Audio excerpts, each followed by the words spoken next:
iya iya iya. Lekas sembuh ya Bang Andi ya. Uratnya geser di pinggang. Bahaya tuh Bang. Itu udah dites belum? Masih bisa tetap? Oh masih. Oh iya iya iya iya iya. Siap siap. Hmm. Siap siap Bang. Ya nanti saya sambil lab ini. Siap. Waalaikumsalam warahmatullahi wabarakatuh.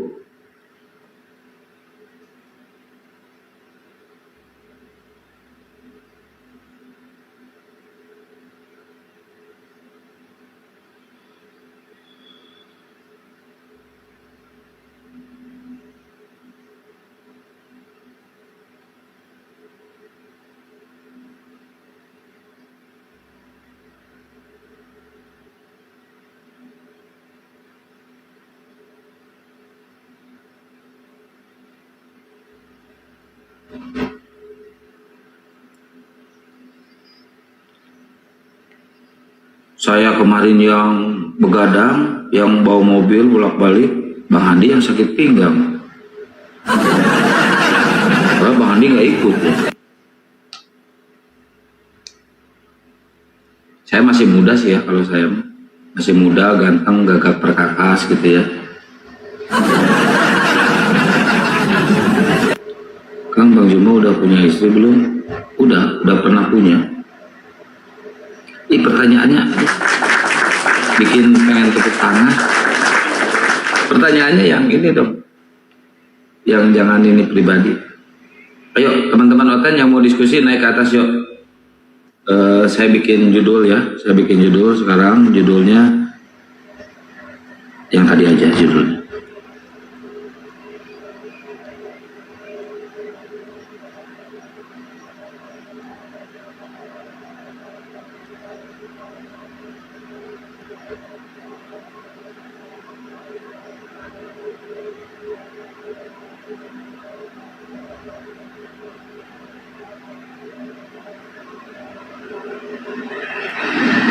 Aduh, masih ribut, pasti rame.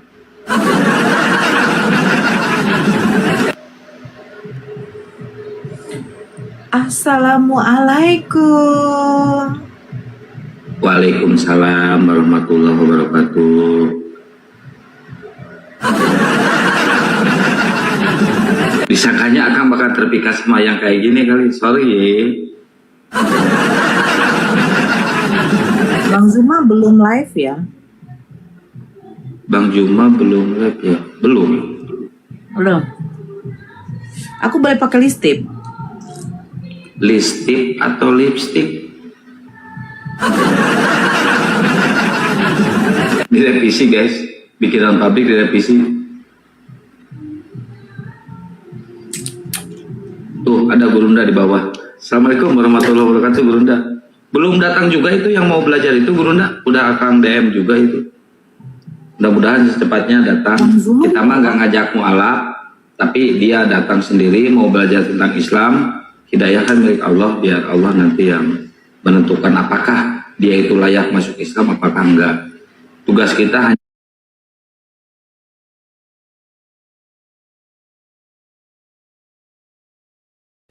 menyampaikan kebenaran di dalam Islam, selebihnya enggak. Kita nggak usah perlu di Islam itu ya, nggak usah perlu jual-jual agama, apalagi dengan cara jual agamanya ngangkang gitu ya. Cari berondong yang Islam, ngangkang, suruh masuk ke agamanya. Cari berondong yang Muslim, ngangkang, suruh masuk ke... Nggak ada yang kayak gitu, nggak. Islam. Kan ada di mereka itu yang ngejual agamanya dengan cara ngangkang gitu ya, walaupun udah tua, keriput, ya.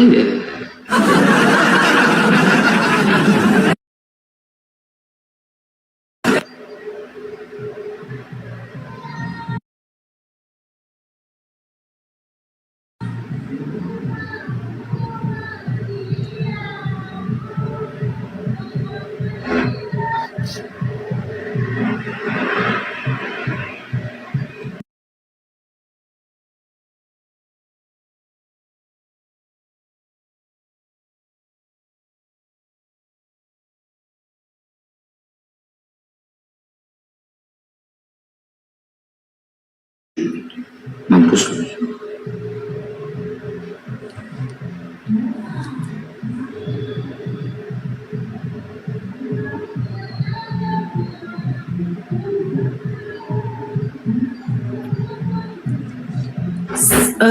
Saya belum salam Akang. Boleh saya salam? Waalaikumsalam warahmatullahi wabarakatuh. Akang, saya belum salam. Oh iya. Salam dulu lah. Kalau orang muslim itu naik ke atas salam, jangan bengong ngeliatin akang. Ya. Ini. Diam, saya salam ini.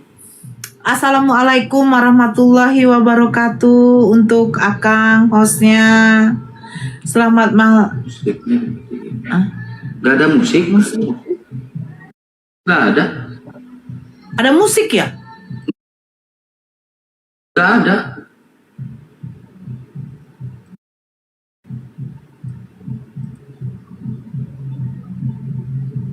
Gak ada Dari musik. siapa musik? Gak ada, aman. Akang noise kayak ini. Enggak. Dari aku musik. Musik apa?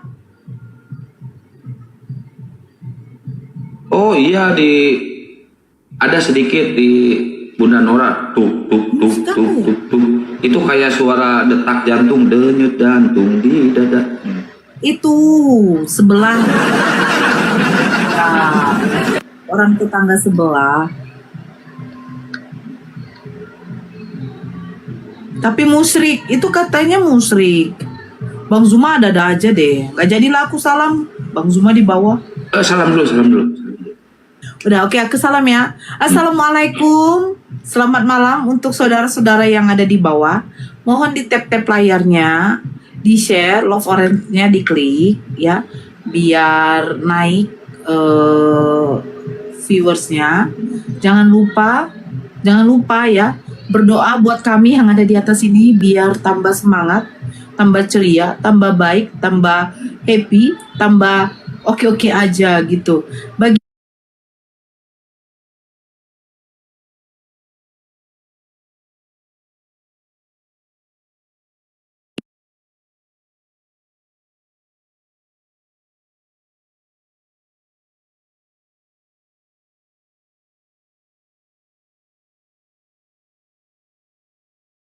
Waalaikumsalam. Assalamualaikum warahmatullahi wabarakatuh.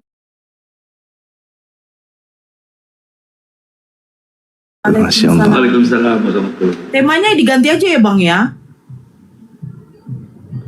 Ini jaringanku betul-betul benar-benar bikin saya gondok benar betul. Dendam kali sama aku ini. Gimana ceritanya ini teman-teman? Jadi mau diapain Bang? Iya, Duk. Mau diapain? Tes. Bagus tuh di sini. Tes. Sama abang ini Tes. kita delay. Oh, Lambat. Ini orang stres, dua orang ini kenapa nggak ada suaranya ya? Astagfirullahaladzim.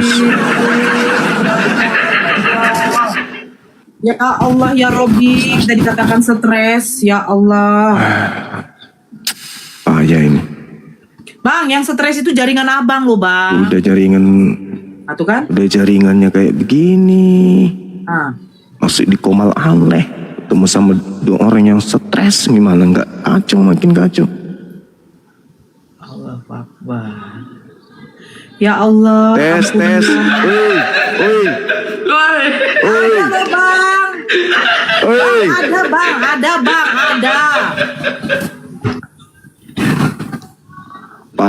Parah. Yang parah tuh jaringan abang. Gak mau goyang-goyang lagi. Akang coba goyang-goyang Kang. Goyang kayak jam dinding gitu. Kenapa nggak bisa goyang? Yang satu lagi.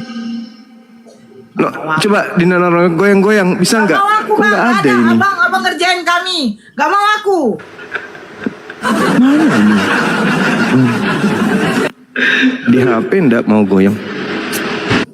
Parah.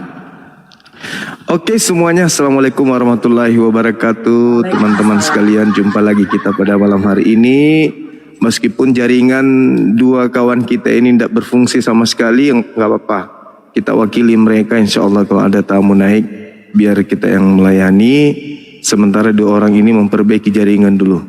Kesian deh loh, kayaknya dek pakai ini provider yang bagus. Kayaknya yang ngomong itu deh yang kasihan. Kan? Oke. Udah bagus, udah kedengaran suaranya. Tes. Kedengaran. Udah. Kedengeran. Alhamdulillah.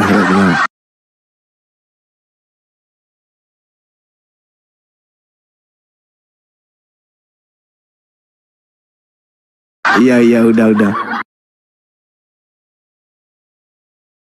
Aku udah dengar. Mantap. Udah ku ancam tadi jaringan sini, ku cekek leher kau, ku bilang ku robek mulutmu kalau kau masih tersendat-sendat. Iya pak. Dia janji jaringannya bagus katanya. Ya udah naikkan notennya. Temanya apa?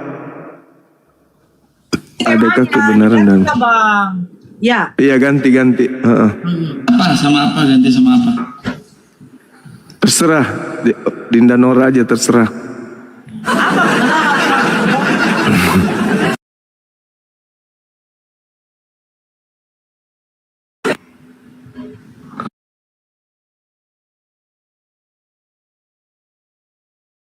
Kita ikut aja lah, tema apapun bisa kita ini. Ada katanya yang mau belajar Islam. Ya, belum naik, udah saya share kok, tapi belum naik. Tadi nge-DM lagi, iya. Kalau siang nggak bisa, kalau malam bisa. Makanya nanyain, Gurunda jam berapa labnya. Tadi udah saya DM lagi.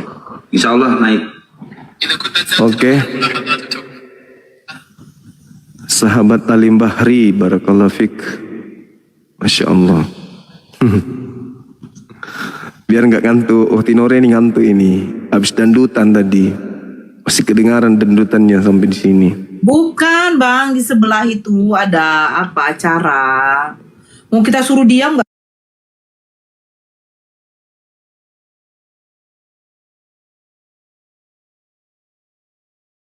Jangan suruh diam. Biarkan aja. Acara apa? Itu bang, pernikahan bang. Oh. Iya. Biarkan aja lah.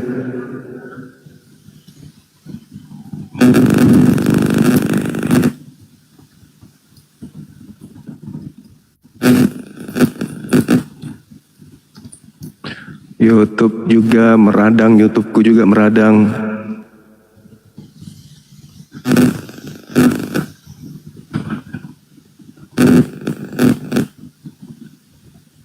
Bisa judulnya itu bisa.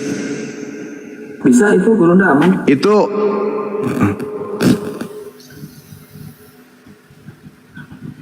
ya. Itu ini kalau judul sudah tema sudah kayak jelas kayak begini, kalau ketemu dengan si Immanuel pasti kemana-mana perginya tuh. Ada aja cara lolosnya dia. Liciknya itu minta ampun.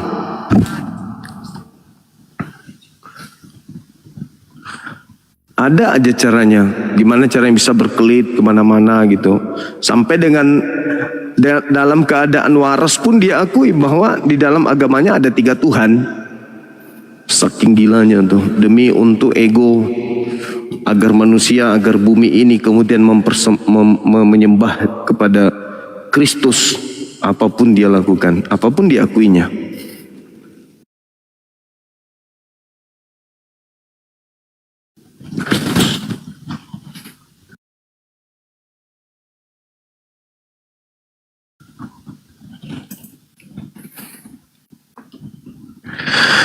Jadi kalau di dalam Al-Quran itu sahabat-sahabat sekalian, dalam surah Al-Ma'idah ayat 32, di situ Allah Subhanahu wa taala menjelaskan, bismillahirrahmanirrahim, min ajli dzalika kitabna ala bani Israel annahu, kata Allah di sana, sesungguhnya barang siapa membunuh, man qatala nafsan bighairi nafsin, barang siapa kemudian membunuh seseorang bukan karena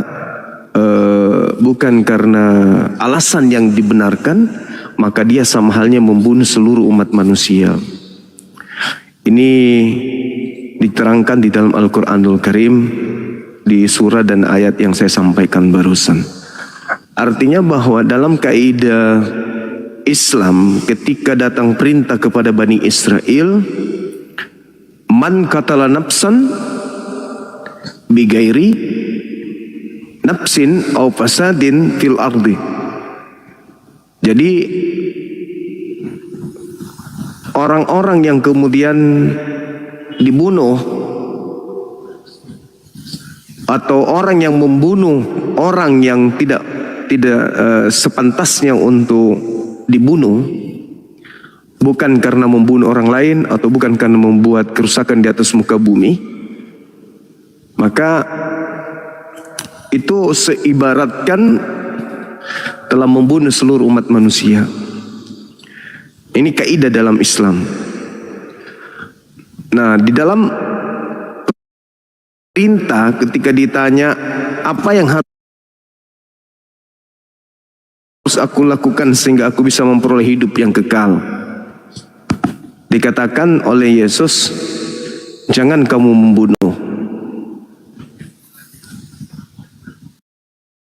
Nah, ini perintah Yesus nih, untuk memperoleh hidup yang kekal jangan kamu membunuh. Dalam perintah Elohim di dalam Keluaran 23 sering kita bahas juga perintahnya jangan kamu membunuh. Artinya dalil apa yang bisa digunakan oleh saudara kita Kristen ini sehingga pembunuhan terhadap Yesus itu kok membuahkan hasil yang sifatnya positif, padahal hukum-hukum Tuhan dilanggar, baik menurut Al-Quran maupun menurut kitabnya Yahudi yang mereka gunakan terjemahannya. Jadi apa alasannya sehingga pembunuhan Yesus ini bisa diterima oleh akal manusia, sehingga pantaslah kita ini menjadi sasaran untuk dimurtadkan, menjadi pengikut Kristus yang datang kepada mereka.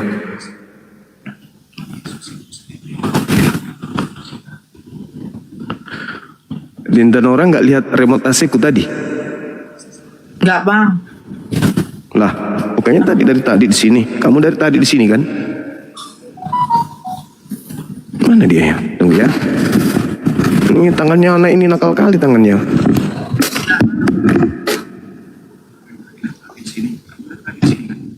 Ya Allah, mudah-mudahan remote AC-nya nggak ketemu. Ya Allah. Curanmor ini, curanmor, pencurian remote. Mudah-mudahan betul.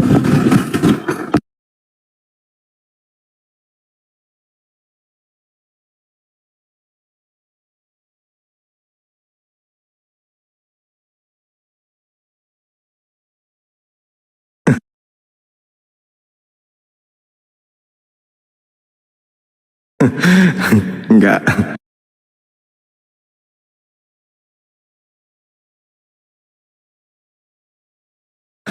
Jadi gitu ya.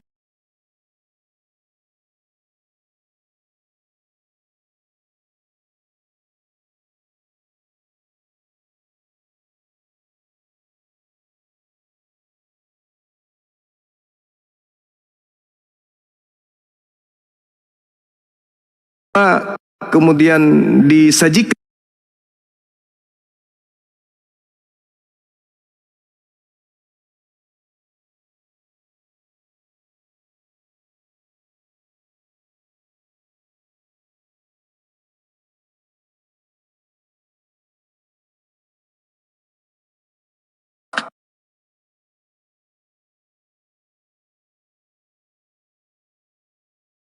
jangan kau membunuh.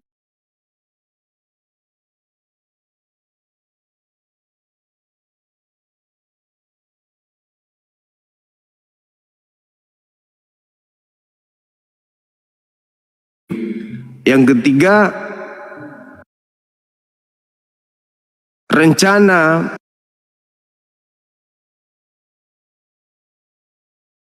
pembunuhan itu adalah merupakan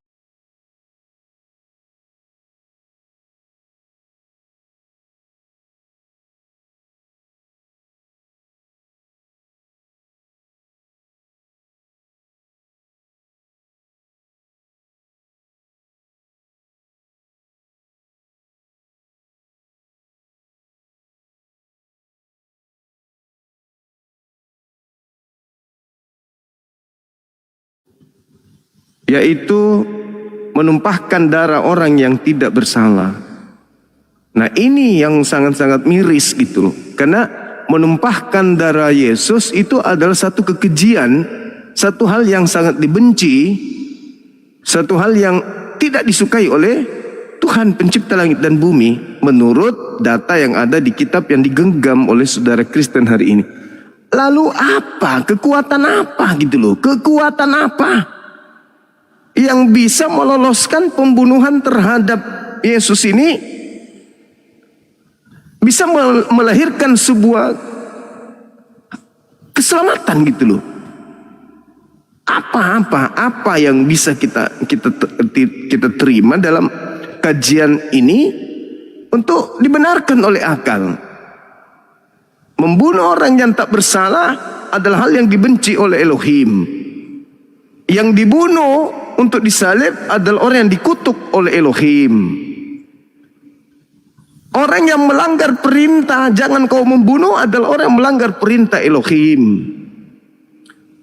Referensi yang muncul berdasarkan Bible, iblis yang merasuki Yudas.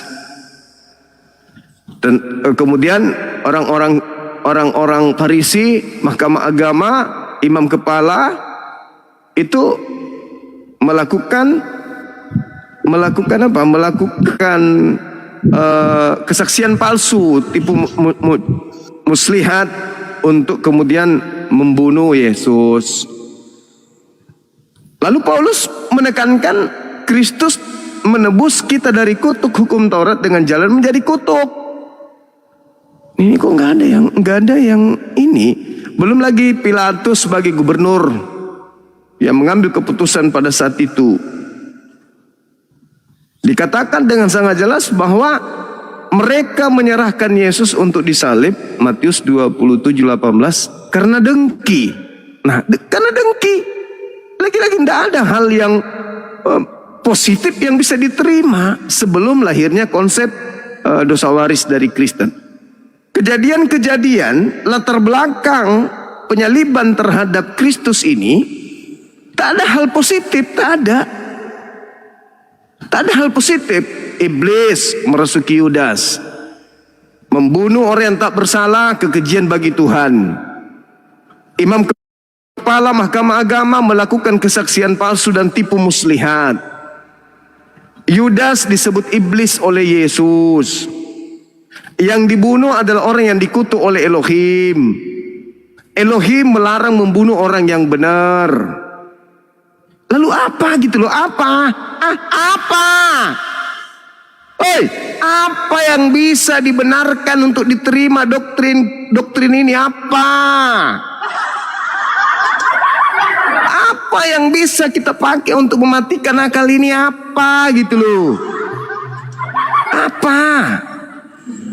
Tanya ya Bang. Data-data di dalam Bible yang tertulis di situ masih ada sampai hari ini.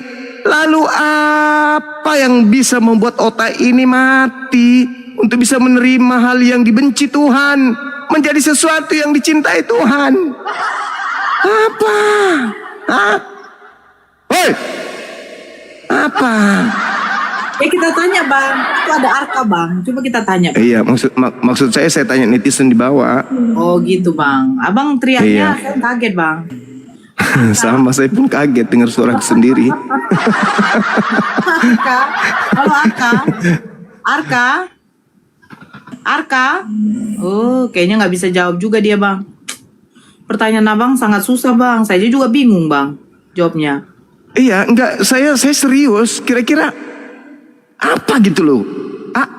Apa gitu loh yang bisa kemudian kebencian Tuhan, kemarahan Tuhan, kemudian pengkhianatan iblis, bujuk rayu iblis, kemudian kedengkian orang-orang Yahudi, kemudian upaya mereka untuk melakukan kesaksian-kesaksian palsu dan larangan Tuhan membunuh orang benar. Itu apa gitu loh? Apa yang bisa menutupi ini semua ini? Gak ada Bang. Yang tadi yang saya sebutkan itu, apa kira-kira yang bisa menutupi itu? Doktrin.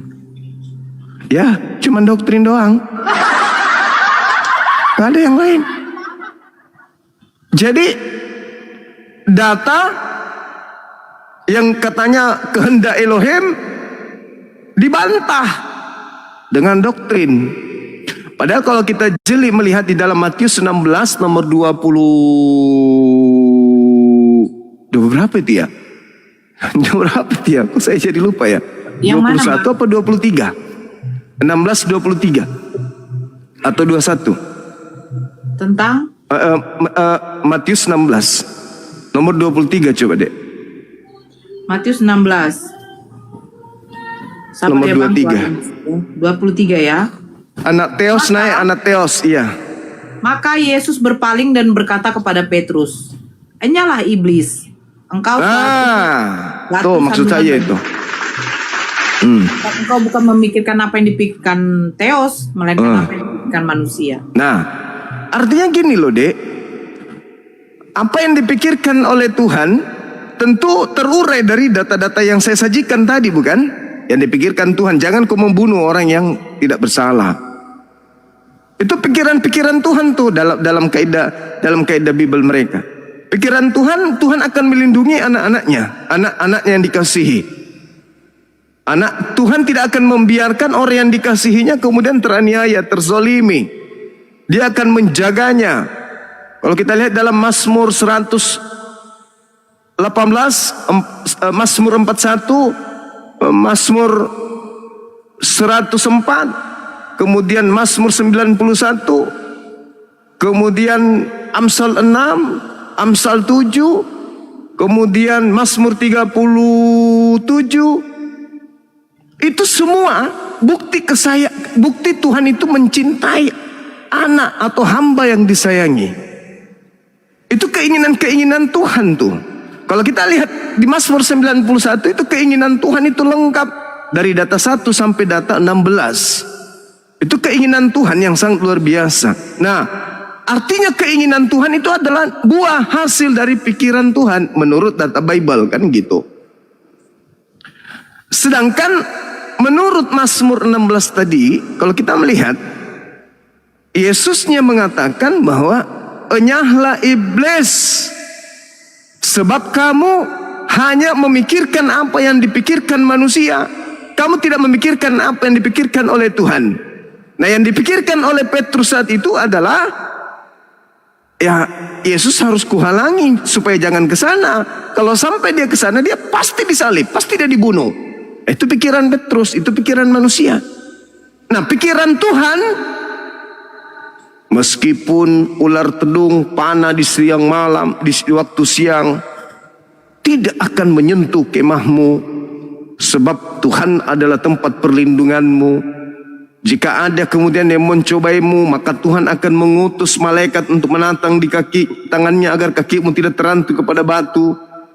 Dengan panjang umur akan aku kenyangkan engkau.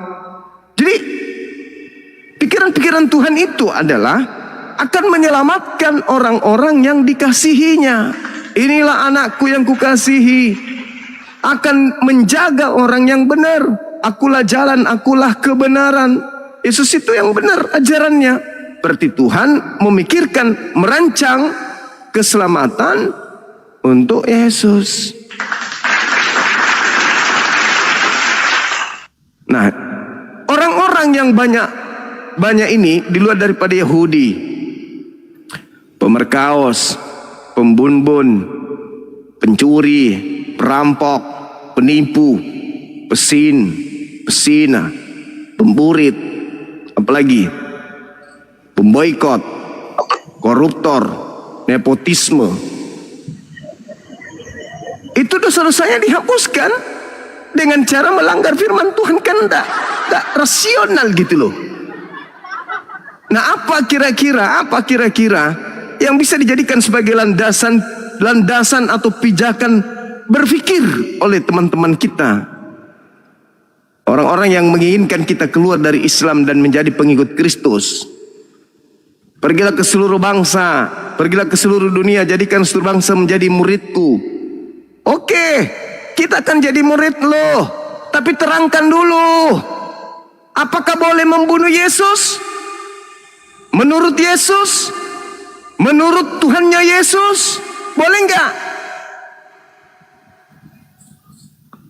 Menurut hukum Taurat boleh nggak? Itu dulu. Kalau boleh, baru kalian bisa leluasa memurtadkan orang.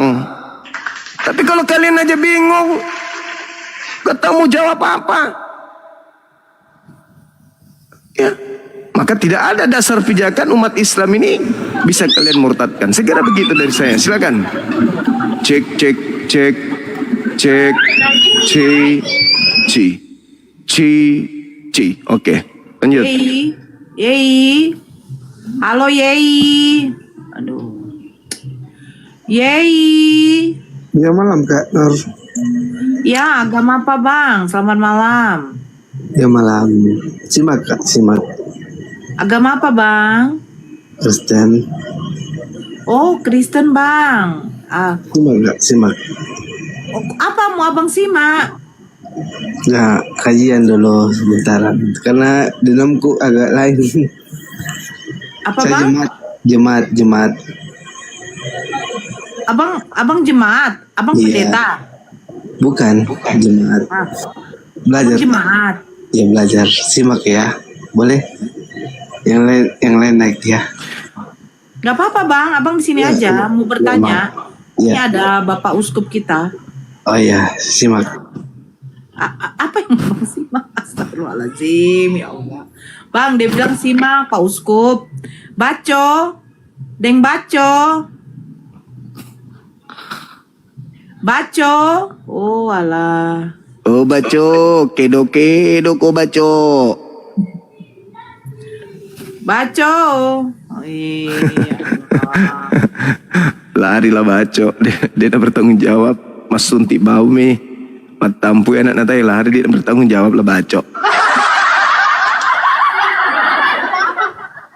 Ya. Ayo. Mafia. Kayu. Ini kamu peleterin namanya orang. Safia. Mafia. Tuh Bang, mafia. Sapia. Safia. Nah gitu dah. Mafia. Udah jelas-jelas mafia kayu kok dibilang Safia. Ada juga aneh-anehnya anak ini. Mafia. Mafia kayu. Fania. Allahu Akbar. Fania. Salah lagi. Faniki. Vanili. Faniki. Vanili Bang. Apa? Ya Bang Ye, silakan Bang Faniki Ye. boleh sopeng. Bang Ye. Sudah Ini dari Kristen mana Bang? Katolik, Protestan. Katolik Kak. Dari pagi sampai sekarang. Cuman ya saya simak aja. Dari mana? Dari pagi katanya. Ditanya dari sekte mana bang? Bukan. Dia bilang Katolik. Dia bilang Katolik Bang. Masalah kendaraan. Ya tapi dia bilang dari pagi. Iya, kan semua kan live pagi. Iya. Oke. Jadi Abang mau Coba menanggapi makan Bang. padang pagi sore. Iya, saya mau menanggapi. Cuman saya jemaat Kak, jemaat belajar. Iya nggak apa-apa Bang. Di sini kalau ada pendeta pun juga gugur Bang. Iya, maaf, belajar. Maaf, silakan. Saya sapa dulu ya. Biji. Ya, selamat malam. Malam Bang. Agama apa Bang? Bu. Bij? Saya Kristen. Oke. Keo. Keo ya. kalau- ya. Kristen ya. Keo. Iya. Kristen, Bang. Oke. Iya. Elisa. Ya. Elisa. Gelisah. Turun. Ya. Karena duluan tadi Bang BJ, izin ya Bang Keo ya sebentar. Bang BJ silakan Bang. Tadi udah nyimak ya. Silakan disimak. Silakan ditanggapi. Tema kita ini boleh membunuh menurut Yesus. Oke, silakan Bang BJ. Allahu Akbar, Masya Allah. Ya, tidak boleh dong. Tidak boleh. Termasuk membunuh Yesus bang. Ya, benar juga. Karena kan Iya. memang itu di Ten Commandment ada kan. Iya, berarti termasuk membunuh Yesus itu juga nggak boleh ya? Ya iyalah dong. Tidak boleh menurut siapa, Bang? The Ten Commandment. Hukum Iya. Taurat 10 perintah Allah. Iya. Artinya kalau Yesus dibunuh, melanggar perintah Tuhan, akibatnya nebus dosa atau melahirkan dosa malah? Melahirkan dosa. Melahirkan dosa. Berarti nggak ada penebusan dosa, Bang ya? Jadi di kita tidak ada penyelamatan. Selamat. Oh. Jadi Abang nggak setuju dengan matinya Yesus karena nebus dosa? Tidak. Keselamatan. Oke. Dari sekte mana Abang ini? SJ bang. Apa itu? Opa. Ya betul. Oh, saksi Yehova. Oke. Jadi kematian Yesus itu bukan nebus dosa tapi keselamatan. Keselamatan. Sama seperti Maksudnya di zaman Nuh. Itu part kedua sebenarnya. Part pertama itu zaman Nuh. Di mana di zaman Nuh itu ada keselamatan sebenarnya yang ditawari Allah Sang Esa itu. Keselamatan itu. Jadi pembunuhan itu adalah keselamatan. Bukan. Artinya Terus sama pasalnya. Kan di zaman Nuh itu kan penawaran keselamatan. Yang ditawarkan kan keselamatan. Makanya Nuh mengatakan kepada manusia yang menyembah berhala di zaman itu, mari ikut ke kapal ini. Kalau kamu tidak ikut, kamu tidak selamat. Akan datang air bah, tapi tidak ada yang percaya. iya. Nah, Tapi sampai pintu tadi pun sedikit lagi mau ditutup oleh Nuh, tidak ada yang percaya. Nah, itulah part kedua di zaman fase Yesus. Melalui ajarannya selama 3,5 tahun dia mengabarkan kabar gembira. Gitu. Tapi tidak ada yang percaya. Bahkan ada bun-bunnya di situ kan. Tidak ada yang percaya. Apa yang diajarkan Yesus selama 3,5 tahun tentang keselamatan itu. Sehingga ada penyalipan atau pembunuhan. Tidak ada yang percaya. Gitu bang. Itu pemahaman kita. tapi kalau saya analisa pemahaman itu justru itu tidak sinkron dengan kasus yang terjadi terhadap Nuh dengan kaumnya.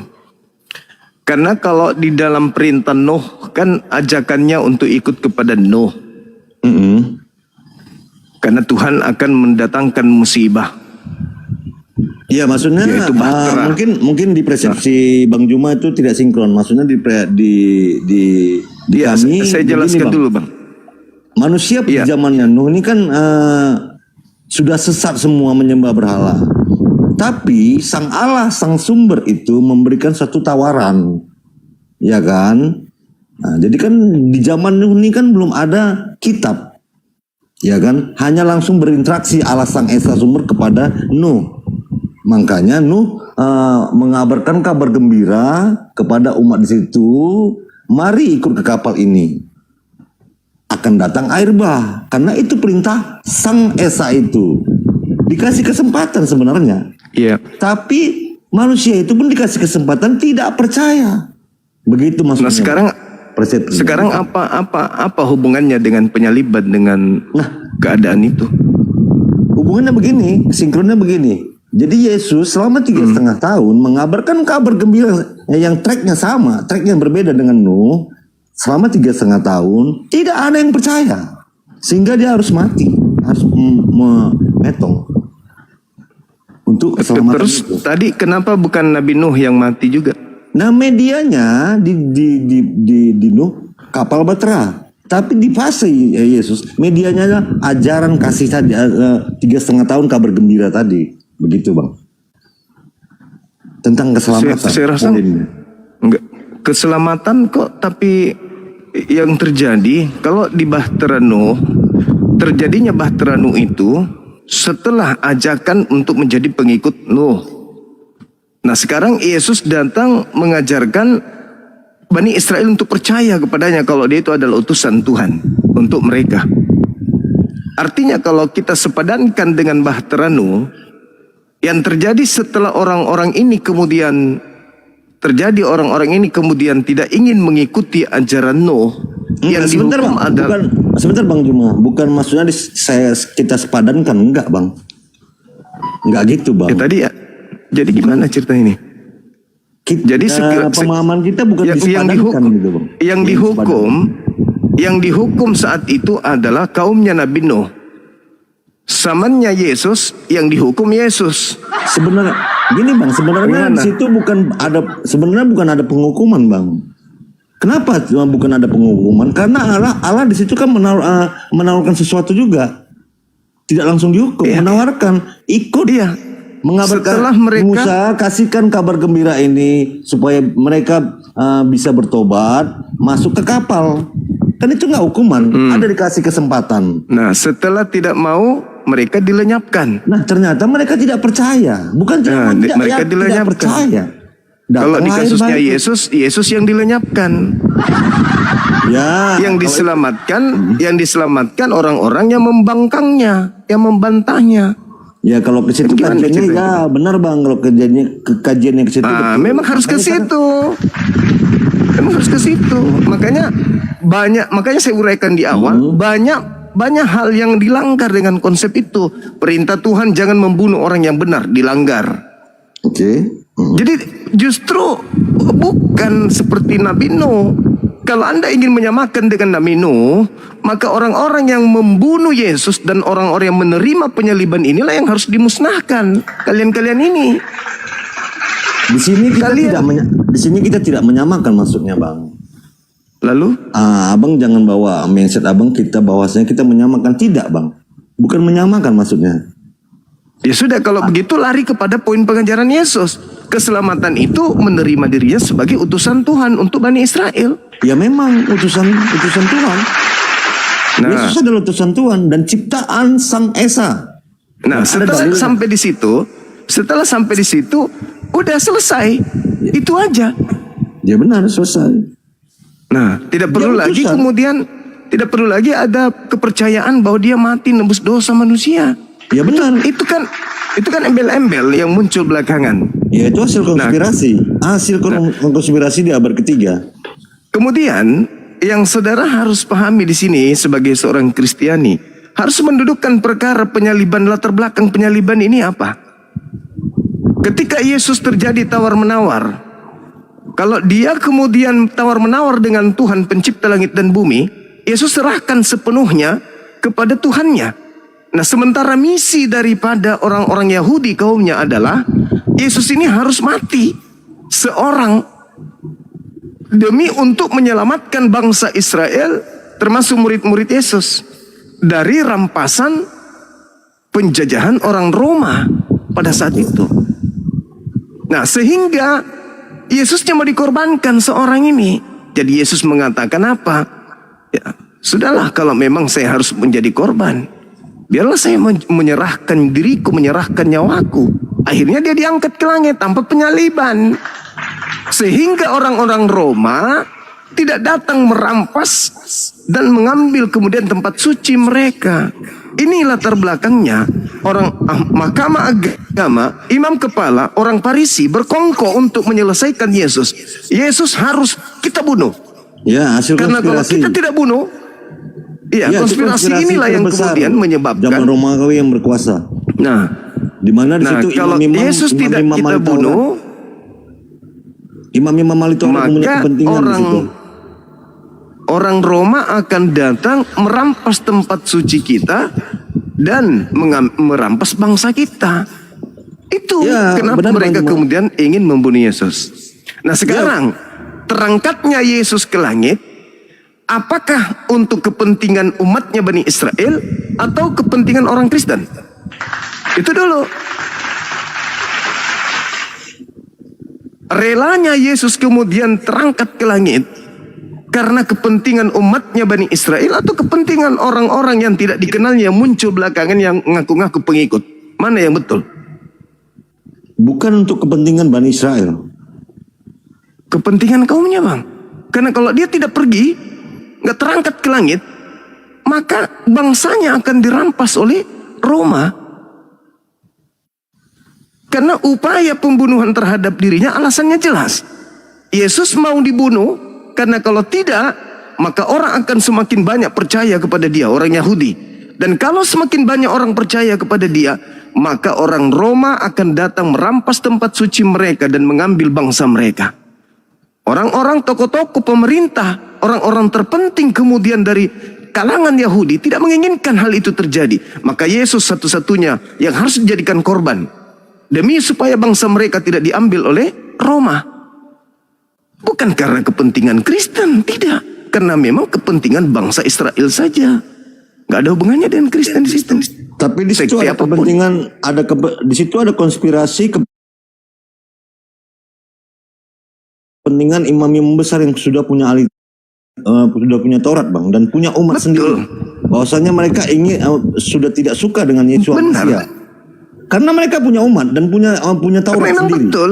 Dan takut umatnya pindah ke Yesus Iya memang betul. Masia dengan ajaran yang diberikan. Begitu konspirasinya. Nah, Dan itu ditutup-tutupin alasan itu oleh bapak-bapak masuk gereja akal. sampai di abad ini. Sehingga Maka lahir kemudian doktrin alasan itu, tunggal segala macam. ya itulah embel-embel itu semuanya. Jadi mereka kemudian ingin membunuh Yesus supaya bangsa mereka tetap bisa kerjasama dengan Romawi tanpa mereka harus dijajah, dirampas dan diambil tempat suci mereka. Itu tujuannya. Sehingga ya oke lah, Tuhan terserah. Kau mau angkat aku aku serahkan semuanya kepadamu. Maka Tuhan turunkan malaikatnya, mengangkat Yesus terangkat ke langit. Tapi karena misi daripada orang-orang ini adalah untuk mencederai kemudian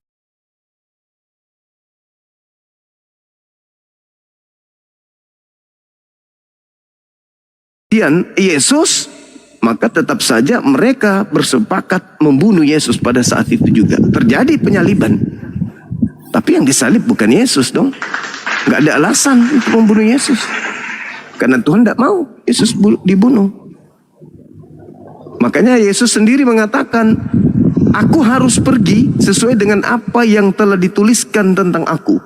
Nah, artinya pada saat Yesus mengucapkan kalimat itu, sudah ada tulisan-tulisan di kitab-kitab terdahulu yang menceritakan tentang kepergiannya dari bumi ke langit, ke atas.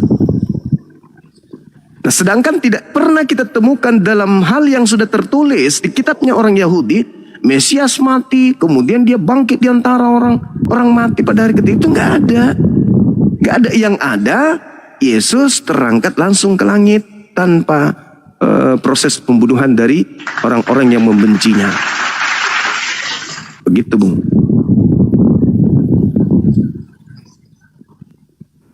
Ya, gimana Bung? Bung BJ? Oke, Bang. Saya yang bertanya. Ya, apa Kak? Kalau bisa jawab ya, Kak? Bukan, maksudnya bagaimana? Ya oke, nggak saya bantah kalau itu memang penerangan dari Bang Juma. Ya Keo gimana kok Keo? Saya Jumat. Ya, Saya bisa. kalau aku bicara terlalu logika ini sanggup nggak kalian menerima logika? Aduh, Karena ini kalian masih ginca, bicara udah. ini di ranah iman. Ginca. Jadi gini, Oh. aku secara logikaku dan secara logika manusia semua ini, kita percaya ada kelahiran, perkembangbiakan, dan ujungnya kematian. Nah, itu diceritakan pada Yesus. Kalau ada bercerita di luar ini, ada kelahiran lalu tidak ada mengalami kematian bahkan sampai ribuan tahun, itu sesuai logika enggak? Karena Isa diceritakan itu masih hidup, diangkat hidup sampai sekarang. Bagaimana tanggapan tentang Isa yang bisa dilogikakan? Coba ceritakan dulu, biar masuk logika aku. Nah, bentar dikit izin saya udah masuk. Temanya ini boleh nggak membunuh menurut Yesus? Kenapa jadi lari ke Isa? Kita lihat tema aja, Keo, Ginca. Ke tema aja, Ginca. Berarti Jangan keluar kita dari- tolak lah itu. Berarti kita tolak lah tadi secara logika. Kita bicara tentang Yesus saja lah, karena Isa tidak bisa masuk logika, gitu. Jadi gini, kalau Anda mengatakan tidak masuk logika, dengarkan baik-baik. Ini kita pakai logika ya. Tapi ketika saya berbicara logika, persentuhan dengan agama, saya tidak akan pernah lepas dari dalil agama. Karena logika itu harus seimbang dengan agama. Agama yang benar harus rasio yang menjadi Rasio logika yang bisa diterima Isa itu hidup sampai sekarang. sabar dulu. Buat dulu kata-katanya. Makanya ini yang saya ingin dalilkan kepada saudara. Ini yang ingin saya dalilkan kepada saudara. Berdasarkan dalil, tapi kalau Bang Sumet itu selalu, meskipun dia logika, saya juga pelajar, saya juga belajar. Tapi saya sebisa mungkin menggunakan dalil. Coba Anda buka di kitab Ibrani 9 nomor 27. Manusia ditetapkan mati hanya sekali saja. Kemudian mereka akan dibangkitkan untuk dihakimi. Tolong saudara tunjukkan kepada saya Lazarus yang dibangkitkan oleh Yesus. Apakah masih hidup sampai sekarang? Berdasarkan Ibrani 9 nomor 27 wajib hukumnya masih hidup sampai sekarang. Ketika kuburan terbelah dan orang-orang kudus bangkit dari kubur dan berjalan ke Yerusalem, mereka harus masih hidup sampai hari ini. Karena mati cuma sekali berdasarkan dalil. Kalau begitu, bisakah Anda menunjukkan kemudian orang-orang yang hidup di bumi hari ini yang masih hidup 2000 tahun lamanya, padahal dia sudah mati. Kalau Nabi Isa alaihissalam itu kuasa Allah, tidak ada yang tidak bisa. Anda baca Mazmur 91, orang di sana anak Tuhan tidak mengalami kematian, tetapi diangkat ke langit. Aku akan panjangkan umurnya. Coba Anda baca. Dengan panjang umur aku akan hidupkan engkau, dan aku akan memperlihatkan kepadamu tanda-tanda kebesaranku. Tuhan yang mau, kenapa tidak? Sedangkan mana orang yang dibangkitkan oleh Yesus, Lazarus? Mana Nabita yang dibangkitkan oleh Petrus? Masih hidup sampai sekarang. Anda akan mengatakan, sudah mati lagi, berarti 2 kali mati. Padahal dalil dalam kitabmu sendiri, manusia ditetapkan hanya mati sekali saja.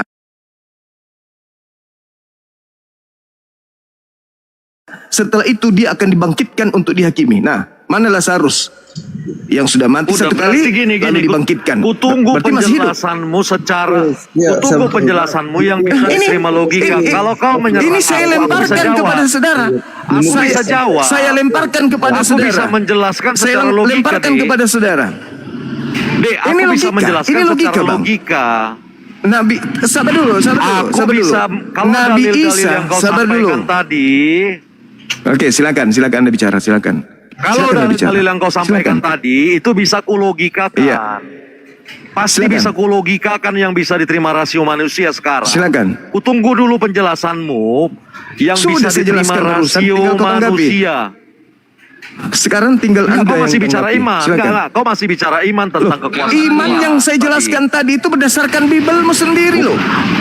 Kau masih bicara iman, tidak berdasarkan pondasi berpikir logika manusia. Loh, gimana Makanya ceritanya? harus kau berbicara. Gimana Makanya gini, ceritanya? dengar deh. kok udah dibahas, udah Gimana? dijawab sama Bang Juma. Sekarang giliran ente yang ini, Ginca. Jangan ngeyel di sini. Ini rumput Kan. belajar, bukan untuk ngeyel-ngeyelan. Makanya mau kuajari nih kalian. Sok-sokan kau Kalian ketika ngajarin-ngajarin. berbicara itu, Ya, nggak apa-apa. ya mau kuajari. Biar ketika kalian dia berbicara, ngomong. Silakan Anda ngomong. Silakan Anda ketika ngomong. ketika Silakan. kalian berbicara harus diterima logika manusia. Dan aspek satu lagi Silakan, harus kalian silakan. bisa menjelaskan secara iman. Makanya harus dengan dua Silakan. pondasi ini argumen kalian kuat. Dan tadi ketika Silakan, kutanya silakan. logika kan Isa yang tetap hidup. Dan kau menjelaskan atas kuasa Tuhan. Artinya kau masih berbicara di ranah iman. Kau tidak berbicara tentang logika rasio. Coba rasiokan dulu. Apa yang bisa diterima tentang Isa yang hidup sampai sekarang. Coba rasiokan dulu. Lah, terus kamu nggak mampu merasiokan tadi dalil yang kubawa dalam kitab? Mampu, aku sekarang Itu nunggu sekarang nalarmu. sekarang Anda Biar ku tunggu rasiokan. nalarmu. Sekarang Coba Anda nalarkan rasiokan dulu. Aku Saudara, justru bertanya, tolong- kalau kau tidak tahu, gini. Kalau kau tidak Saudara, tahu, saudara. biar ku ajari kau. Saudara, Enggak, kalau kau tidak tadi tahu, katakan tidak tahu, nggak apa-apa. Biar saya biar sudah aku menjelaskan ngajari. tadi. Saya ya udah ajarkan kepada saya. Silakan. Iya, makanya bilang dulu aku tidak tahu apa yang hidup, yang kekal itu. Bilang gitu. Rasio kok kayak gitu ke gurunda kita. Gue ludahin lo. Enggak, Iya. bilang dulu, aku tidak Jangan, tahu. jangan. Ajari Iya, aku saya apa tidak yang tahu. tetap Iya, hidup. saya tidak tahu. Iya, Saya artinya- tidak tahu. Silakan kamu Iya, dengar makanya dulu. orang Dengarkan saya dulu. Jangan diturunkan.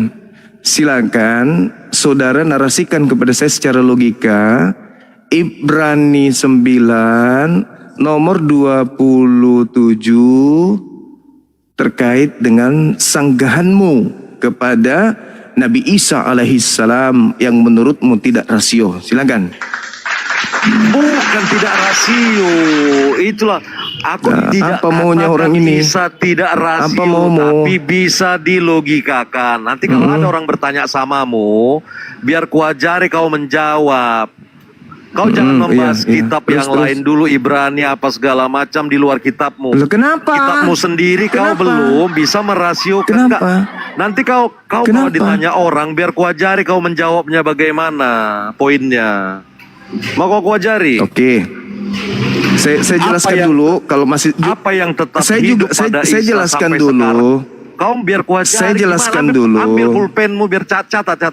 saya Apa yang jelaskan tetap dulu. hidup? Ah, gimana kau Saya ini? jelaskan lagi untuk yang kedua kalinya. Setelah saya jelaskan dan ternyata otakmu belum bisa juga menalar penjelasan saya, baru saya lemparkan kepada kamu. Boleh ya? Ambil pulpenmu, Boleh. nanti ada pertanyaan seperti ini bisa kau jawab. Kau Oke, kan jadi gini. membela imanmu. Jadi bisa di dalam kau logikakan, biar kuajari kau menjawab. Jadi di dalam Al-Quran dikatakan begini. Allah subhanahu wa ta'ala mengangkat Nabi Isa alaihissalam. Inni mutawaffik wa rafi'uka. Aku mengambil engkau dan mengangkatmu ke sisiku. Jadi Nabi Isa alaihissalam diambil oleh Allah dari bumi, diangkat ke sisi Allah. Di dalam Al-Quran surah Al-Hajj ayat 47, sehari bagi Allah itu 1000 tahun untuk hitungan dunia. Jadi usia Nabi Isa alaihissalam di atas itu, di sisi Allah, itu baru 2 hari. Kalau dihitung dari 2000 tahun hari ini, dari Masehi kita menghitung, baru 2 hari. Itu yang pertama. Yang kedua, diterangkan pula di dalam Al-Quran bahwasanya ketika Nabi Isa itu terangkat ke langit, yang mengangkatnya adalah Sang Yang Maha Kuasa. Sehingga secara logika, kalau Nabi Isa hari ini masih hidup, itu karena di sisi Tuhan. Di sisi Tuhan itu hanya 1 hari, 1000 tahun. Kan begitu poinnya. Jadi masuk akal. Nah, sekarang kamu narasikan kepada saya secara logika. Kitabmu Ibrani 9 nomor 27. Kau narasikan kepada saya bagaimana di sana dikatakan Itu di luar sama rasio seperti manusia 1 hari 1000 Sama tahun, seperti itu nggak manusia. dimengerti. Itu masih ranah Sama iman yang seperti kau manusia bicarakan. hanya hidup hanya mati 1 kacau kali saja. perhitunganmu. Kan gitu. Kau ngerti nggak? Rasio. Nah, Rasio sekarang itu kau adanya terangkan kepada perhitungan di saya, dalam terangkan kepada saya, bagaimana bisa Lazarus masih hidup sampai hari ini? Silakan. Secara Makanya logika, kau ngerti silakan. nggak rasio? Rasio pemikiran Secara rasio logika, itu, secara rasio kau terangkan logika kepada saya, itu adanya bagaimana perhitungan. Lazarus masih hidup sampai sekarang? Kau Silakan, ngerti nggak? silakan. Adanya perhitungan di dalam manusia berpikir. Kalau kau bercerita tentang 1 hari 1000 tahun, itu tidak sesuai dengan kenyataan yang kita alami. Nyam, Makanya logika nyam. kebenaran itu persesuaian Nyam, antara nyam. fakta. Nyam, nyam, nyam, Makanya nyam, kau dari nyam. tadi bicara Nyam, iman, nyam, nyam, gak bisa nyam, kau nyam. jelaskan secara logika. Sekarang kau jelaskan aja Ibrani 9 nomor 27, coba kau jelaskan kepada saya. Aku ngajari kau ini, kenapa Isa itu dikatakan hidup sampai sekarang? Dasar anak babi, kau turun di bawah ke neraka sana kau. Makanya kau Makanya, cuma modal makanya imannya kau naik rum-rum. bodat. Monyet. Tadi kesel banget sama Cikinca ini. Dia coba untuk menarasikan Al-Quran pakai logika, sudah masuk logika tapi dia nggak masuk. Giliran ditanya Ibrani 9 nomor 27, manusia ditentukan mati hanya sekali saja dan akan dibangkitkan untuk dihakimi. Nah, bagaimana Lazarus? Apakah masih hidup sampai sekarang? Karena jatah matinya sudah didapatkannya. Lazarus mati, Yesus datang bangkitkan, berarti juga sekali kan? Sudah dibangkitkan dia, sudah mati satu kali. Nah, berarti masih hidup sampai hari ini. Mana Lazarus? Coba logikakan itu. Sedangkan Lazarus ini tidak diangkat ke langit. Berarti dia murni hidup di bumi. Berarti dia murni hidup seperti manusia. Berarti hari ini masih ada Lazarus. Mana? Tapi nggak bisa menjelaskan si anak kera tadi. Nah inilah teman-teman, kalau manusia lahir dari sperma babi, begitu. Begitu. Sperma babi, sperma anjing, sperma kera, begitu akibatnya. Kenapa saya katakan dia berasal dari sperma babi? Ayah ibunya makan babi, saripatinya jadi sperma, jadi opum. Lahirlah dia. Jadi dia itu manusia separuh babi atau babi dalam wujud manusia, makanya otaknya error. Ingin menyerang, tapi nggak ada pertahanan kan gitu. Bahaya.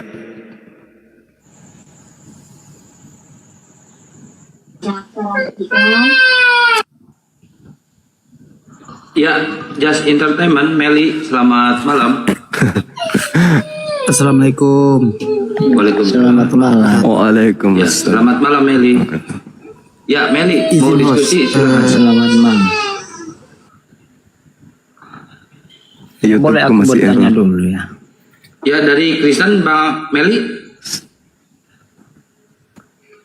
Meli Boleh dari aku Kristen. bertanya? Meli dari Kristen apa Islam? Iya, Oh, Kristen. dari Kristen. Oh, baik. Silakan. Ini temanya nih. Boleh membunuh menurut Yesus. Ini satu pertanyaanku ini, Bang. Boleh kan? Nanti ku jawab ini pertanyaan Ya, Abang. boleh. Silakan, silakan. Nah, apakah lambang agama Islam itu? Lambang agama Islam. Iya, Apa lambangnya agama Islam? Lambang apa? Lambang iya, tauhid. apalah? Simbol Ya, apa? tauhid. Simbol tauhid kami menggunakan Apa? ini. Kalau kami di AMPI menggunakan ini, simbol tauhid. Pertanyaan apa ini? Itu tidak benar. Jadi apa dan?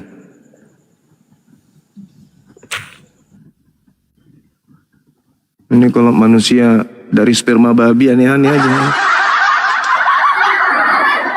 Oh, mungkin bintang sabit, bulan sabit kali ya. Bulan sabit. Bintang dan bulan sabit. Itu lambang ketika perang salib. Jadi pasukan salib menggunakan simbol kutub. Ya kan? Nah, kemudian supaya membedakan dengan pasukan Islam, maka digunakanlah bintang dan bulan sebagai simbol agama langit. Kalau salib agama bumi, kalau langit bintang dan bulan itu simbol agama langit. Gitu. Itu asal usulnya tuh. Sampai masjid-masjid dulu-dulu itu menggunakan simbol itu. Tapi itu bukan simbol Islam secara mutlak. Itu cuman simbol pada saat perang salib itu. Salib itu kan tempat penganiayaan. Tempat situ lo pokoknya nyamuk situ. Lambang kemenangan. tempat hukuman bagi pelaku yang dikutuk oleh Tuhan.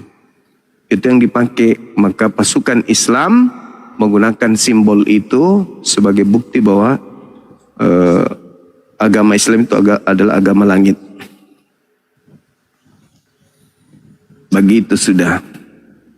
Ya, Jas, silakan naik lagi Jas. Ada yang mau disampaikan, apa yang mau Anda sampaikan?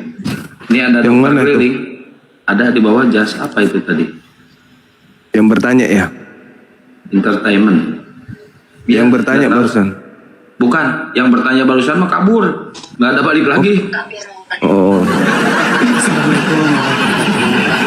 Waalaikumsalam warahmatullahi wabarakatuh. Ada apa aja? Waalaikumsalam. Datang ke apartemen aku di Podomoro, terus aku di Izin saya penyampaian ini untuk Bang Zuma ya. Ada kiriman video dari kafir. Ini terlalu parah ini Bang. Fitnahnya terlalu keji. Dari juga salah satu apologet dari kafir ya. Ini mungkin saya buka kameranya, saya tunjukkan buktinya Bang ya. Izin sebentar Siap. saja, setelah itu saya turun. Oke. Sebentar.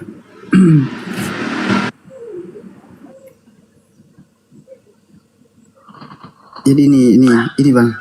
jadi dia tuh nyewong aku itu kan aku nggak biasa Itu udah kita ini. Udah ya. Kenapa dia? Kenapa dia? Aku di Podomoro, terus aku di Ewong. Dia nuduh Bang Zuma ini ngewong dia. Amin. Oh, yang itu Gurunda. Iya, bukan sama Bang Juma, itu hamilnya sama si Yosef.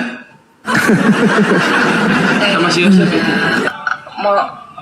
Iya, makanya kalian jangan percaya ya sama si Juma yang dia kelakuannya kayak gitu.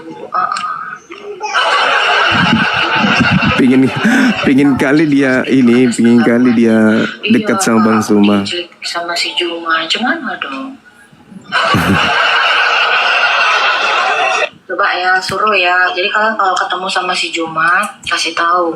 Juma, kamu itu harus bertanggung jawab. Bilang. Ya, Jum, bertanggung jawab kamu. Itu anak orang kau hamidunin. Oke Bang, segitu aja Bang. Ini Iya. suaraku kecil. Hah? Yang kayak gini-gini tuh apa? Nggak dengar. Lelucon aja bagi kami apologet, karena mereka tak punya lagi senjata untuk melumpuhkan perlawanan Islam dari serangan-serangan mereka. Perlawanan kita ini kan karena adanya mereka yang melakukan gempuran terhadap Islam. Karena tidak ada lagi kemudian tidak ada lagi materi Ya, yang Bang bisa Zuma. dia gunakan. Kemudian ya, seperti itu. yang juga parah itu Bang Zuma di roomnya Robert itu Bang Zuma. Tiap hari itu parah Bang Zuma dibilang dungu. Berlebihan lah pokoknya framingnya. Nggak apa-apa, yang penting jangan Itu terlalu berlebihan. Rasulullah yang dihujat. Itu videonya itu Iya. bisa diambil nggak Kang? Itu bisa jadi bahan Bisa, materi bisa. laporan itu fitnah itu. Bisa Bang itu dia. Jas, Maksud nanti saya kirim itu ke DM saya bisa, ya bisa, Bang bisa. Jas. Videonya ya. Ya, kalau di DM atau WA aja Bang ya. Bisa nggak Kang? WA bisa, silakan di 08121 9121 bentar ya. Sebentar. 08 121 Oke. 474 474. Lanjut. 9002. 90. Pingin kali dia Siap, sama siap. Bang Oke, Zuma. Oke. 12. Oke, Sian ya. saya kirimnya, saya izin turun nih. Iya, Siap, makasih. Oke. Assalamualaikum warahmatullahi wabarakatuh. Waalaikumsalam. Waalaikumsalam warahmatullahi. Wah, keren Agatha pengen punya anak dari Bang Juma. Sama halnya saya tidur sama monyet berarti. Tidur sama orang kafir itu sama-sama tidur sama monyet.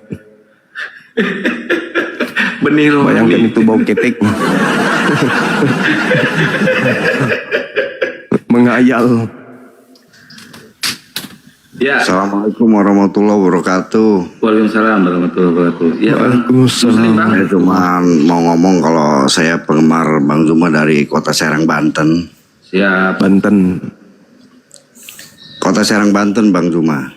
Ya, siap. Siap. Saya penggemar Bang Zuma banget. Makasih. Makasih ya Bang ya. Ya siap Abang, siap Abang. Ya. Assalamualaikum. Waalaikumsalam. Waalaikumsalam warahmatullahi wabarakatuh. Ya, buat oten-oten silakan naik lagi ya. Agatha naik aja, Agatha, nggak apa-apa. Nanti ada benih rohani nanti. Pengen banget Agatha menghayalnya. Aduh, pecundal. Nauzubillahi min dzalik.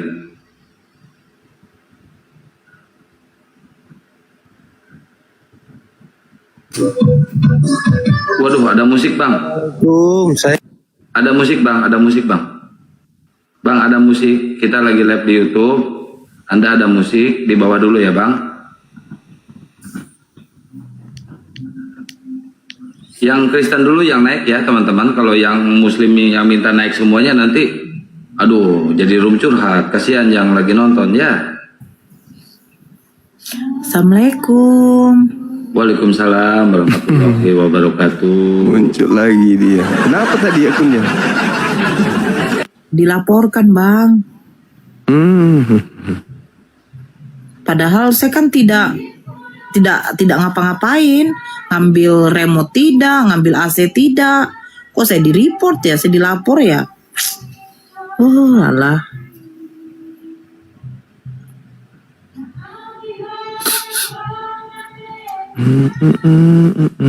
Yang Oten naik, aku nggak moderator di sini Akang ya.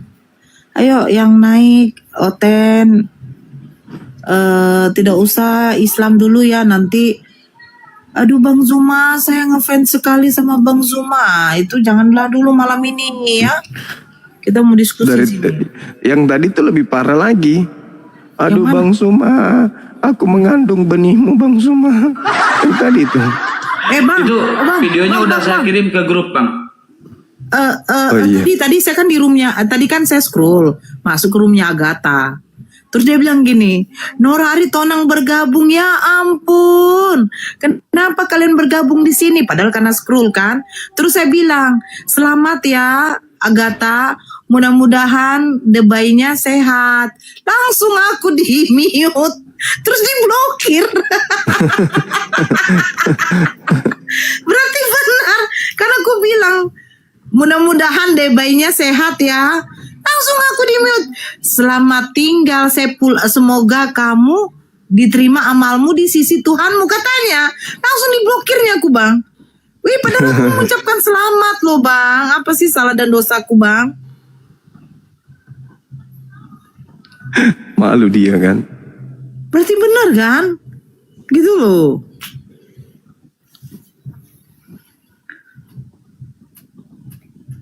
Aduh, mungkin anak rohani tuh bang. Oh anak rohani. Ya, karena tadi siang saya juga diskusi perkawinan anak domba. Ini, oh tidak, dia larikan ke Yesaya 53.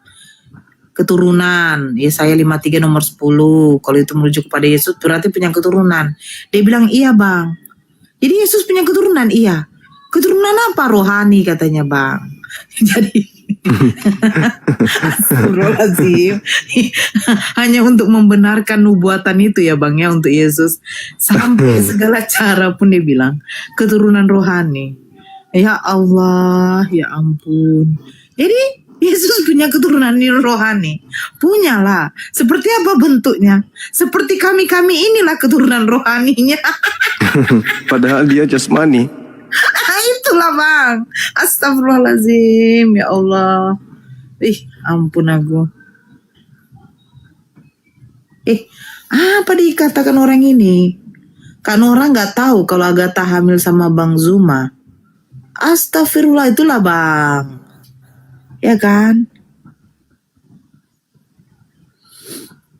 Gak ada kayak gitu. Bang Zuma tuh main-main tadi loh. Gak boleh lah kayak gitu.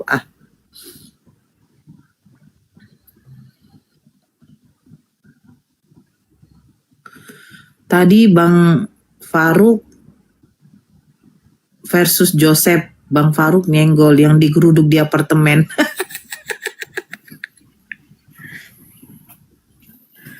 Ya Allah.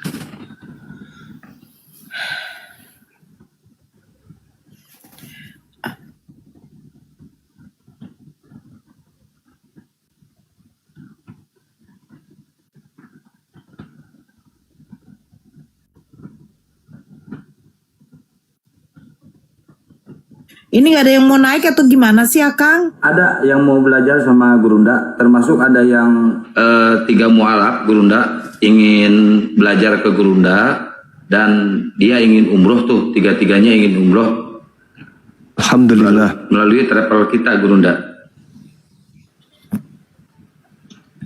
Tapi masih ada yang mau ditanyakan karena dia diusir dari rumahnya Gurunda. 3-3-nya ini diusir dari rumahnya, bayangin. Kasihan dia. Lari ke Sekarang Lampung. terdampar di Lampung katanya. Oh ya? Iya, kasihan itu. Mau ngambil surat-suratnya aja susah itu. Paspor sama KTP-nya itu.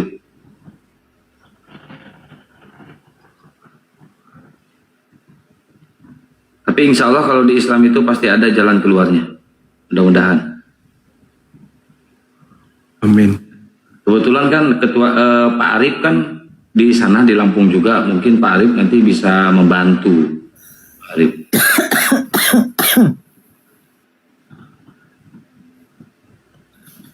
Harus dikawal sampai tuntas ini. Ya, sebelum ini buat oten-oten yang mau belajar silahkan naik ke atas ya. Oten-oten yang mau belajar, yang mau diskusi silahkan naik ke atas. Temanya ini. Mungkin temanya terlalu berat bagi kalian ya. Kalau bagi kita ini ringan, apalagi buat Gurunda ini. Sekali senok.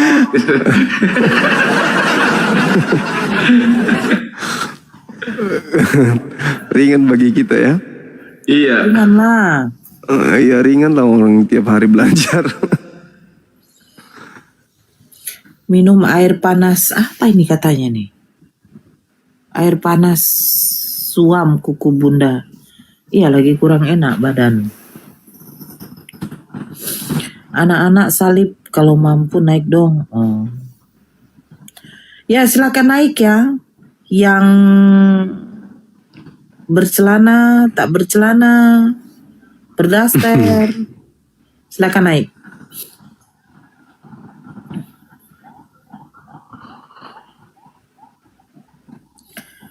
Bang Zuma lagi sibuk kayaknya. Iya. Iya, lagi chattingan sama Pak Prabowo. Bunda nggak ngantuk lagi apa? Tadi ngantuk loh. Cuman Sekarang nggak? Nggak lagi bang. Cuman lu tidur bang di sebelah bumbang. Iya, iya. Ini temanya nih tidak berat ya. Ringan-ringan aja ya ini.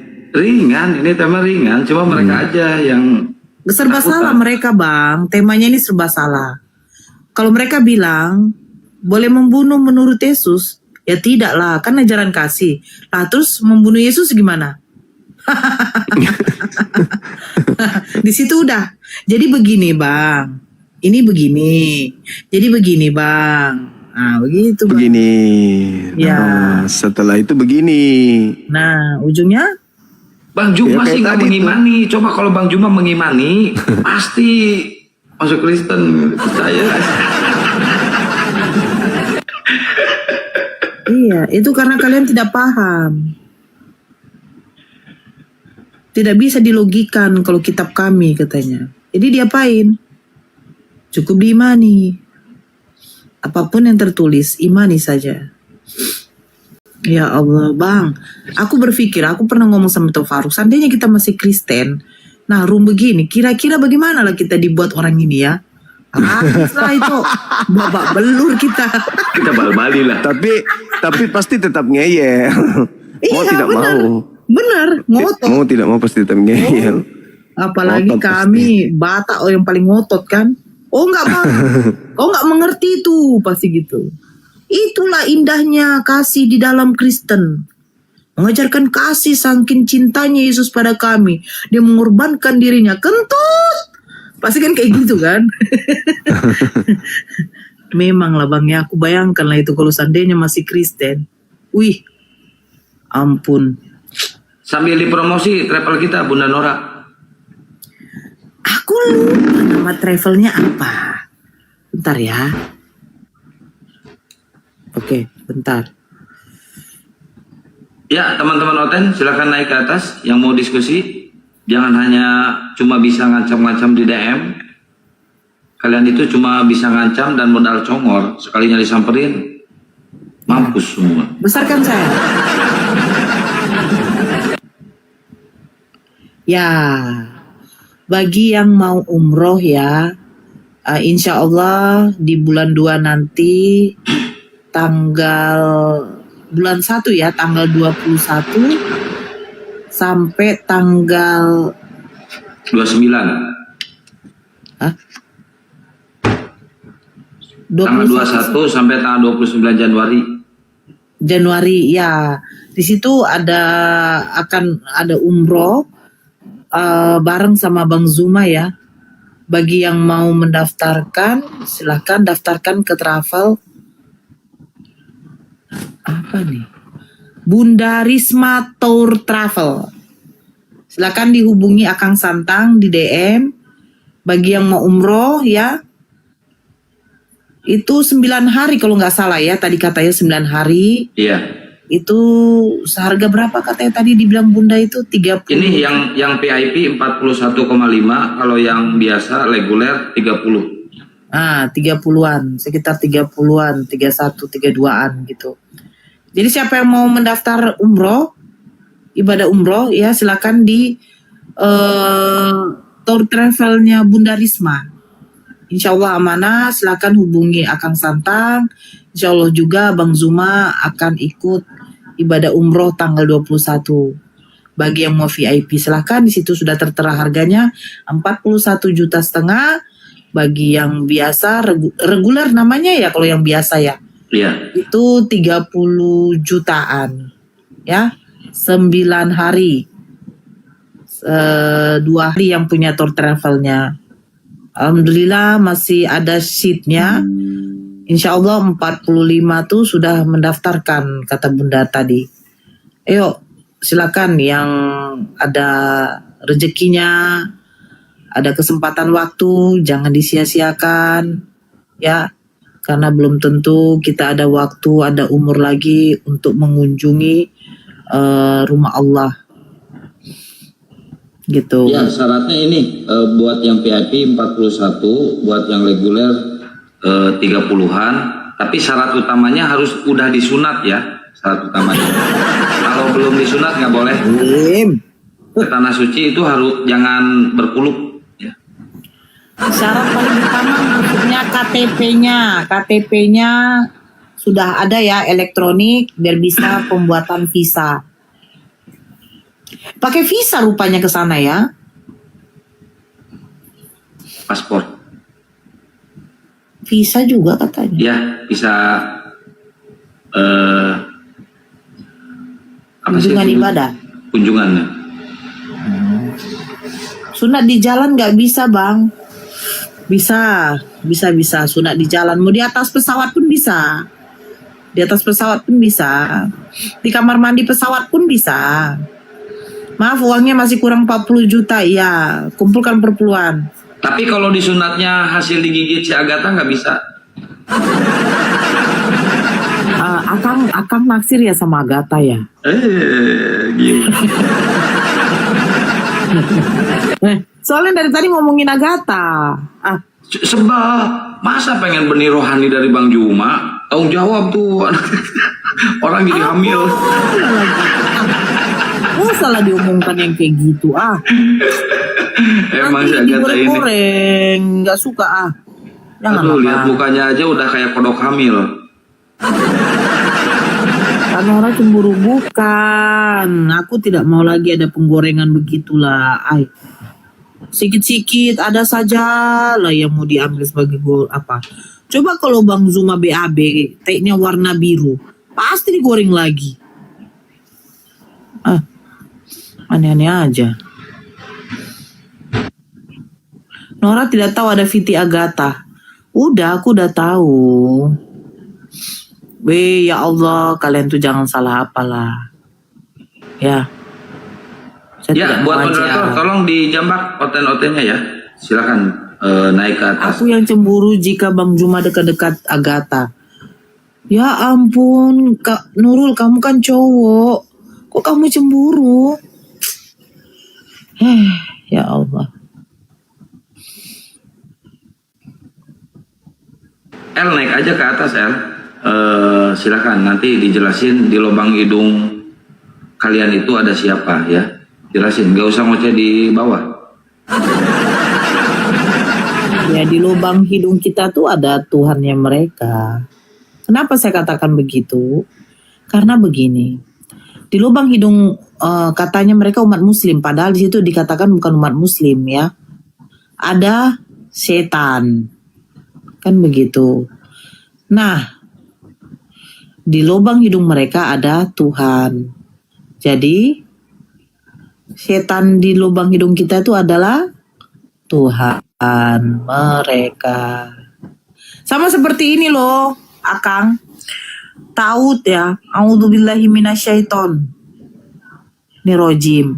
Aku berlindung kepada Allah dari godaan setan yang terkutuk. Bagi mereka yang terkutuk itu siapa, Bang Akang? Galatia 3 pasal 13.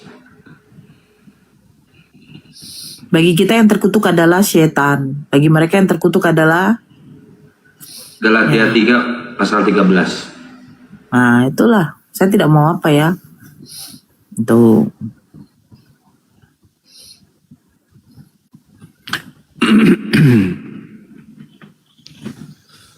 Mana otennya ini? Gak tahu Bang, gara-gara benihnya si Agatha jadi gak ada yang mau naik Bang.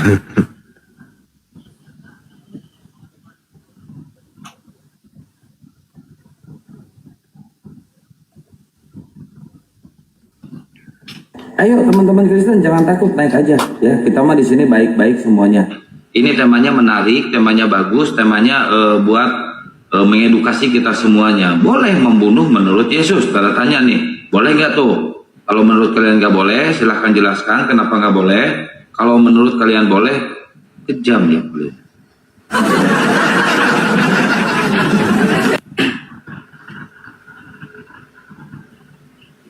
Kau tempatku meminta. Ayo yang mau berobat silahkan naik. Sudah dijambak berapa kali pun nggak mau dia pindah ke. Ini suara Bang Zuma bagus ya. Tapi lebih bagus kok diam. Enggak Bang. Aku gak ada ngomong kayak gitu loh Bang. Aku bilang suara Bang Zuma bagus.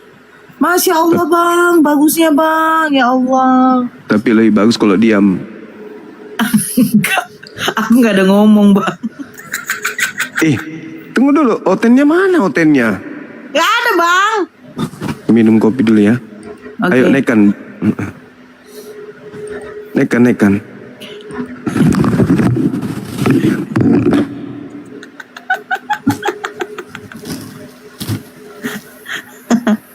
Kalian ini jangan kayak gitu lah woi. Aduh, yang satu nih ateis ini. Udah dikatakan Bang Zuma, kita gak begitu sama binatang. Abang mau Bang? Siapa tahu sekarang bisa udah sih dibilang saya Kristen. binatang. Loh, Gak sopan. loh kamu kan gak punya agama. Kau tuh sombong. Ya emang gak punya agama itu binatang. Kamu Ya iyalah. Kamu lucu kamu. Silakan Bang Zum. Saya bilang saya Islam KTP, asyhadu alla ilaha illallah wa asyhadu anna Muhammad Rasulullah. Kau tadi bilang katanya Udah, kan? murtad. Banyak kali cerita kau. Udah ngucap itu. Kau ini memang lah manusia tak ada otak. Gak ada otak gimana? Gak ada otak. Ya iyalah, otak kau tuh sama Emang aja. saya ada mengucap apa nggak ada kan? Tadi siang kau bilang kau katanya apa? Ateis. Kau tadi siang bilang katanya udah murtad. Jadi kau murtad Iya, juga? saya udah keluar Tidak, dari saya Islam, tidak kan? punya agama. Saya tidak punya Tuhan. Makanya dikatakan kau tuh hewan. Hewan kan kayak begitu. Masa hewan bisa tiktokan? Gimana sih? Ya kau lah pula hewan langkanya. Apa yang mau kau tanya? Ini kok kenapa Kang? Hewan bisa tiktokan gitu. Ini kan hewan langkanya dia. Iya masa hewan bisa tiktokan? Kamu gimana? Ya kau lah hewannya tuh. Gitu loh. Sama Bang Juma aja lah biar dikasar-kasarin saya nih. Apa kau Fans ini? soalnya fans. Gimana bang? Ini gimana nih Pak Ustadz? Gimana pastor? Kenapa Nabi Muhammad selalu dijelek-jelekan, gak bisa baca tulis? Sakit hati saya. Ya. Nabi Muhammad dikatakan tidak bisa baca tulis, tetapi satu-satunya kitab suci yang membawa manusia kemudian pada keadaan sempurna sebagai makhluk itu hanya Al-Quran. Bangsa jahiliyah, bangsa Arab, bangsa yang tidak beradab, begitu baginda Rasulullah Muhammad SAW datang, sejazirah Arab kemudian menjadi orang yang terdidik. Bahkan bangsa Arab yang tertinggal itu bisa bersaing dengan bangsa manapun. Dan kemajuan pencapaian dari bangsa Arab itu sampai hari ini tidak pernah pudar. Itu fakta real. Beliau dikatakan buta huruf, artinya beliau buta terhadap kitab terdahulu, buta terhadap ajaran terdahulu. Tidak pernah kemudian Nabi Muhammad melakukan penyelidikan atau membaca sebuah kitab terdahulu. Kemudian beliau menerima wahyu, di mana wahyu itu menjadi pedoman hidup manusia sampai akhir zaman. Yang ketiga, berbicara mengenai sejarah. Sejarah yang ada adalah Nabi Musa alaihissalam pernah datang ke atas muka bumi kepada kaumnya Bani Israel. Lalu Nabi Isa alaihissalam datang juga kepada kaumnya Bani Israel. Sedangkan ketika nabi-nabi ini diutus kepada Bani Israel, nabi-nabi ini datang kepada umat pembangkang yang tidak mungkin kemudian memegang amanah dari pencipta langit dan bumi untuk setia menjalankan perintah Tuhan yang datang kepada nabi-nabi kepada mereka untuk mereka ajarkan kepada bangsa lain.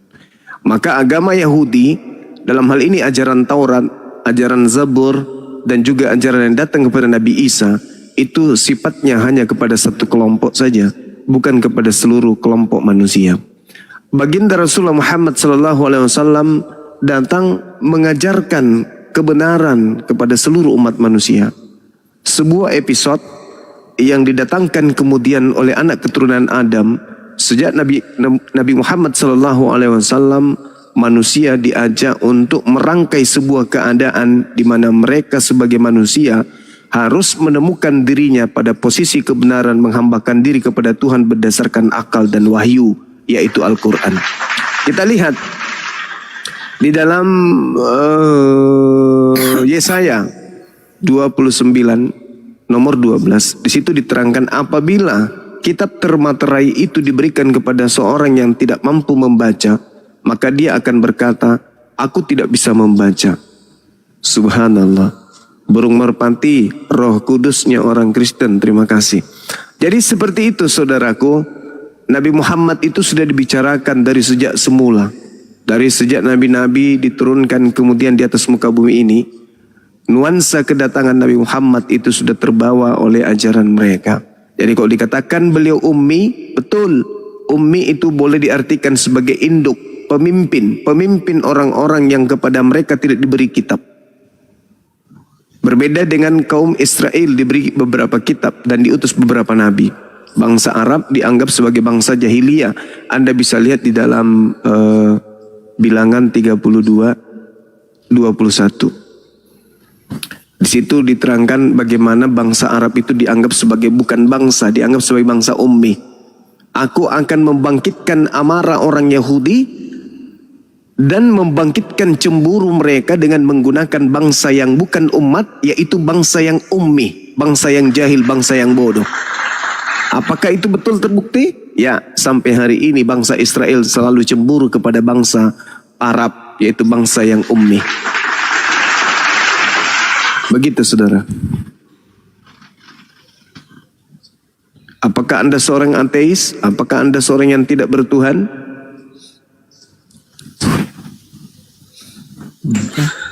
Iya, cuma KTP saya Islam doang ini. Cuman saya banyak sekali kejanggalan-kejanggalan itu di kitab-kitab itu. Contohnya ya, katanya Allah tidak berwujud ya, tapi kenapa ada surat dia itu ditenteng malaikat gitu loh. Surat ditenteng malaikat. Maksudnya? Iya, dia dibawa 8 malaikat gitu. Oh, Diangkat 8 malaikat. Anda keliru. Jadi gini saudara, Allah itu wujud. Wujud itu bahasa Arab. Wujud itu artinya ada. Pencipta langit dan bumi itu ada. Kemudian yang Anda maksud di situ adalah arsy. Arsy itu adalah tahta. Jadi kalau Anda berbicara mengenai arsy, itu adalah tempat pijakan pencipta langit dan bumi. Dan karena kita manusia yang berpikir, kita ada keterbatasan berpikir, maka yang diberikan kemudian pemahaman kepada kita, sepintar apapun kita, secerdas apapun kita, bahwa pencipta langit dan bumi itu ada, namun dia tidak serupa dengan makhluk. Dia tidak serupa dengan makhluk, artinya ya seperti apapun keadaannya, pastinya dia bukan makhluk. Dia bukan makhluk. Sementara kita makhluk ini adalah bias daripada pencipta. Kita bisa melihat karena pencipta kita maha melihat. Kita bisa mendengar karena pencipta kita maha mendengar. Kita bisa berkarya karena pencipta kita maha pencipta. Kita bisa marah karena pencipta kita kemudian itu menciptakan segala sesuatu. Termasuk marah, benci, dengki, kasih sayang dan seterusnya. Jadi pencipta langit dan bumi itu ada. Kita bisa hidup karena pencipta langit dan bumi itu maha hidup. Kalau kemudian kita bisa merangkai ban dari karet, kita buat berbundar, lalu kemudian di atasnya ada besi, lalu kita bisa duduk di atasnya, lalu kemudian kita bisa bergerak dari tempat yang satu. Itu sifat yang melekat pada diri Tuhan pencipta langit dan bumi yang terbias kepada makhluk. Bahwa pencipta langit dan bumi itu akan membiaskan sifatnya kepada makhluknya. Seperti itu saudara. Makanya diciptalah manusia ini sebagai pemimpin di atas muka bumi untuk menaklukkan bumi. Nah, maka sifat yang melekat pada diri manusia adalah bias cahaya dari serpihan cahaya yang ada pada diri pencipta langit dan bumi. Begitu. Jadi Tuhan itu ada, wujud. Wujud itu bahasa Arab artinya ada. Tuhan itu ada, cuman kemampuan kita ini yang tidak bisa menerawang kepada pencipta. Contoh, Anda punya akal. Apakah Anda bisa menerawang akal Anda? Apakah bisa melihat akal Anda? Coba saudara kapling. Apakah Anda bisa melihat? Bisa lah. Nah, apakah akal Anda itu ada? Ya ada, cuman kan nggak masuk itu. Nggak masuk apa? Iya, gimana ya? Maksudnya nggak masuk kalau analoginya begitu. Maksudnya gimana? Ya akal kan memang ada, tapi kan nggak kelihatan dia. Iya. Nah terus kenapa Anda mengatakan Tuhan itu tidak ada?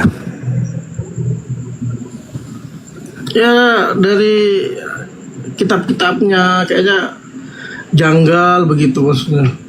Janggal Nggak konsisten. Karena yang Anda pakai tolak ukurnya itu apa? Iya nggak konsisten dia. Kadang mengajarkan baik, kadang mengajarkan buruk. Apa yang Anda jadikan sebagai rujukan untuk menilainya? Apa? Itu kadang mengajarkan baik, kadang mengajarkan buruk gitu loh. Enggak, saya tanya dulu. Saya tanya dulu Anda. Apa yang Anda jadikan sebagai tolak ukur untuk menilai? Ya, saya selama saya baca-baca nih, ini sepertinya hanya buatan manusia aja nih, nggak masa buatan Tuhan begini, terjemahannya nggak bagus gitu. Pertanyaan saya Bang, tolak ukur apa yang Anda gunakan untuk menilai itu semua? Ya dari kitab-kitabnya lah. Nah, tolak ukur Anda untuk memahami kitab itu apa? Nggak konsisten dia. Tolak ukur apa yang Anda gunakan untuk menilai kitab itu? nggak konsisten. Ya itu nilai yang Anda hasilkan setelah Anda menilai buku itu, kitab itu. Maksud saya, apa yang menjadi alat takaran Anda terhadap kitab tersebut? Terus abang maunya jawaban apa? Nggak paham dia kan. Contohnya begini, aku bantu kau biar terbuka otakmu, Kafling. Contohnya aku ditanya nih oleh abangku nih. Tolak ukurnya, patokannya, alatku adalah aku paham bahasa Arab, aku bisa baca. Nah, tuh, apakah Anda sudah sampai pada level itu? Nah, lanjut.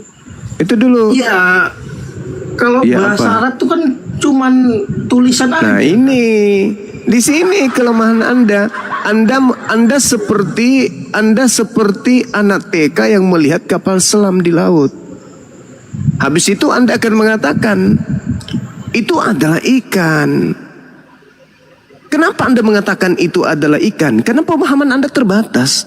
Yang Anda tahu dia berada di laut, dia bergerak, dan dalam pemikiran saudara yang tidak paham ilmu tentang kapal selam, ya hanya terdoktrin kepada pemahaman pribadi yang tidak berlandaskan kepada disiplin ilmu. Maka Anda akan mengatakan kapal selam itu adalah ikan. Seperti apapun orang menjelaskan, Anda tidak akan terima. Kenapa? Tidak ada ruang di dalam diri Anda yang menyediakan kemudian tempat ilmu-ilmu itu masuk sehingga Anda bisa paham. Saya curiga Anda ini untuk membedakan sebuah kualitas benda dengan massa benda tersebut juga Anda nggak bisa. Contoh misalnya ketika ada pertanyaan kepada saudara, berat mana? Besi 1 kilo atau kapas 1 kilo? Coba saudara Kafling uraikan, berat mana? Ya sama aja lah beratnya. Alasannya? Ditimpuk ke kaki ya sakitan besi lah. Alasannya kenapa? Ya karena beratnya 1 kilo. Nah berarti cerdas Anda dalam aspek seperti itu. Nah sekarang kalau saya tanya kepada saudara, apa yang menghantarkan kemudian sebuah benda mati bisa bersinar di siang hari?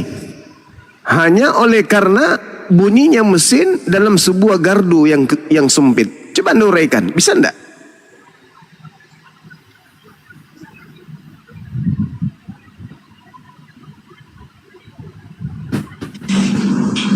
Ayo. Jadi ketidaksempurnaan pemahaman Anda yang hanya secuil itu mengakibatkan Anda memberikan nilai kepada sesuatu yang begitu dahsyat yang Anda sendiri sebenarnya tidak tahu, tetapi mengambil kesimpulan. Contoh misalnya ketika Anda mengatakan tidak konsisten, kadang dia baik, kadang dia buruk. Loh, bukankah dalam kehidupan saudara juga mengalami hal yang sama? Kadang Anda sehat, kadang Anda sakit, kadang Anda sedih, kadang Anda bahagia, kadang Anda kenyang, kadang Anda lapar. Itu semua keseimbangan. Makanya saya katakan tadi, pencipta langit dan bumi itu menciptakan ciptaannya dengan serpihan cahayanya. Gak usah terlalu jauh dulu. Dari mana Anda berasal? Itu aja dulu Anda cari. Lalu apa yang terjadi pada diri Anda? Misalnya sekarang ini, ketika Anda dalam keadaan tersadar, coba Anda pasang lakban di hidung dan juga pasang lakban di mulut. Tunggu beberapa detik. Apa yang terjadi? Mata Anda akan membelalak, kuping Anda akan berdengung, kemudian kepala Anda sakit. Anda akan mulai sesak napas. Kenapa? Tak ada oksigen yang masuk. Sedangkan unsur tubuh membutuhkan oksigen. Berarti otak Anda bekerja untuk segera membuka lakban yang ada di hidung untuk segera mengisap udara. Kenapa itu bisa Anda alami? Kenapa Anda panik pada saat itu? Karena Anda tersadar bahwa tubuh Anda butuh oksigen. Anda tersadar bahwa hidung saya tidak bisa hirup udara karena saya menyadari hidung saya terlakban. Pertanyaannya, ketika Anda tidur, apakah otak Anda bekerja? Tidak. Apakah Anda sadar untuk narik oksigen? Tidak. Lalu siapa yang kemudian mengurus tubuh Anda itu? Ketika Al-Quran mengatakan bahwa aku lebih dekat daripada urat leher manusia itu sendiri. Artinya Tuhan yang maha mengatur, Tuhan yang maha mengurusi, Tuhan yang maha mencukupi, yang menjadikan saudara dalam keadaan terlelap tidur, rongga dada tetap saja kemudian memompa udara masuk ke dalam tubuh Anda. Mana fungsi otak Anda tadi? Mana? Fungsi otak Anda tadi kenapa tidak bekerja? Harusnya otak Anda itu siaga terus. Jangan tertidur otak Anda, matanya ada. Karena kalau otak Anda tidak bekerja pada saat kemudian Anda terlelap, lalu siapa yang memerintahkan kemudian rongga dada untuk hirup udara? Ayo. Sementara otak tidak bekerja. Ketika Anda terlelap, otak istirahat. Lalu yang memerintahkan paru-paru Anda untuk hirup udara siapa? Siapa? Kaki nggak mungkin. Jantung nggak mungkin. Tangan nggak mungkin. Hidung gerak sendiri nggak mungkin. Lalu siapa? Itulah hakikat pencipta langit dan bumi. Cuman Anda tidak sampai kepada dimensi itu. Kan Anda makhluk sudah gitu, Anda berpikir yang negatif tentang Tuhan. Yang Anda tahu, ini. Saya yakin Anda dalam masyarakat jarang untuk diterima. Jangankan di masyarakat, di dalam rumah tangga pasti Anda selalu bertentangan dengan keluarga. Tanda-tandanya ada. Kenapa? Eksistensi Tuhan aja Anda tolak. Berarti Anda menolak eksistensi kebenaran. Nah, kalau orang cenderung menolak eksistensi kebenaran, terkadang kebenaran kecil pun selalu ego untuk dia hadapi dan ngotot mengatakan dirinya benar meskipun itu salah. Coba Anda cerminkan diri Anda. Siapa yang kemudian mengambil kegagahan Anda? Dulu bagus, giginya rapi, rambutnya hitam, kulitnya kenceng. Sekarang kok keriput, gigi udah permisi satu persatu. Kemana itu pergi? Berarti ada kekuatan di luar Anda yang mengatur itu semua. Apakah itu diri Anda? Enggak. Gak usah terlalu jauh dulu. Anda mengambil nasi, Anda suap masuk ke dalam tubuh Anda. Apakah Anda masih punya urusan terhadap tubuh Anda setelahnya? Enggak. Padahal itu adalah Anda. Terus kenapa Anda enggak meneruskan urusan Anda? Apa itu? Melihat, lalu kemudian melakukan proses reaksi terhadap makanan yang Anda masukkan. Anda limpahkan kemudian sebagian ke tangan, sebagian ke kaki, sebagian masuk ke nutrisi tubuh yang lain. Kenapa Anda bekerja? Kenapa seketika itu Anda melemparkan kepada tubuh Anda sendiri? Artinya apa? Yang menciptakan tubuh itulah yang mengatur tubuh itu. Dan itu bukan Anda. Anda hanyalah ciptaan yang tak punya daya apa-apa. Dan memang manusia itu diberi tiga keadaan. Ini sering saya uraikan, baik itu di kelas-kelas maupun di forum-forum seperti ini. Bahwa manusia itu memiliki tiga keadaan, tiga kodrat. Yang pertama, manusia itu memiliki tingkat kecerdasan. Sehingga dia bisa berpikir, dia bisa menolak, dia bisa menerima. Dia bisa mengkritik, dia bisa memprotes, dia memberikan saran, bisa memberikan pesan dan seterusnya. Kenapa? Karena manusia itu memiliki tingkat intelijensi, tingkat pemikiran logika. Berbeda dengan monyet. Monyet itu tidak bisa berpikir. Dia diikat oleh item kadar, kodratnya. Yaitu itu sudah menjadi sunnatullah, hukum alam bagi mereka. Jadi monyet-monyet itu nggak bisa berpikir. Nah, manusia bisa berpikir. Tetapi kecerdasan manusia itu terkadang membawa manusia itu sendiri untuk culas terhadap dirinya sendiri. Ketika manusia ini memiliki kecerdasan, maka kodrat yang kedua adalah memiliki kodrat freelance, atau dia free will, atau dia memiliki kehendak bebas. Bisa beriman, bisa ingkar. Bisa percaya, bisa tidak percaya. Bisa serius, bisa hanya bercanda. Bisa beriman, bisa kufur. Tergantung Tergantung. Jadi kalau Anda kemudian membesar-besarkan, ini nggak mungkin, ini nggak mungkin.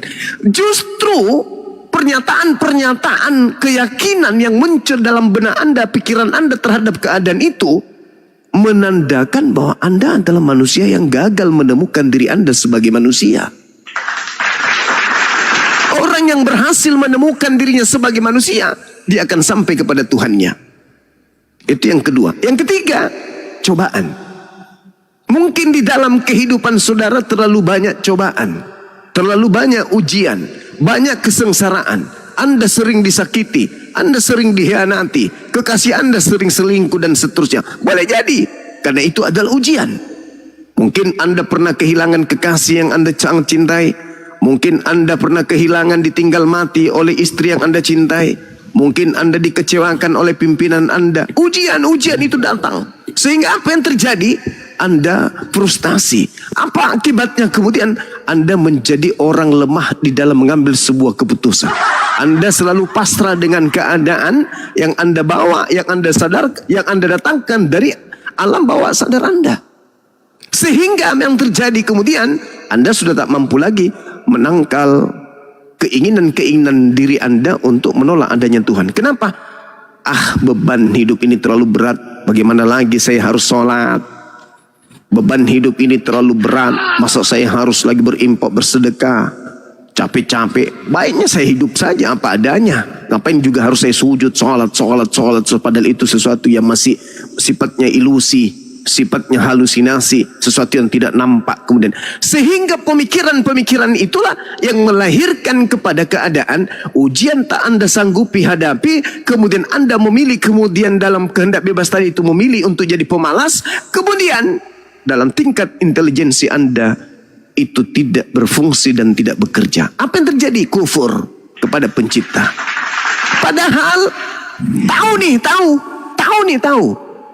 Besok hari Ahad. Setelah hari Ahad, Senin. Setelah hari Senin, Selasa. Mau tidak mau, suka ataupun tidak, besok Senin, besok Selasa harus datang. Tidak bisa tidak datang hari Senin itu. Harus datang. Detik, menit, jam. Harus datang hari Senin. Harus datang bergulir hari Selasa. Menandakan apa? Kita digiring kepada ketiadaan. Jadi orang yang berakal sehat sadar tuh, Bang Suma dalam hari Senin menghabiskan waktu 24 jam. Saya hari Senin menghabiskan waktu sama 24 jam juga. Bang Suma tidak dilebihkan 30 menit. Saya pun demikian tidak dilebihkan 30 menit. Hari Senin bagi Bang Suma sama 24 jam. Hari Senin bagi saya juga 24 jam. Tidak ada yang dizolimi oleh pencipta langit dan bumi di situ. Yang zalim adalah kamu sendiri. Yang zalim adalah Anda sendiri. Kenapa? Anda tidak mengisi waktu yang sangat-sangat singkat itu dengan tunduk kepada yang menciptakan alam ini. Padahal Anda tahu. Contoh, suatu ketika Anda berpikir seperti ini. Ya, sebentar lagi kita akan tahun baru ya. Tinggal 2 bulan misalnya. Anda tunggu Senin, Selasa, Rabu, Kamis, minggu pertama, minggu kedua, minggu ketiga, minggu keempat, bulan Oktober, bulan November, bulan Desember. Tibalah waktunya kemudian ya, trompet tahun baru beralih 2026 itu ada hadir malam itu. Tapi Anda menunggu itu lama. 2 bulan waktu yang lama loh. Tapi seketika itu waktu Anda, konsentrasi Anda dipalingkan kepada masalah-masalah lain.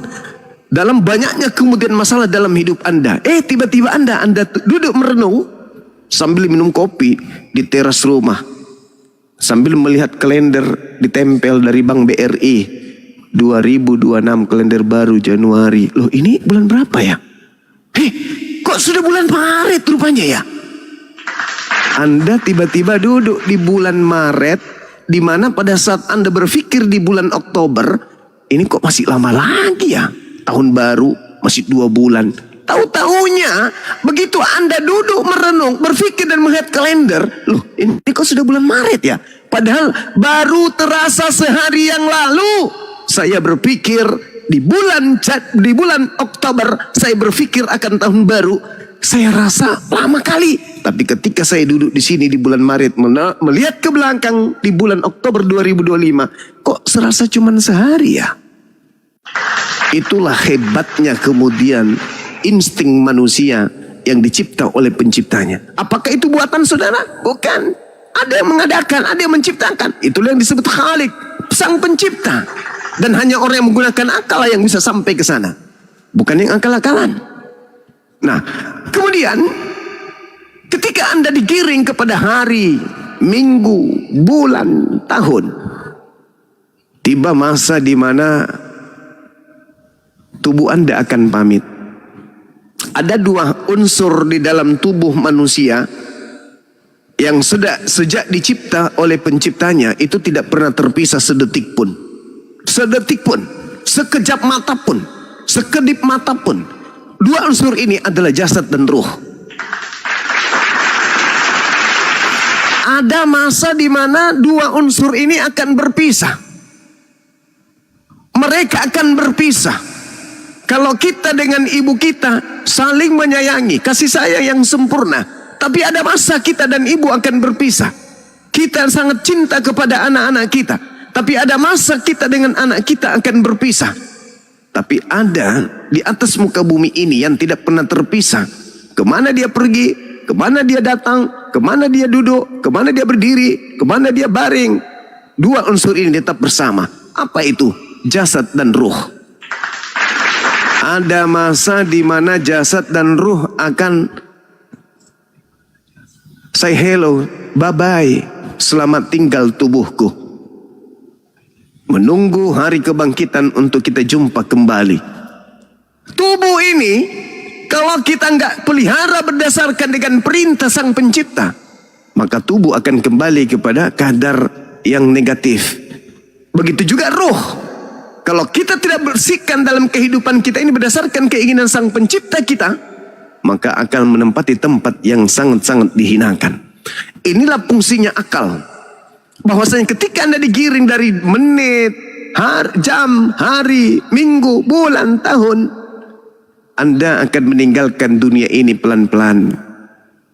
Nah, bedanya Anda dengan saya, ketika saya mengisi hari Senin 24 jam, saya mengisinya dengan ketundukan kepada Tuhan pencipta alam ini. Ada nilai plus yang bukan angka yang saya torehkan dalam hidup saya selama 24 jam itu. Sementara Anda juga memperoleh hak yang sama. Bedanya saya hidupku 24 jam di hari Senin itu berkualitas. Ada ketundukan kepada pencipta alam. Sementara Anda yang ada hanya kepongahan, kesombongan, keangkuhan. Padahal ilmu secuil.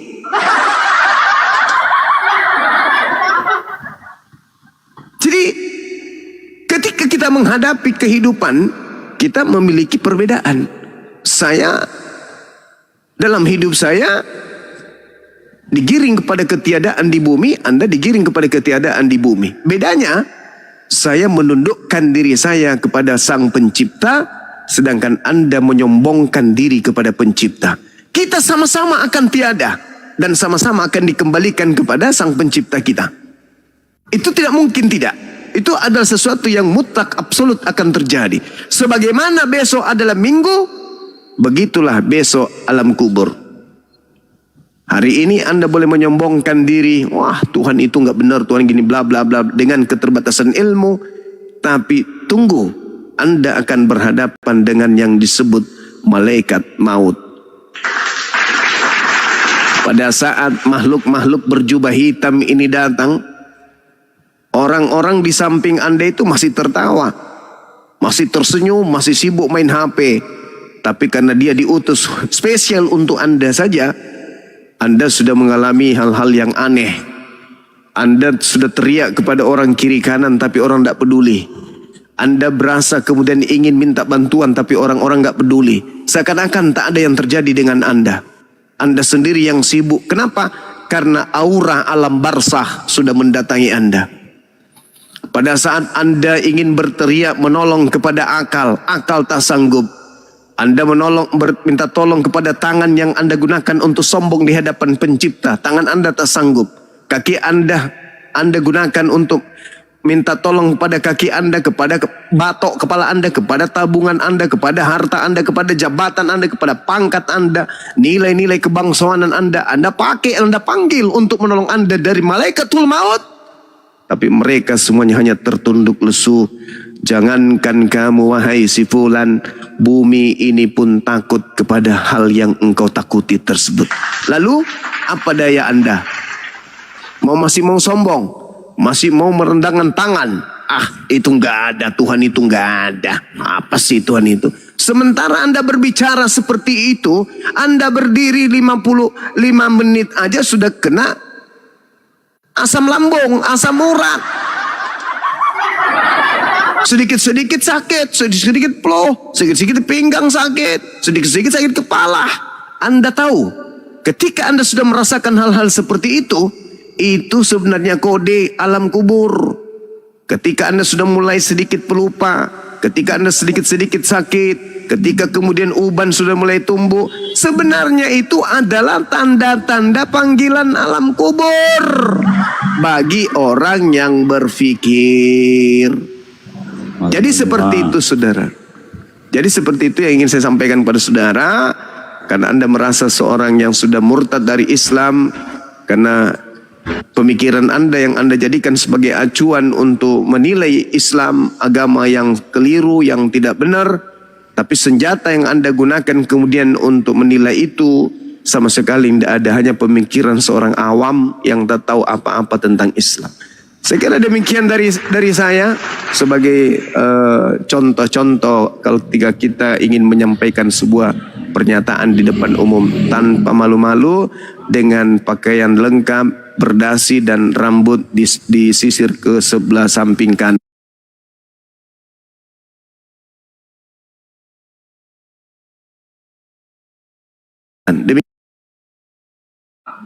Beserta 2 adiknya ya kalau nggak salah,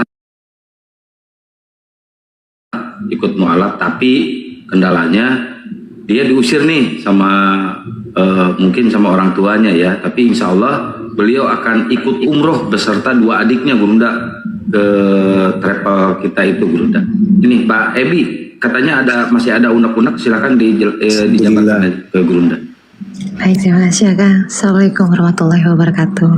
Waalaikumsalam warahmatullahi wabarakatuh. Salam hormat saya buat Bang Zuma. Saya juga Ibu. Jangan panggil Ibu.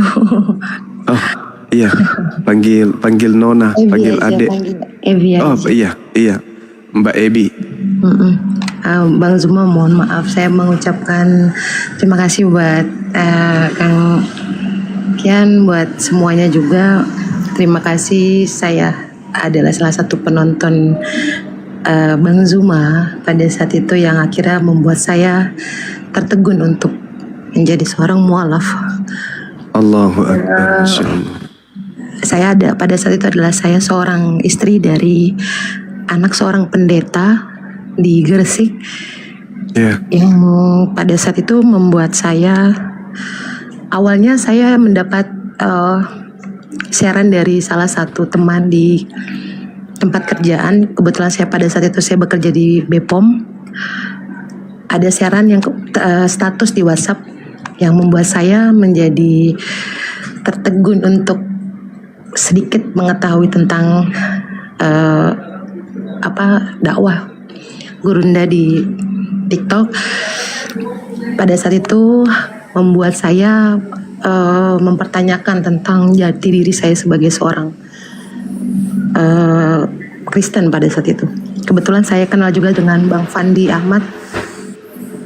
Ada perdebatan Gurunda dengan Bang Fandi yang pada saat itu membuat saya menjadi tertegun untuk mengenal Islam. Alhamdulillah. 6 bulan yang lalu saya memutuskan untuk menjadi seorang mualaf, dan Allahu Akbar. saya mendapatkan sebuah tekanan besar dalam keluarga juga. Pada saat itu saya adalah seorang istri dari anak seorang pendeta, Gurunda. Oh iya, iya. Saya tadi sempat Menantu berbicara, dari ya, seorang pendeta, iya. tadi saya sempat berbicara sama Bunda Dewi. Saya sedikit bercerita dan ada sedikit rasa yang sampai saat ini membuat saya masih gemetar setiap saya menceritakan itu, Gurunda. Iya, Karena panggil Bang Suma aja biar lebih akrab lagi. Iya. Bentar Mbak Ebi, teman-teman biar Mbak Ebi bisa open cam, silakan di follow ya, biar bisa open cam, silakan di follow yang 2,8 ini ya, biar bisa open cam, biar kita bisa ngelihat Mbak Ebi seperti apa. Ya lanjut Mbak Ebi. saya keturunan Tionghoa bermargawang. Pada saat itu orang tua saya benar-benar memberikan tekanan yang luar biasa dari mental, hujatan serta kerusakan psikolog saya yang dengan keputusan yang saya ambil, Bang Zuma. Tadi kebetulan ada salah satu teman saya penonton Bang Zuma dan Kang Kian ini yang memberitahukan bahwa mengizinkan untuk seorang mualaf untuk ikut umroh, karena saya 2 kali ditolak Bang Zuma untuk mengikuti umroh. Karena pertama ketika saya mendaftar travel, karena mungkin saya belum merubah KTP saya, KTP. jadi saya menunjukkan sertifikat saya dari LM dari Gresik ya. Pada saat itu saya menunjukkan tetapi ditolak karena saya belum merubah KTP, karena akan terkendala mungkin dengan administrasi. Kemudian kedua kalinya saya sudah punya KTP dan alhamdulillah sudah Allah izinkan dengan segala kemudahan untuk merubah KTP saya. Masih ditolak dengan salah satu travel, dikatakan bahwa mungkin iman saya masih kurang karena takut mengganggu perjalanan dan akan membuat saya susah mungkin ya Bang Zuma untuk mengikuti perjalanan umroh ibadah itu. Makanya ketika tadi ada salah satu teman saya mengatakan bahwa di sini bisa membantu saya untuk menjalankan ibadah umroh. Saya mencoba menghubungi Kang Kian dan alhamdulillah mendapatkan respon yang positif dan baik sekali. Termasuk dengan Bunda Dewi dan Bunda Nora. Tadi siang saya sudah masuk ke sini dan alhamdulillah sangat baik sekali. Bahkan setelah turun dari roomnya tadi ada beberapa hujatan yang masuk ke DM saya. Kenapa saya privatkan lagi? Tadi sudah saya buka privatnya, tapi lumayan agak masih belum kuat iman Bang Zuma untuk menghadapi cemoohan-cemoohan tentang itu semua.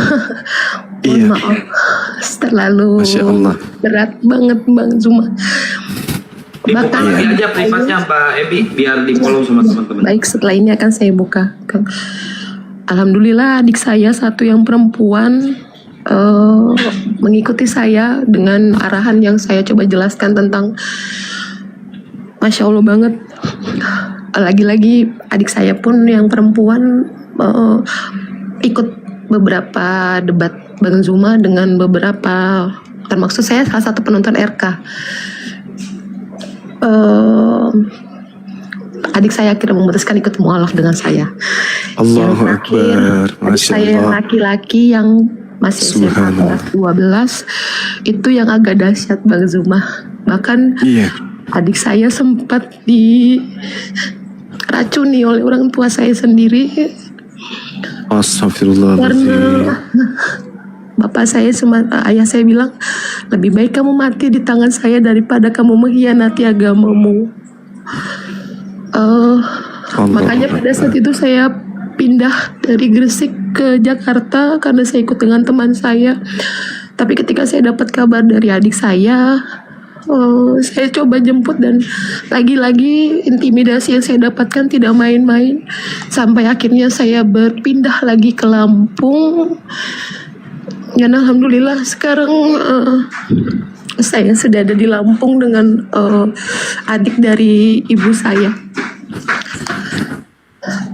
Yang ingin saya pertanyakan Bang Zuma, ada beberapa hal yang masih tadi sudah sempat saya tanyakan, tapi pertanyaan tadi belum selesai. Tentang dari makna dari surat Ar-Ra'd ya Kang ya, Ar-Ra'd yang 11, di mana Allah tidak akan mengubah nasib suatu kaum sebelum kaum itu sendiri yang mengubahnya dengan sebuah qadar atau takdir. Yang saya pertanyakan adalah Bang Zuma, ini pun yang menjadi pertanyaan saya dan adik-adik saya,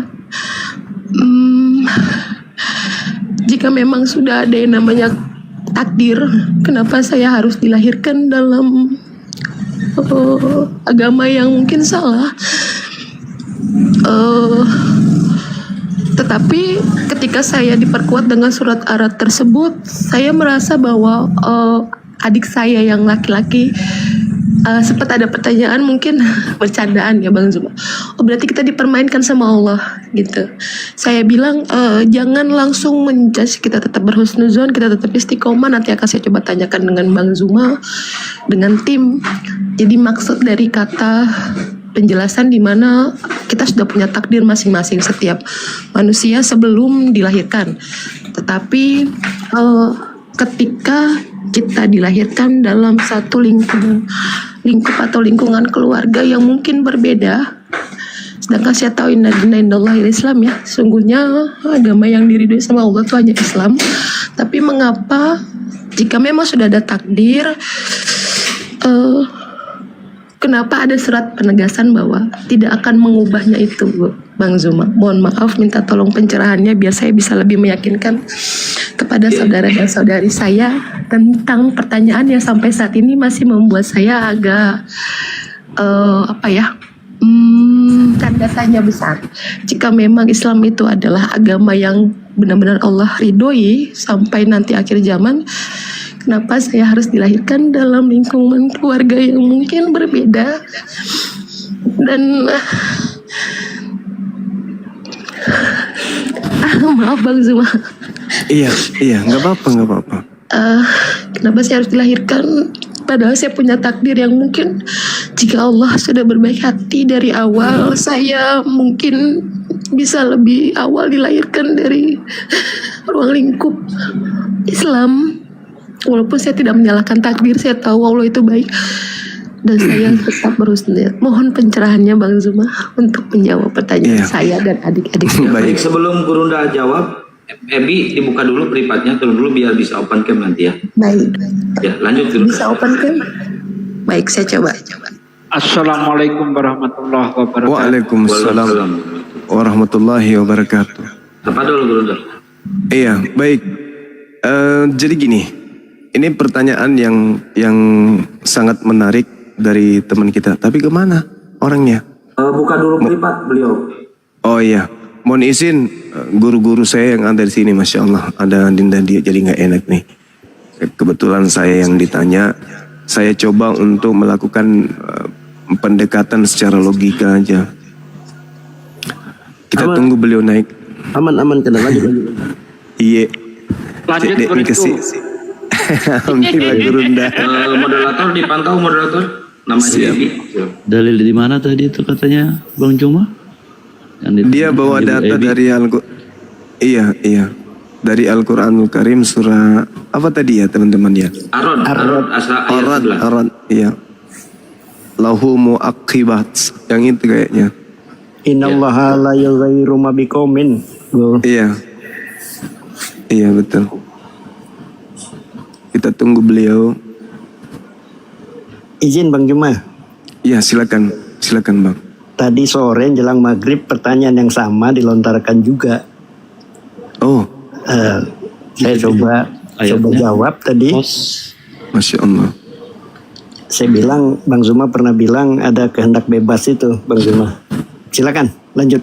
Iya. Sudah ada orangnya? Sudah ada Gurunda. Ebi udah monitor. Maaf, ya, maaf Bang Zuma, aku tadi langsung turun.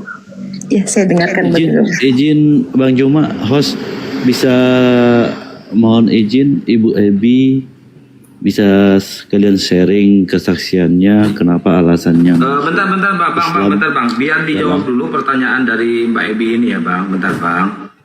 Siap bang. Iya, karena beliau bertanya kalau setelah saya memberikan jawaban mungkin bisa dengan pertanyaan saudara tadi. Jadi gini, ketika Al-Quranul Karim diwahyukan oleh Allah Subhanahu wa taala kepada baginda Rasulullah Muhammad sallallahu alaihi wasallam, kita tahu bahwa di dalam Al-Quranul Karim itu Allah Subhanahu wa taala pernah menyatakan kepada baginda Rasulullah Muhammad sallallahu alaihi wasallam. Apa kata Allah dalam surah Al-Maidah ayat 12? Bismillahirrahmanirrahim. Walaqad akhazallahu mitsaqa bani Israil wa ba'atsna minhum 12 naqiban wa qala Allah inni ma'akum. Jadi sebelum Islam datang, Allah lebih dulu memilih Bani Israel, mengangkat derajat mereka, menentukan kemudian bahwa di tengah-tengah mereka banyak diutus nabi dan diberikan kitab-kitab suci kepada mereka. Lalu pencipta langit dan bumi mengatakan, aku bersama dengan kalian. Jadi Bani Israel ini nanti ada yang disebut Yahudi, ada yang disebut Nasrani, ada juga yang disebut orang-orang zolim yang ada di antara mereka. Nah, orang-orang zolim ini nanti larinya kepada laqad kafaral ladina qalu. Itu jatuh kepada kadar orang zolim. Nah, setelah kemudian Allah memilih kemudian Bani Israel, ayat selanjutnya mengatakan fabima naqdihim mitsaqahum la'annahum wa ja'alna qulubahum qasiyah. Jadi mereka yang sudah dipilih ini justru bukan menghantarkan mereka bersyukur, mensyukuri setiap nikmat yang Tuhan berikan kepada mereka, melainkan kebanyakan mereka itu ingkar, melanggar janji, sehingga Allah melaknati mereka. Jadi tadinya dipilih oleh Allah, kemudian dilaknati oleh Allah. Ketika mereka dilaknat oleh Allah, maka tentu ajaran yang muncul kemudian yang mengatasnamakan Bani Israel sudah pasti itu sudah tidak benar. Kenapa? Karena berasal dari orang yang sudah dilaknat oleh Allah. Nah, agama mana nih yang berasal dari sana, yang mendompleng dari sana? Tentu agama Anda sebelum masuk ke dalam ajaran agama Islam. Nabi Muhammad sallallahu alaihi wasallam ketika datang kemudian, ya ahlal kitab qad ja'akum rasuluna yubayyinu lakum katsiran mimma kuntum tukhfuna minal kitab. Wahai ahli kitab. Jadi yang diseru lagi adalah ahli kitab, Yahudi dan Nasara. Telah datang kepadamu Rasulku Nabi Muhammad menjelaskan kepadamu banyak hal dari isi kitab yang kamu sembunyikan. Kalau kamu ikut kepada kitab yang dibawa oleh Nabiku, maka kamu akan mendapatkan cahaya. Maka kamu akan mendapatkan penjelasan tentang fungsimu untuk hidup di atas muka bumi ini. Maka Al-Quran aku wahyukan kepadamu wahai manusia sebagai petunjuk untuk mengikuti keridaanku kepada jalan keselamatan, untuk mengeluarkan manusia termasuk kalian dari gelap gulita kepada cahaya dengan izinnya, dan menunjukkan kepada kalian dengan Al-Quran itu jalan yang lurus. Kemudian muncul pertanyaan, bagaimana dengan saya bang? Ketika kemudian Nabi Muhammad berseru kepada ahli kitab, tapi ternyata orang tua saya justru tidak berasal daripada orang-orang yang tunduk kepada syariat hukum Tuhan yang datang melalui baginda Rasulullah Muhammad SAW. Bagaimana dengan saya yang lahir dalam keadaan kufur, karena berasal dari tengah-tengah orang yang kufur? Nah, saya mengatakan begini, orang yang lahir dalam keadaan kufur, ketika datang Al-Quran, apa kata Quran? Wa min qablihi kitabu Musa imama wa rahmah. Wa hadha kitabun musaddiqul lisanan arabiyya liyunziral ladina zalamu wa busyra lil muhsinin. Al-Quran datang membenarkan kitab Taurat sebagai petunjuk dan rahmat. Dan Al-Quran ini kemudian datang dalam bahasa Arab untuk memberi peringatan kepada orang-orang yang zalim dan memberi kabar gembira pada orang-orang yang berbuat baik. Nah, Jadi ketika kemudian Al-Quran sudah sampai kepada saudara Ebi, Tuhan sudah menggariskan Al-Quran ini adalah peringatan bagi orang-orang zalim dan memberi kabar gembira kepada orang-orang yang berbuat baik. Berarti Al-Quran datang kepada orang-orang kafir juga sebagai pembawa kabar gembira kepada mereka seketika mereka menemukan diri mereka meninggalkan kekafiran dan melakukan kebaikan-kebaikan seperti yang Anda lakukan sekarang. Maka Al-Quran itu adalah merupakan kabar gembira untuk saudara. Lalu bagaimana dengan takdir? Ini secara logika saya ingin menjelaskan begini. Kalau kita berbicara mengenai ketetapan-ketetapan Allah di dalam Al-Quran yang tadi sempat dibacakan oleh saudari saya, guru saya, di situ dikatakan innallaha la yugayyiru ma biqaum hatta yugayyiru. Jadi dikatakan bahwasanya sesungguhnya Allah tidak akan mengubah keadaan suatu kaum sebelum mereka mengubah keadaan diri mereka sendiri.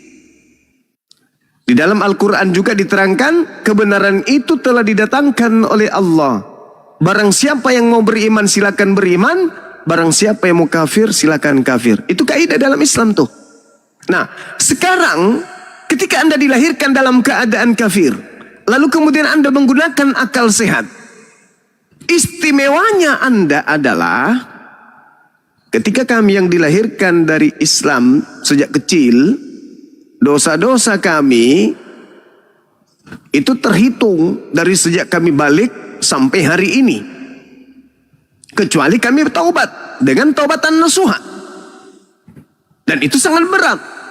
Tapi kalau orang Kristen non-Muslim, istimewanya mereka adalah ketika sampai kebenaran Islam kepada mereka, lalu mereka bertaubat, masuk ke dalam ajaran agama Islam, maka seluruh dosa-dosa yang pernah ia lakukan bersih semuanya dihapuskan oleh Allah. Itu keistimewaan. Itu keistimewaan. Itu keistimewaan. Jadi Allah itu sangat adil. Ada yang dilahirkan dalam keadaan kafir, tapi nanti di sekelilingnya tuh bunyi masjid, ada toa. Mereka mendengarkan kebenaran-kebenaran dari Quran. Kalau mereka menggunakan akal sehat, maka mereka akan mendapatkan hidayah masuk Islam.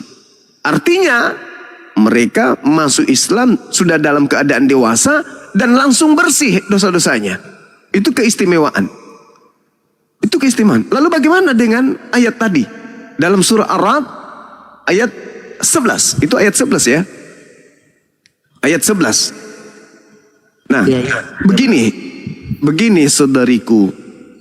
Pencipta langit dan bumi itu sudah mengetahui sebelum kita dicipta apa yang menjadi ending hidup kita di bumi ini. Apa yang akan menjadi hasil upaya kita dari atas muka bumi ini.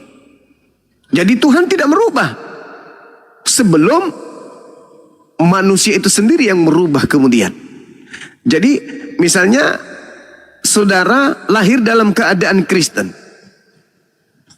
tetapi Tuhan sudah tahu bahwa di usia sekian orang ini masuk Islam, endingnya surga. Tetapi Tuhan tidak mau merubah keadaan itu. Harus Anda sendiri yang merubahnya. Kenapa orang ini bisa masuk surga? Padahal dia terlahir dalam keadaan Kristen. Padahal dia ini tadinya adalah menyembah selain daripada Allah. Karena dari hasil upayanya sendiri, kemudian Allah memberinya hidayah, melembutkan hatinya, sehingga pada usia sekian dia masuk Islam. Maka sebelum dia mati pun surganya sudah ditetapkan. Itu yang disebut takdir. Begitu juga yang lain. Nerakanya sudah ditentukan. Kenapa demikian? Karena Allah lebih tahu, sudah tahu. Allah tidak terikat ruang dan waktu. Hasil ending dari pencapaian usaha manusia, pada akhirnya pencipta langit dan bumi sudah tahu lebih dulu. Itulah yang disebut takdir, ketetapan. Ini ditetapkan sudah neraka, ini ditetapkan sudah surga. Bukan berarti begitu dicipta Tuhan kemudian menetapkan, kau neraka aja karena wajahmu buruk, kamu surga aja. karena wajahmu buruk. Tidak. Tetapi Allah setelah menciptakan, Allah melihat, oh ini si fulan ketika dia hidup usia sekian, dia masuk Islam. Ketika dia usia sekian, oh dia masuk kafir. Karena mungkin capek ibadah, atau dia pengaruh kemudian wanita, atau pengaruh harta, dia murtad. Makanya dia neraka. Jadi sudah ditentukan dalam arti kata, ketentuan tersebut, takdir tersebut disebabkan karena kelakuan manusia itu sendiri. Bukan karena Tuhan yang menetapkan. Karena dia sendiri yang mau. Nah, tinggal manusia jalani. Apa yang sudah diketahui oleh Allah, Tuhan sudah, manusia tinggal jalani. Contoh misalnya, saya seorang sutradara. Saya sudah tahu cerita yang akan muncul di dalam film tersebut. Dan saya sudah bisa kasih kesimpulan. Si A meninggal pada sesi kedua. Si B masih hidup. Yang tinggal berdua nanti di akhir film yang hidup. Kenapa demikian? Karena bagi sutradara, cerita itu sudah diketahui. Paham keadaan yang terjadi terhadap ciptaannya itu Tuhan sudah ketahui. Maka itulah yang disebut takdir, ketetapan Tuhan berdasarkan terhadap keinginan manusia itu sendiri terhadap dirinya. Contoh misalnya nih, kita kenal ada seorang Kristen bernama Bom. Adakah paksaan dia menjadi Kristen? Tak ada. Berarti itu pilihannya sendiri. Ya. Tapi dia dilahirkan dalam keadaan Kristen. Betul. Tapi bukankah dia punya akal? Bukankah dia punya otak?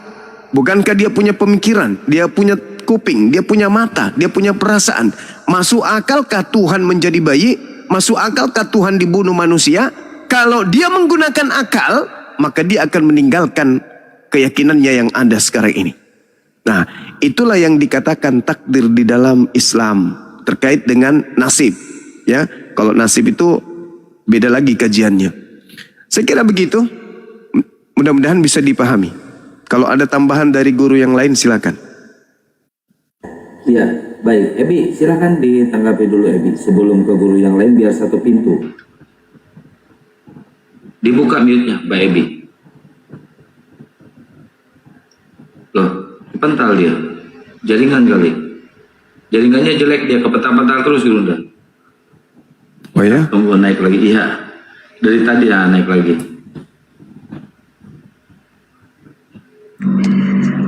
Iya, mohon maaf jaringan di sini, Bang Zuma. Ya, alhamdulillah saya sudah mendapatkan jawaban itu dan insya Allah saya sudah sedikit paham tentang makna dari surat Ar-Ra'd ayat 11 dengan takdir yang sudah Allah tentukan kepada setiap umatnya. Ada titipan pertanyaan, ada Mbak Nia di sini yang sedang mendalami Islam, salah satu teman saya, Mbak Nia adalah salah satu teman saya yang aku masih belum bisa on cam, nggak tahu kenapa masih belum bisa on cam. Aku udah coba masih tidak bisa, aksesnya masih belum. Ada Mbak Nia, Bang Zuma, Kang Kian di bawah, salah satu teman saya yang saat ini sedang mendengarkan pertanyaan ini dan semoga ya, beliau. Mbak Nia ini Muslim apa Kristen, Mbak? Kristen. Suruh naik aja biar langsung. Dia malu orangnya. Dia sedang mempersiapkan saja di bawah. Mbak Nia silakan kalau mau naik sini Mbak Nia, biar ada pertanyaan yang mungkin bisa membantu untuk insya Allah dia berniat untuk mualaf, tapi masih ada beberapa pertanyaan yang pelajaran yang saya ambil yang belum siap dengan tekanan-tekanan dari pihak keluarga. Seperti yang saya alami, mungkin masih ada keraguan-raguan saat ini. Saya sudah coba untuk bilang tadi, naik saja silakan, tidak masalah. Ya, Mbak Nianya ada di situ nggak, Mbak Ebi? Banyak banget ini, ada 3.000. Tadi udah saya bilang, dia tadi sempat typing. Saya sempat baca typingannya, Assalamualaikum dia. Tapi tidak mau kemana Mbak Nia. Saya sudah bilang tadi naik saja, tidak masalah. Ada Bang Zuma, ada yang lain-lain. Ada para tim yang bisa menjelaskan tentang keyakinannya makin untuk memutuskan dan meyakinkan diri bahwa setiap mualaf pasti ada saja cobaannya. Saya sudah coba berdiskusi dengan beliau, tapi mungkin masih belum siap. Dan ada beberapa pertanyaan lagi yang mungkin masih, saya silakan Mbak Nia masih ada di sini atau tidak, bisa naik ke sini Mbak Nia. Biar kita sama-sama belajar tentang menjadi seorang muslimah yang baik. Biar Mbak Nia makin yakin tentang ketetapan hati bahwa kita yang mengubahnya Mbak Nia, bukan Allah yang sudah menentukan takdir, tapi kita yang mengubahnya. Iya betul Terima kasih sekali. Bang Mbak Zuma Nia, untuk naik aja Mbak Nia. Modal aku Ya. dijambak aja Mbak Nia. Teman-teman tolong di follow Mbak Ebi ini biar secepatnya bisa on cam ya Iya, teman-teman. saya sudah coba Yang tadi. 34 masih belum harus bisa. 1000 Mbak. Itu baru 700. Iya baik. Ya Terima kasih. gimana tentang jawaban Gurunda tadi Iya Mbak Ebi? masalah. Alhamdulillah saya sudah mendapatkan jawaban yang selama ini sebenarnya banyak yang menjelaskan, termasuk tadi pertanyaan dari Ustadz Arif ya. Tadi sudah menjawab tapi belum selesai pertanyaan saya karena agak masih takut banget untuk memberikan pertanyaan, tapi ya, alhamdulillah sudah. Terima kasih untuk pencerahannya Bang Zuma. Masih ada titipan pertanyaan dari adik saya tentang Islam, itu ada yang namanya Syiah. Jadi kemarin itu sempat ada pertanyaan, Islam apa? Islam Ortodok kah? Islam Syiah kah? Karena kan kita di Kristen ada Kristen Ortodok ya, yang kebetulan kurang lebih dari memakai hijab juga menggunakan tasbih yang Kristen Ortodok. Maka adik saya ingin bertanya tentang apa itu Syiah. Ya, mungkin saya serahkan kepada Dinda Dio untuk menjelaskan tentang ini. Mohon izin Dinda. Ya, siapkan aku. Ya, silakan. Ya, bismillah. Jadi sebenarnya kalau kita ingin melihat sejarah asal muasal dari mana sekte Syiah ini muncul, awal mulanya itu dari seorang Yahudi yang berpura-pura masuk ke dalam Islam.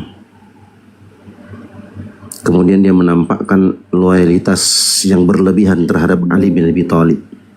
Namanya Abdullah bin Saba.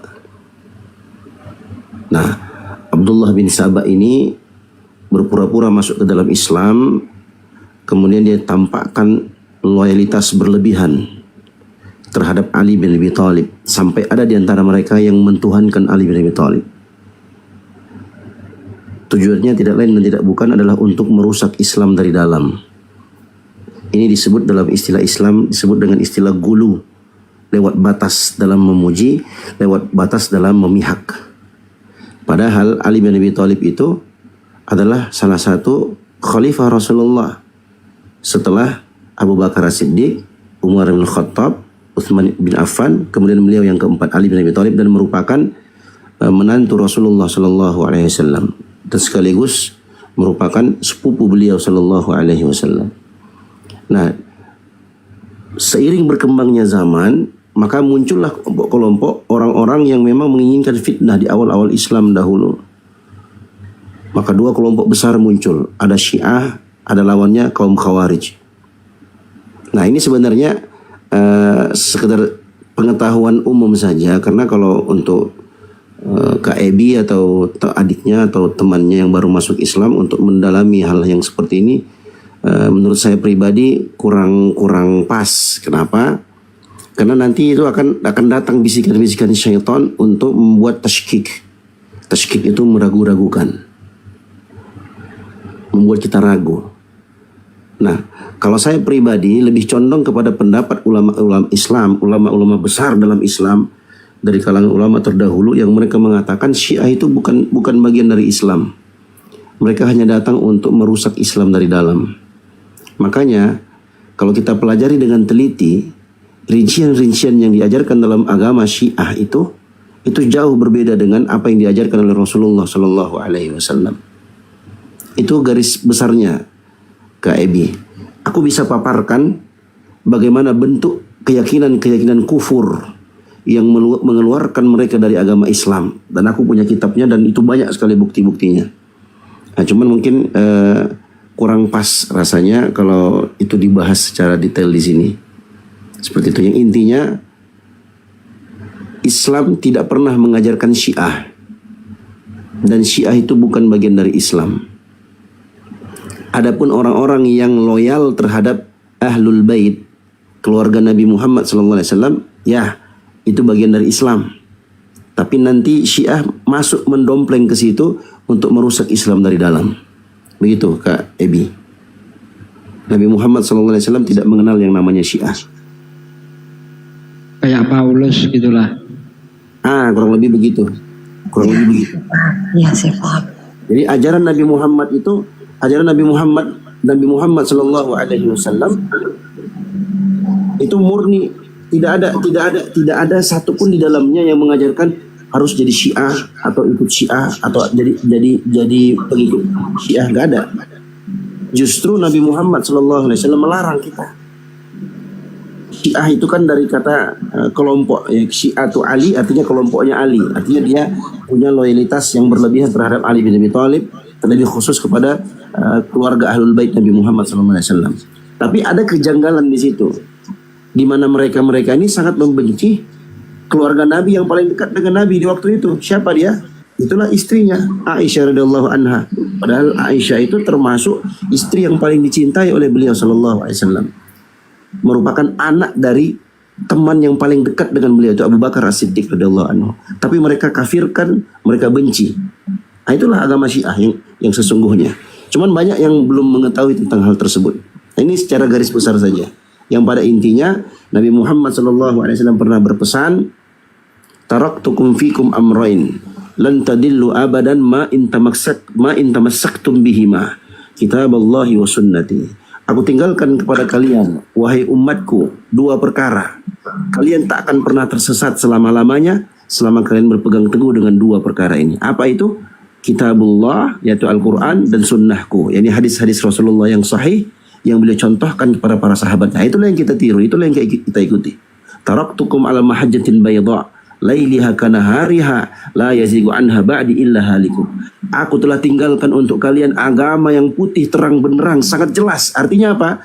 Tuntunan Nabi Muhammad itu sangat jelas, terang. Lailuha kanahariha, malamnya sama seperti siangnya. Artinya antara malam dan siang gak ada bedanya, sama-sama terang. Saking jelasnya agama Islam, semua lengkap dengan dalilnya, semua lengkap dengan tuntunannya.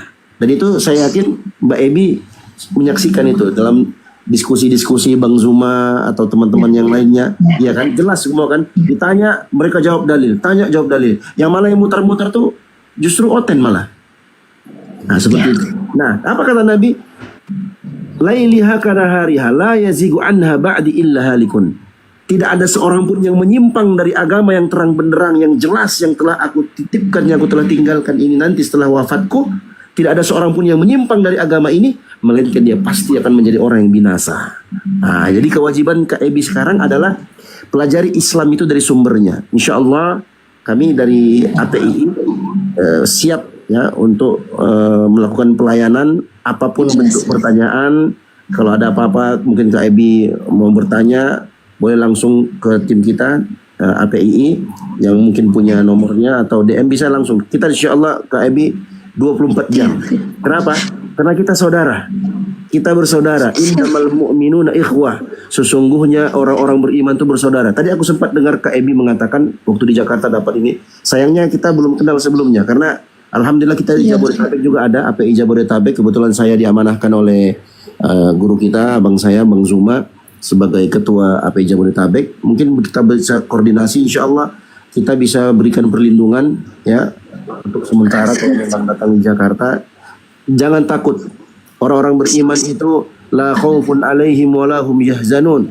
Itulah wali-wali Allah, orang-orang yang ditolong oleh Allah. Tak ada rasa takut dan tidak ada rasa khawatir bagi mereka.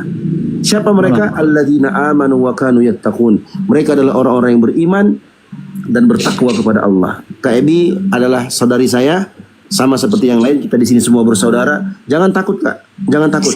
Kakak enggak sendiri. Ya, kakak enggak sendiri. Tadi masalah travel juga, kalau saya bermasalah, enggak apa-apa, nanti hubungi saya. Saya hubungi kawan-kawan saya yang punya banyak travel itu. Nanti nebeng ke situ aja. Berangkat. Bismillah. Insyaallah taala. Terima Pak kasih. Ustaz. Ya, kalau masalah travel itu udah teratasi. Teman-teman, mungkin biar bisa open camp, kalian pengen lihat Mbak Ebi open camp, silahkan di follow Mbak Ebinya ya. Silahkan. Sebentar ya, Bang. Kopi ini Muslim apa Kristen kopi? Saya Kristen. Kenapa? Ada apa? Kenapa? Ada masalah apa? Tidak ada masalah, saya bisa bertanya di room ini. Enggak, dari tadi Anda motong-motong terus, ada apa? Nggak percaya Ebi mualaf? Enggak, saya kan izin tadi kalau bisa berbicara. Suara Anda pun kecil, gedein dikit. Minoritas suara kau. Saya mau menanyakan aja Bang. Nanya apa? Tadi kan ayatnya, dalilnya sudah dibacakan sama Bang Juma. Kan. Ya. Bisa sedikit kesaksian dari Kak Ibu Ebi, kenapa mualaf? Mungkin itu ada alasannya. Ya, alasannya dia nggak percaya punya Tuhan manusia, itu Bang.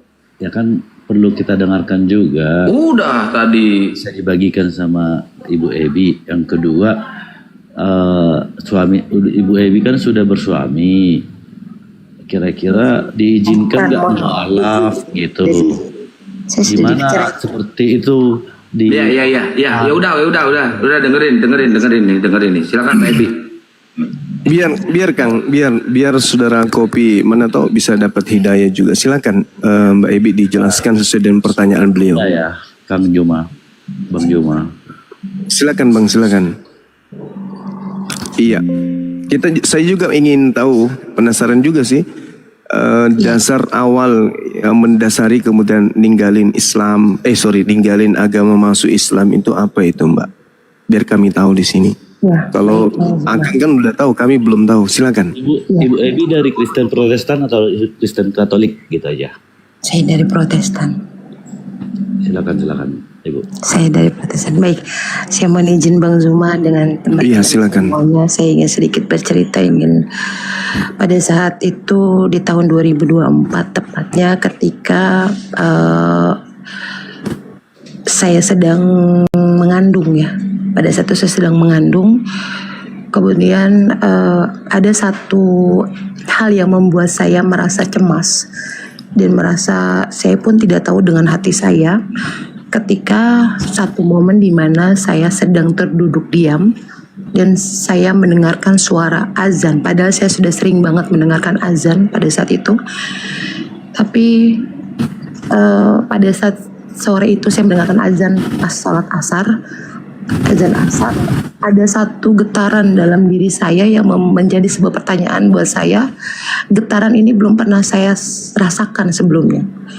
Mungkin pada saat itu saya sedang mengalami satu momen di mana itu adalah feeling seorang perempuan yang sedang hamil, atau yang mungkin pada saat itu moodnya yang mungkin terkadang membuat hati kadang gelisah atau tertawa, kadang sedih, kadang bahagia. Setelah beberapa kali saya mendengarkan suara azan, ada satu yang membuat saya merasa tertegun dengan kalimat. Saya penasaran gitu makna dari azan itu apa. Ada satu kalimat di mana kata-kata dari, mohon maaf, azan itu kan Allahu Akbar gitu. Allah Maha Besar. Ada satu hal yang membuat saya merasa Allah itu tidak berwujud, Allah itu tidak ada. Tapi kenapa umat Islam mayoritas di Indonesia itu lebih memilih agama yang jelas pada saat itu tidak ada Tuhannya, tidak bisa terlihat pada saat itu.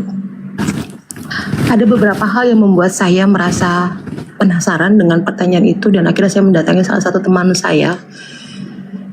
Dan kemudian teman saya itu memberikan satu gambaran di mana keyakinan Islam, keyakinan kita dengan Allah itu adalah hati yang berbicara. Sama halnya ketika kita melihat angin, kita tidak bisa melihat wujudnya, tapi kita bisa merasakan bahwa angin itu ada. Ketika kita sedang panas dengan suatu, kita tidak bisa menyentuhnya, tapi kita bisa merasakannya. Hanya itu perkataan dari teman saya untuk menjelaskan bahwa Allah itu ada, Allah itu nyata. Kita bisa merasakannya dalam iman kita, dalam hati kita, walaupun tidak terwujud. Itu masih menjadi satu pertanyaan yang akhirnya saya memberanikan diri untuk membuka arti dari makna tentang Islam itu apa. makanya saya bilang tadi ada satu hadis atau ayat yang saya tahu bahwa agama yang diridhoi sama Allah itu hanya Islam. Pertanyaan besar makin membuat saya merasa kenapa hanya Islam yang diakui, sedangkan di negara kita itu banyak sekali agama, tidak hanya Islam. Kenapa hanya Islam? Saya sempat mempertanyakan itu sampai akhirnya salah satu teman saya mengirimkan satu link di mana itu adalah sebuah pembahasan tentang makna-makna Bible yang kemudian saya tahu itu dari Bang Fandi Ahmad. Saya masuk pertama kali itu dengan roomnya Bang Fandi. Penjelasan-penjelasan beliau membuat saya merasa kok seperti ini. Kemudian ada salah satu apologet Islam, saya lupa namanya, yang bisa mengerti tentang bahasa Ibrani. Itu juga menjelaskan tentang arti yang ternyata mereka dan beliau lebih paham tentang Bible itu sendiri daripada saya. Sampai yang membuat saya tertegun ketika ada pembahasan dari Bang Zuma, di mana yang membuat sampai saat ini pun ketika saya mengucapkan itu, saya menjelaskan itu selalu, ya Bang Nandar benar, menjelaskan itu bahwa ada satu bahasa dari Bang Zuma di mana tidak mungkin ciptaannya sama dengan yang menciptakannya. Tidak mungkin yang diciptakan sama dengan yang menciptakannya. Contohnya adalah yang membuat saya akhirnya ini ya sadar. Teman saya pun tahu pada satu saat ada di room itu. Dia bilang istilah itu adalah contoh kamu bikin kue tart. Gak mungkin wujud kamu sama dengan kue tart itu. Kamu buat sapu, tidak mungkin wujudmu sama dengan sapu. Begitupun dengan Tuhanmu.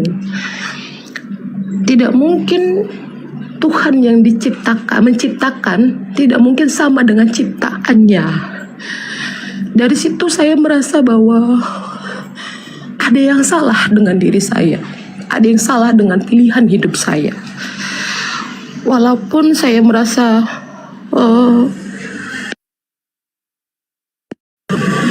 membuat saya merasa bahwa apa yang terjadi dengan diri saya? Ada apa dengan hidup saya? Kenapa harus seperti ini? Kenapa saya jadi gundah? Kenapa jadi gelisah? Kenapa jadi takut? Takut akan sebuah makna di mana ternyata penjelasan-penjelasan Bang Zuma, penjelasan para apologet, Bang Nandar sekalipun membuat saya merasa benar. Tidak mungkin. Bahkan saya belajar Bible dari beliau.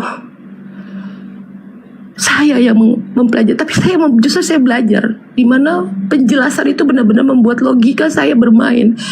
Sekali lagi saya bilang saya adalah seorang psikolog. Kebetulan saya adalah seorang psikolog. Saya tidak belajar tentang agama, tetapi logika dan analogika saya sebagai seorang psikolog, saya paham. Ternyata selama ini saya ditipu daya. Ada salah satu ayat yang pernah Bang Zuma jelaskan di mana Tuhan Yesus itu menyembah itu bukan dia yang mengakui bahwa dia adalah Tuhan. Dia tidak pernah mengakui bahwa dia adalah Tuhan. Sekali lagi saya jelaskan, dia tidak pernah mengakui bahwa dia adalah Tuhan. Tetapi dia pun menyebut bahwa dia adalah sebuah utusan. Dia bukan firman, dia utusan yang menyampaikan firman. Dari situ yang membuat saya merasa yakin dan memantapkan diri saya untuk lebih mendalami sampai akhirnya tepat tanggal 22 Juni 2025 saya memutuskan untuk menjadi seorang mualaf karena pikiran saya tidak pernah sesuai dengan hati yang telah saya alami gitu. Kenapa kita pemilik kitab itu kita tidak pernah memahami itu secara nyata, tidak memahami itu secara real, bahwa memang itu tidak benar yang tertulis ya, yang tertulis secara nyata, yang tertulis secara jelas. Logika kita itu harus dibuka. Tuhan Yesus tidak pernah berkata bahwa dia adalah Tuhan, tapi dia adalah utusan penyampai firman. Utusan penyampai firman. Dan begitu saya memahami bahwa kenapa pada saat akhir zaman nanti yang diturunkan, yang diutuskan itu Nabi Isa alaihissalam, bukan Nabi Muhammad. Karena apa? Karena kita sudah terlalu jauh salah. Kita sudah terlalu jauh menyalahkan takdir kita. Bahwa Tuhan Yesus tidak pernah mengatakan bahwa dirinya adalah Tuhan. Makanya dia datanglah nanti di akhir zaman untuk mengarahkan kepada kami pada saat itu ya. Baru saya merasa yakin. Justru saya belajar Bible.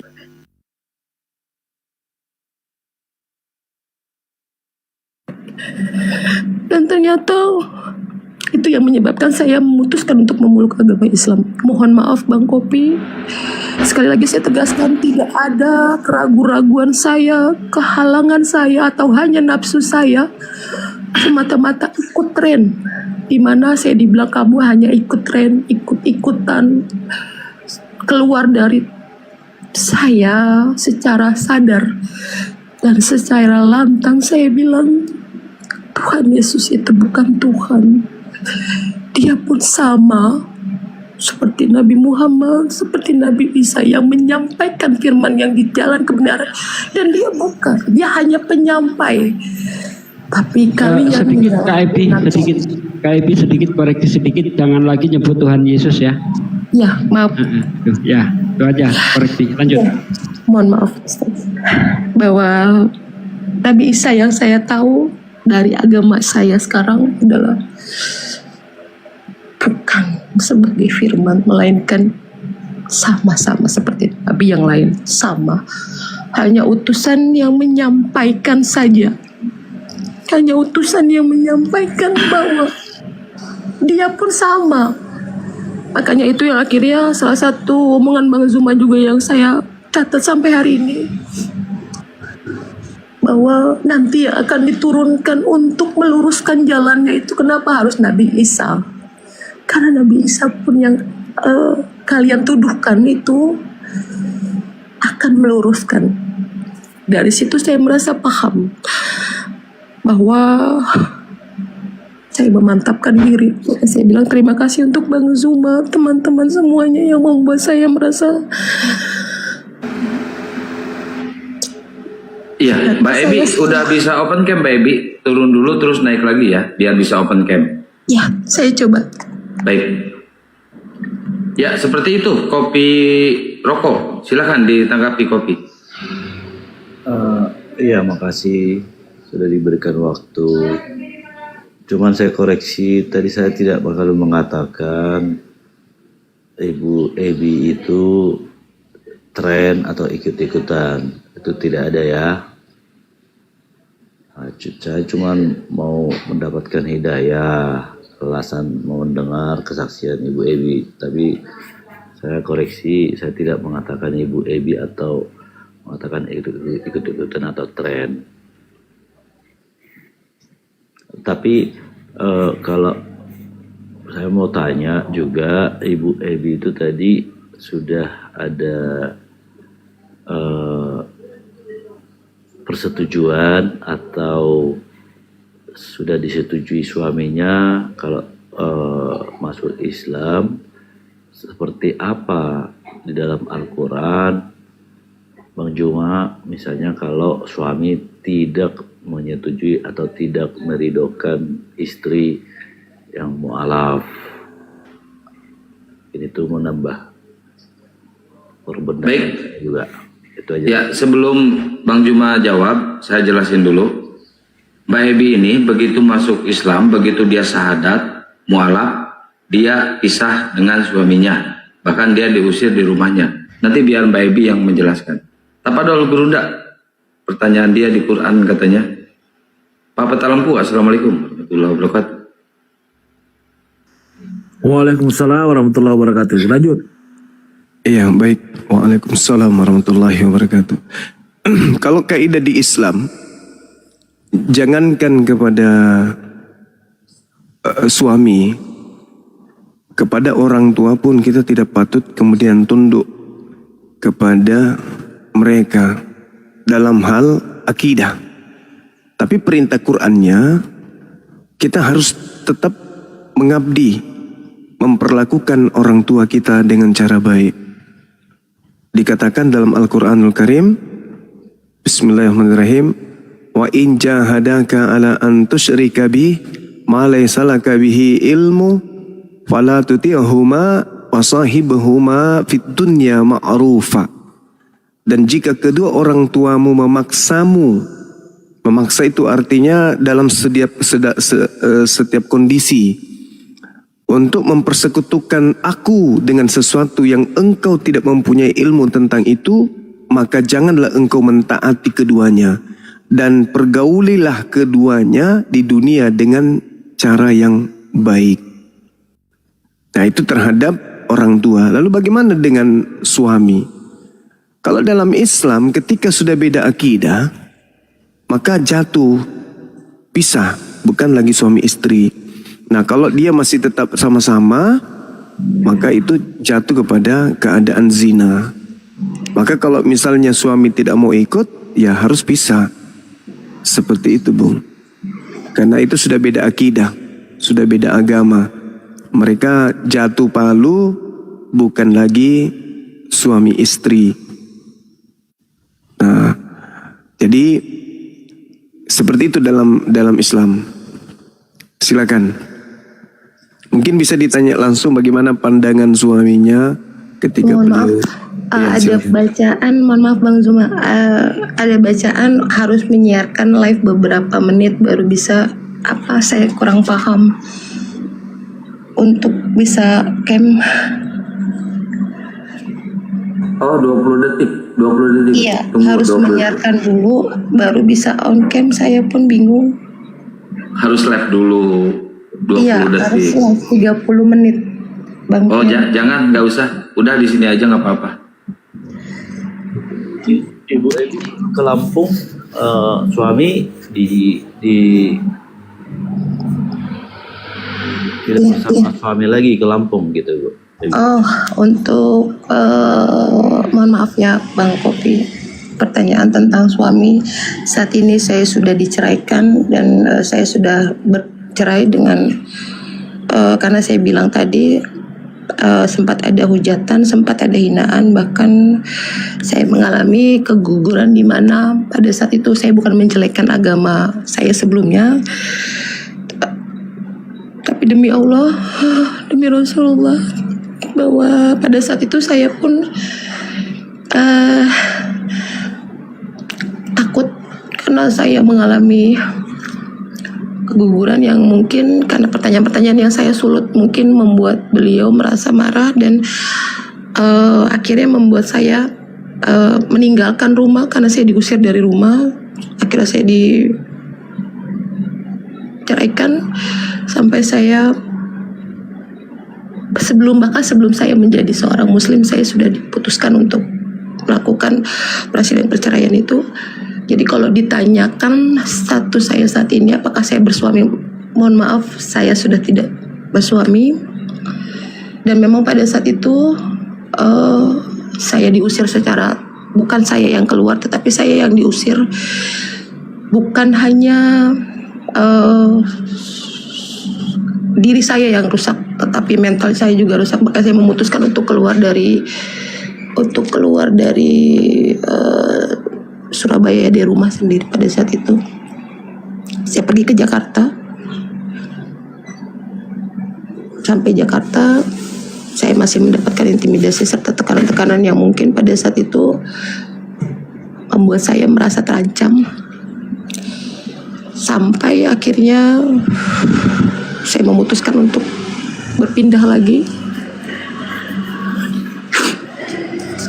Ketika saya di Jakarta,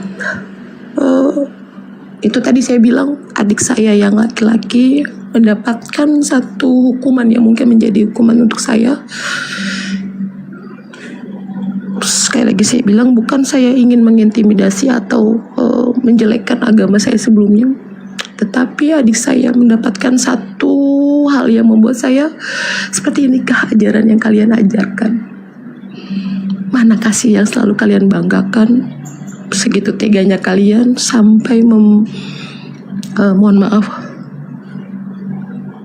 meracuni anak sendiri hanya karena ingin memilih jalan hidup untuk keputusannya. Tapi sekali lagi saya bilang, bukan maksud saya ingin menjelekkan, tapi saya hanya memberikan pengalaman hidup saya bahwa ternyata seberat ini untuk menjadi seorang mualaf. Jadi bukan saya ingin berpindah, tetapi memang hukuman yang saya dapatkan dari pihak keluarga terbesar terutama. Jadi bukan karena dari orang-orang sekitar, bahkan saya sampai lari ke sini saat ini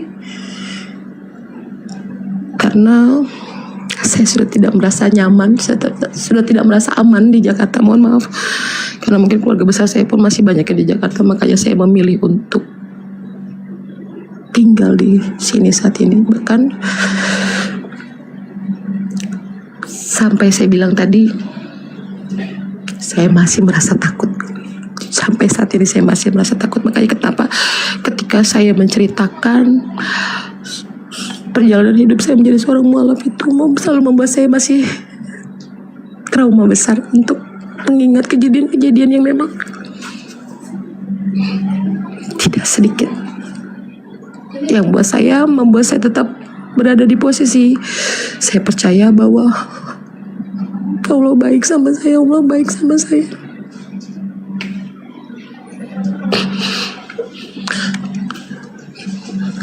Seperti itu. Izin Kak Ebi, aku izin menambahkan sedikit. Tadi tidak perlu lagi ditanyakan tentang suaminya, karena seorang pasangan suami istri itu secara otomatis firok namanya dalam Islam, itu firok tanpa talak. Firok itu otomatis. Saya sudah dijelaskan itu pada saat itu, Ustaz, mohon izin. Oke, siap. Itu ada dalilnya dalam Al-Quran. Lahunna hillul lahum wa lahum yahilluna lahunna. Mereka wanita-wanita yang beriman itu tidak halal bagi mereka laki-laki kafir itu. Sebagaimana mereka orang laki-laki kafir itu tidak halal juga bagi wanita-wanita mukminah. Wala tumsiku bi'asamil kawafir. Jangan kalian berpegang dengan tali pernikahan dengan orang-orang yang kafir. Jadi itu sudah fix ya teman-teman, nggak usah ditanyakan lagi. Biar Mbak Ebi juga nggak terlalu ingat-ingat yang dulu-dulu. Lanjut Mbak Ebi. Ya, seperti itu. Jadi kalau ditanya, saya ingin menanyakan tentang bakti saya sebagai seorang anak terhadap orang tua saya, Bang Zuma. Mohon penjelasan dan pencerahannya, karena saya dengar kabar ibu saya saat ini sedang dirawat, tapi saya takut untuk ke sana. Saya ingin bertanya tentang bagaimana, apa yang harus saya lakukan saat ini. Sedangkan ketika saya ke sana pasti nyawa saya pun akan tidak baik-baik saja. Tapi saya tahu dia itu maksudnya gimana ya, orang tua saya atau orang yang sudah melahirkan saya. Lantas kira-kira bagaimana langkah yang harus saya ambil? Mohon penjelasannya. Saya harus bagaimana? Saya harus ke sana, tetapi lagi-lagi saya bilang saya takut. Jujur saya takut. Apakah ini hanya sebuah ancaman atau saya tidak bilang ini sebuah manipulatif, tapi saya tahu bahwa orang tua saya masih sangat tidak mengizinkan dengan keputusan yang saya dan adik-adik saya ambil. Adiknya ada yang ikut, berapa orang yang ikut mualaf, Mbak? 2 orang, Bang Zuma. 2 orang. Saya dua-duanya. Hanya abang saya 1 orang lagi, yang kami 4 bersaudara, dan yang 3 sudah masuk mualaf, yang satunya yaitu merasa. Ya, Dinda Dito mungkin bisa kasih solusi, Dinda. Silakan Dinda, biar Dinda Dio yang saya harus mengambil sikap bagaimana. Insya Allah. Saya harus datang. Izin Kak Ebi, ibunya di mana Kak Ebi? Silakan Dek. Surabaya di Gresik. Surabaya. Kalau area Jabodetabek, insya Allah kita bisa kawal, insya Allah. Kita jamin Mbak Ebi selamat kalau mau ketemu sama ibunya. Cuman kalau di Surabaya saya nggak punya ini. Mungkin kawan-kawan. Ya, izin Pak Hidio. Ya, Kalau Mbak silakan. Ebi perlu dan kita dibutuhkan di sini, insya Allah saya juga ada di Surabaya teman-teman yang laskar yang siap mendampingi Mbak Ebi. Kalau mau silahkan nanti. Ya boleh, nanti Mbak Ebi berkabar-kabar aja. Kalau insya Allah kalau di area Jabodetabek, insya Allah saya siap menjalankan amanah untuk. Ya, tapi apakah maksud saya gini Ustaz? Tapi sebentar izin. Gurunda, apakah Gurunda mengizinkan kalau tim API nanti termasuk yang di Surabaya mengawal Mbak Ebi? Iya, tapi pertanyaan beliau itu bukan arahnya ke situ. Beliau tanyakan Bukan itu. bagaimana kedudukan saya sebagai Iya. seorang anak, sementara Iya. saya sudah mu'alaf dan Iya. orang tua saya dalam keadaan sakit. Apa yang mesti saya lakukan sekarang Iya, ini? karena kan Apakah saya tahu hanya karena orang mendoakannya tua, atau gimana? Apakah Iya, boleh, saya gitu. harus Boleh, kan kita Iya, katanya Dinda, tidak silakan boleh. Dinda. Iya, Boleh. bagaimana itu? untuk mendoakan kesembuhan itu boleh. Bahkan doakan dia masuk Islam. Doakan kesembuhan boleh. Kalaupun seandainya Kak Ebi mau menjenguk dengan pertimbangan yang Kak Ebi sebutkan tadi, ya itu harus dengan pertimbangan yang matang. Tapi kalau seandainya aman, maka Kak Ebi wajib mengunjungi ibunya yang sedang sakit. Saya merasa tidak aman. Maaf Ustaz, saya tidak aman. Nah, kecuali Saya kalau takut. memang yakin. Tapi tidak masalah untuk Nggak tidak masalah, datang. nggak masalah. Karena ada pertimbangan yang sangat besar antara yakinnya Kak Ebi itu hilang, keraguannya itu hilang dengan rasa yakinnya. Apa yakinnya sekarang? Yakin nggak merasa aman kalau datang ke sana. Bukan berarti Kak Ebi-nya durhaka, enggak. Memang ada keinginan yang sangat besar untuk bertemu. Adik-adik saya bertanya seperti itu Ustaz. Soalnya apa? Kita nggak durhaka, kita nggak negokin mama begini. Nggak masalah, Tapi nggak saya masalah. takut. Jujur saya takut. Enggak apa-apa. Yang penting sekarang ini yang paling mudah untuk dikerjakan adalah mendoakan mereka supaya cepat sembuh. Itu yang paling mudah. Kalau memang bisa dikontak pakai HP atau video call, itu alhamdulillah. Video call aja. Tidak dikasih akses. Kalau nggak dikasih Saya akses, dapat ya udah. kabar. Saya dapat kabar itu, Ustaz, mohon maaf. Saya dapat kabar itu justru mereka menghina, maksudnya kayak sudah puas dengan apa yang sudah kamu lakukan terhadap ibu kamu lah, segala macam itu. Berarti berlaku firman Allah, la yukallifullahu nafsan illa wus'aha. Allah tidak membebani satu jiwa kecuali yang dia sanggup lakukan. Itulah yang Mbak Ebi sanggup sekarang. Kita kan bisa ngapa-ngapain lagi ya. Yang paling penting sekarang adalah doakan dia, doakan ibunya cepat sembuh, sekaligus doakan dia dapat hidayah. Siapa tahu waktu mustajabah di sepertiga malam terakhir, apalagi di waktu hujan, apalagi pas ini lagi safar kan, lagi safar. Ya berdoalah, mudah-mudahan Allah kabulkan doanya. Ya, tidak ada yang mustahil bagi Allah Subhanahu wa taala. Innama amruhu idza arada syai'an ay yaqula lahu kun fayakun. Sesungguhnya urusan Allah itu kalau Allah inginkan suatu perkara tinggal Allah katakan kun, jadi maka jadilah. Allah katakan sembuh ibunya Kak Ebi, sembuh. Allah katakan masuk Islam dia, masuk Islam dia. Nggak ada yang mustahil bagi Allah. Tinggal kita, Kak Ebi mau nggak mendoakan? Nah, silakan doakan. Insya Allah Allah kabulkan doanya. Mendoakan. Cepat sembuh, insya Allah. Cepat sembuh. Ya, udah jelas ya Mbak Ebi ya. Izin saya bertanya ke Bang Kopi, apakah benar di ajaran Kristen seperti itu? Orang anaknya masuk Islam terus diracun. Silakan Bang Kopi. Itu ajaran siapa Bang Kopi? Izin, kalau mempertanyakan seperti itu tidak ada jelas disebutkan di ajaran Kristen ya, Protestan ya. Dan masalah dibilang diracun atau rencana meracun atau gimana, itu Ibu Ebi sudah diracun, sudah terjadi gitu?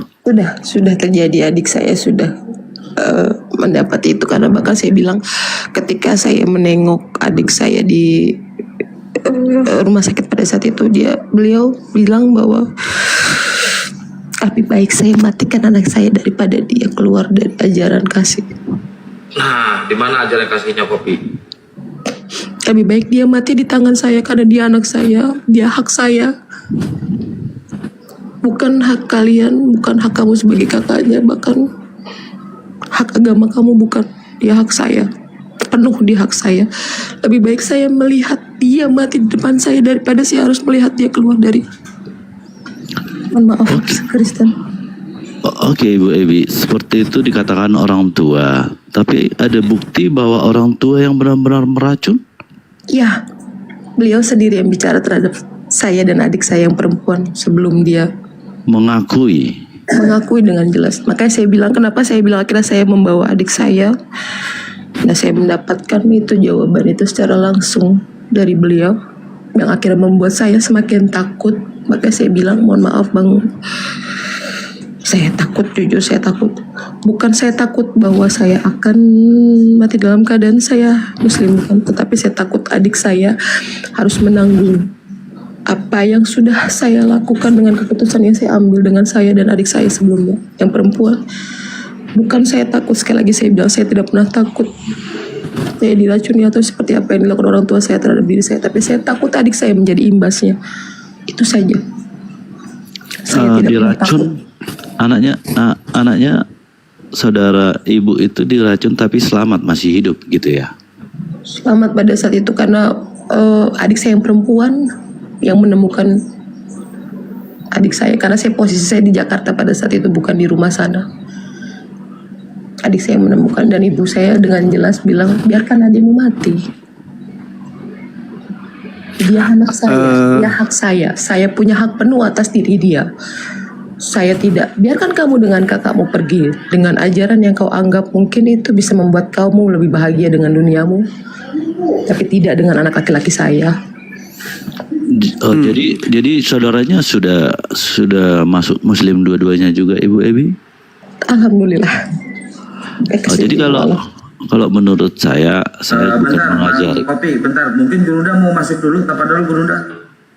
Iya, sedikit aja Bang, sedikit Bang. Sedikit aja. Suara saya kedengaran nggak? Iya.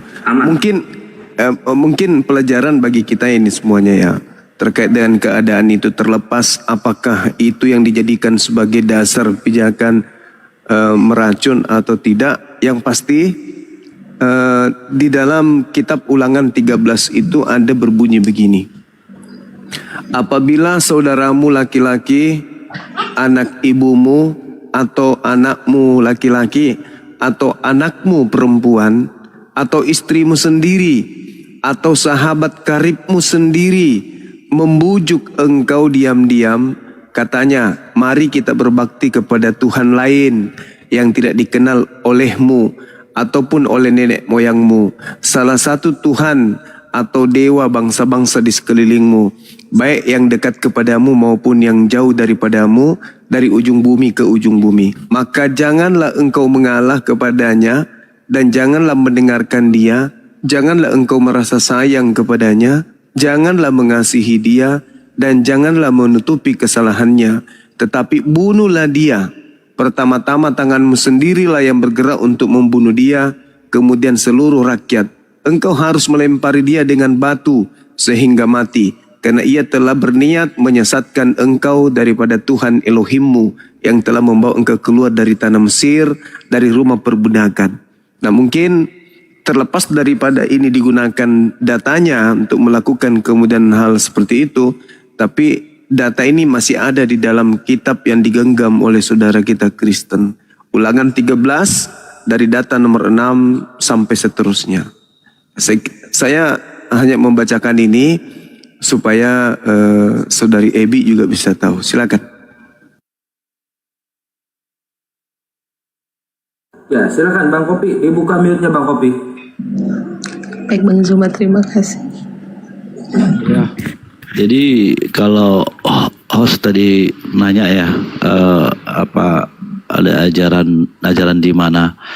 Jadi kalau saya tegaskan ya, memang kalau di Kristen tetap kami beriman ajaran Yesus itu selain kasih, pengampunan dan keselamatan.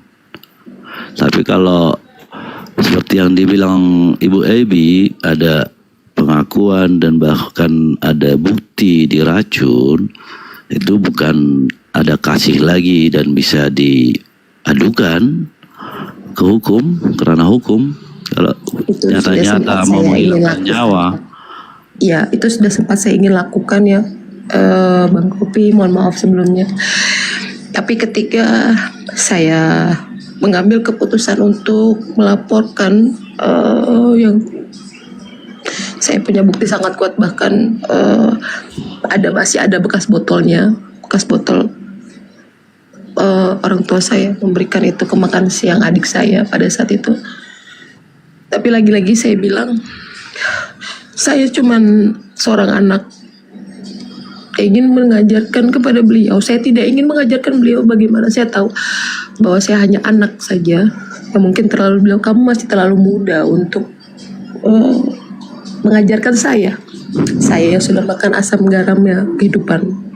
Selalu seperti itu bahasa beliau. Tapi saya lagi selalu ya sampai saat ini saya pernah membaca salah satu ayat hadis atau jangan lihat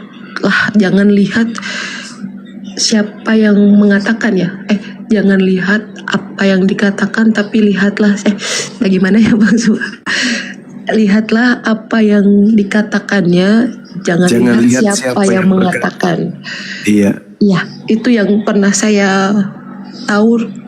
Kayak saya bilang sama adik, bahkan orang tua saya, maunya bagaimana,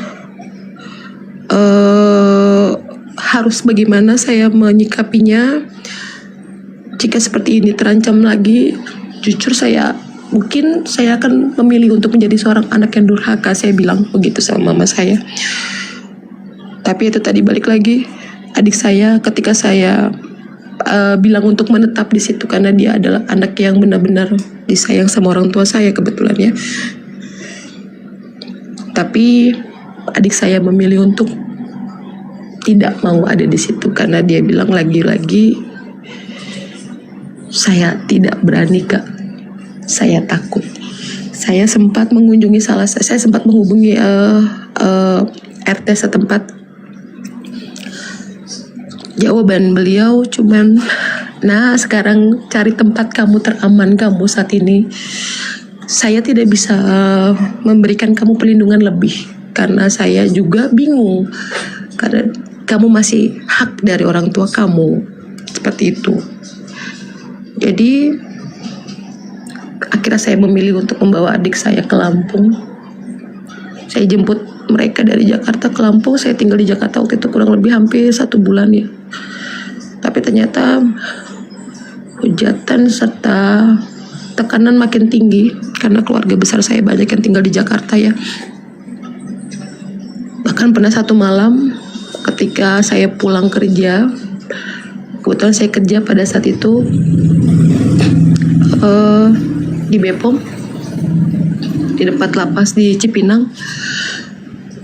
Saya sempat didorong sama 2 orang yang saya tahu itu siapa, itu keluarga saya sendiri. Dia bilang, mohon maaf sekali lagi, saya bukan maksud saya mau framing untuk agama saya sebelumnya, tapi sekali lagi saya bilang, hukuman yang mereka berikan terhadap saya bukan hanya hukuman mental, tapi hukuman berupa fisik juga terhadap saya, yang membuat saya akhirnya memutuskan untuk pindah ke Lampung. Seperti itu Bang Zuma dan teman-teman. Jujur saya tidak pernah menyalahi orang tua saya, tapi saya menyalahi atas tindakan yang beliau selalu bilang bahwa kita hidup berpancasila. Tapi padahal di keluarga saya pun tidak hanya satu agama yang kami miliki. Bahkan kami memiliki agama Tionghoa serta Buddha, karena kami dari keturunan Cina ya, karena dari Chinese dari nenek saya. Kenapa hanya ketika Islam menjadi pilihan itu menjadi sebuah perdebatan panjang di keluarga kami. Seperti itu saja yang membuat saya merasa kenapa harus sekeras ini kalian memberikan hukuman kepada kami, sedangkan di keluarga kami adalah keluarga yang memiliki beragamnya agama. Tapi kenapa ketika kami memutuskan untuk menjadi seorang mu'alaf, seperti ini yang kami dapatkan. Seperti itu Bang Kopi. Jadi sekali lagi saya bilang, saya tidak maksud untuk menjelekkan agama saya sebelumnya, tapi memang itu yang saya dapatkan dan saya rasakan. Seperti itu.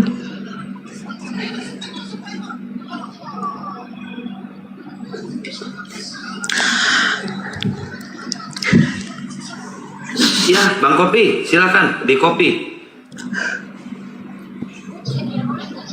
Bang Kopi. Iya, makasih host. Oke, Ibu Ebi, saya menyimak sedikit ulasan Ibu Ebi mengenai Nabi Isa tadi, yang Ibu Ebi mengimani akan turunnya Nabi Isa ya. Ya, ya. Betul tadi ya? Ya, ya. Yang kedua, ke dunia. Yang mau jadi saya tanyakan, host izin, apa Ibu Ebi pernah atau ingat bahwasanya Yesus juga akan turun kembali, kedatangan yang kedua?